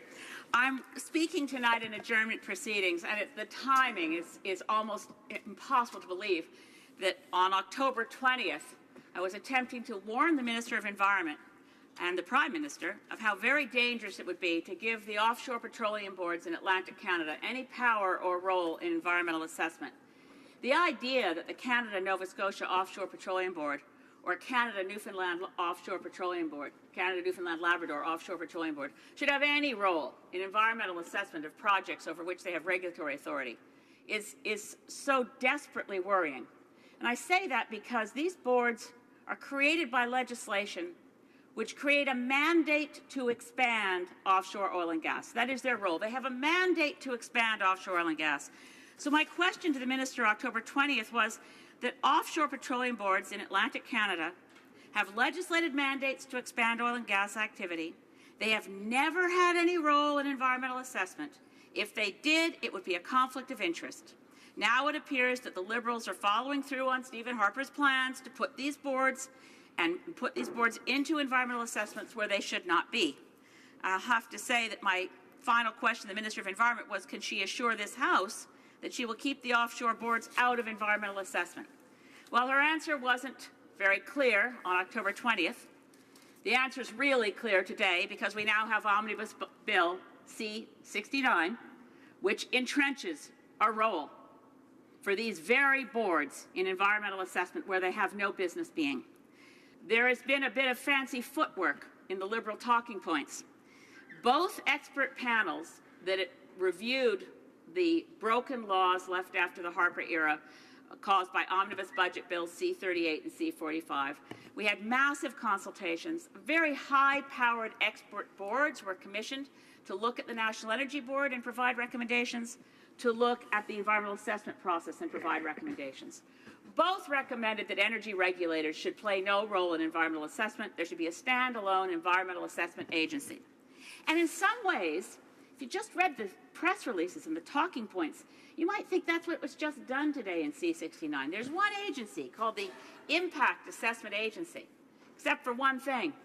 When you read it in detail, you find that when there is a project that would be regulated by one of these boards, what we used to call the National Energy Board, we'll have to get used to calling the Canadian Energy Regulator, under the offshore petroleum boards or the Canadian Nuclear Safety Commission, projects that fall into their general bailiwick, which for the first time ever, Stephen Harper put in the frame of environmental assessment in 2012. Under the Liberals, they continue to play a role in environmental assessment, and this is how they did the fancy footwork. There's only one environmental assessment agency. But when a project falls into one of those jurisdictions, the people put on the panel to review the project must be taken from the boards of those agencies, and they are applying their other laws at the same time as they go through environmental review. Let me tell you about the Canada-Nova Scotia Offshore Petroleum Board. I'm going to quote from Dr. Lindy Wildgart, an adjunct professor at Dalhousie University and an international expert on seismic blasting. She talked about how the seismic surveys approved by the Canada-Nova Scotia Offshore Petroleum Board in the migratory habitat of the endangered right whales are air guns that are shot every 10 seconds around the clock, the loudest human-produced noise right after nuclear and chemical explosions. That's why, she says, in 2016, 28 right whale experts declared the additional stress of widespread seismic airgun surveys represent a tipping point for survival of this species. And the Liberals today have given them a role in environmental assessment. I'm horrified by this, Mr. Speaker, and I ask my honourable parliamentary secretary and colleague how she can live with what the government has just done. The Honourable Parliamentary Secretary to the Minister of Natural Resources. Well, thank you, Mr. Speaker, and I thank my honourable colleague. I'm pleased to have the opportunity to speak on this issue raised by the member from Saanich Gulf Islands regarding the role of offshore boards in environmental assessment. In June 2016, the Government of Canada launched a comprehensive review to restore the confidence of Canadians in federal environmental assessment processes, restore lost protections of our fisheries and waterways, and modernize the National Energy Board. Now, after more than 14 months of extensive engagement with Indigenous leaders, provincial and territorial leaders, businesses, environmental groups and Canadians, the Government of Canada introduced proposed legislation that reflects the values and priorities Canadians express throughout this process. The proposed Impact Assessment Act, tabled by the Minister of Environment and Climate Change, lays out a vision for a modern impact assessment and regulatory system that recognizes that the environment and the economy must work together to help us build a sustainable future. It represents an important shift in the way that major projects will be assessed in Canada. Firstly, the proposed changes seek to broaden project reviews from environmental assessments to impact assessments with a focus on sustainability. This means that assessments would consider a broader range of potential impacts to understand how proposed projects could affect not just environment, but also social and health aspects, Indigenous peoples, jobs, and the economy over the long term. Secondly, regulatory certainty would be achieved by making the system more efficient, with predictable, giving companies the clarity and predictability they need with legislative timelines. Second, and also a single federal agency, the Impact Assessment Agency of Canada, would lead all impact assessments of 4 major projects. Mr. Speaker, this includes projects that are regulated by the offshore petroleum boards in Atlantic Canada. In recognition of the joint management of offshore accords with Nova Scotia and Newfoundland and Labrador, the agency would collaborate with the offshore boards in reviewing major offshore oil and gas projects. This would ensure that we continue to rely on the wealth of technical knowledge and expertise that they have developed over the last 30 years. Under the proposed framework, decisions will be based on whether a project with adverse effects is in the public interest based on key factors. Another element of the proposed legislation, reconciliation with Indigenous peoples, is one of the main elements of the design of the new system. The proposed changes seek to build new partnerships based on recognition of Indigenous rights up front. This includes early engagement and participation at every stage. This legislation would create new space for Indigenous jurisdictions to enter into agreements with the federal government to exercise powers under the Act, including the potential to conduct assessments. Going forward, it will be mandatory to consider and protect Indigenous traditional knowledge alongside science and other evidence. Finally, transparency and science are essential elements of the proposed new process. The new system aims for more openness and transparency. A new online platform would be created to share information and data and to make it easier for public access. In conclusion, Mr. Speaker, the proposed legislation reflects values that are important to Canadians, including early, inclusive, and meaningful public engagement, nation-to-nation, Inuit Crown and government-to-government partnerships with Indigenous peoples, timely decisions based on the best available science and Indigenous traditional knowledge, and sustainability for present and future generations. Thank you, Mr. Speaker. The honourable member for Saanich Gulf Islands. Thank you, Mr. Speaker.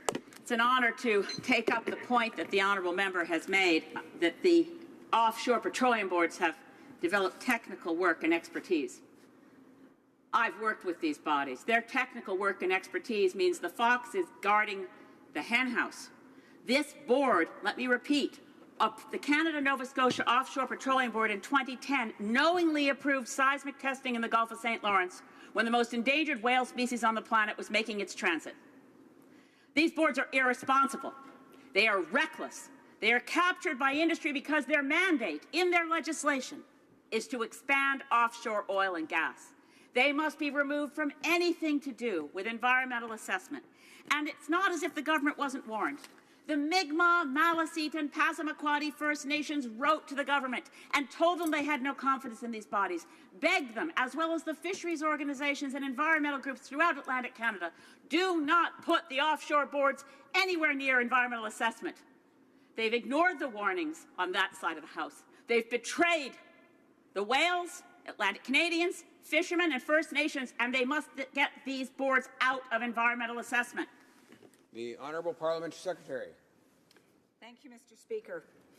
Through this proposed legislation, the Government of Canada has demonstrated its commitment to restoring robust and thorough reviews of major projects while working closely with provinces to avoid duplication. Our goal is to provide regulatory certainty to business, respect the rights of Indigenous peoples, and engage communities and to protect the environment for generations to come. We know, Mr. Speaker, that the environment and the economy must go hand in hand. Thank you. The motion to adjourn the House is now deemed to have been adopted. Accordingly, this House stands adjourned until tomorrow at 10 a.m. pursuant to Standing Order 24-1.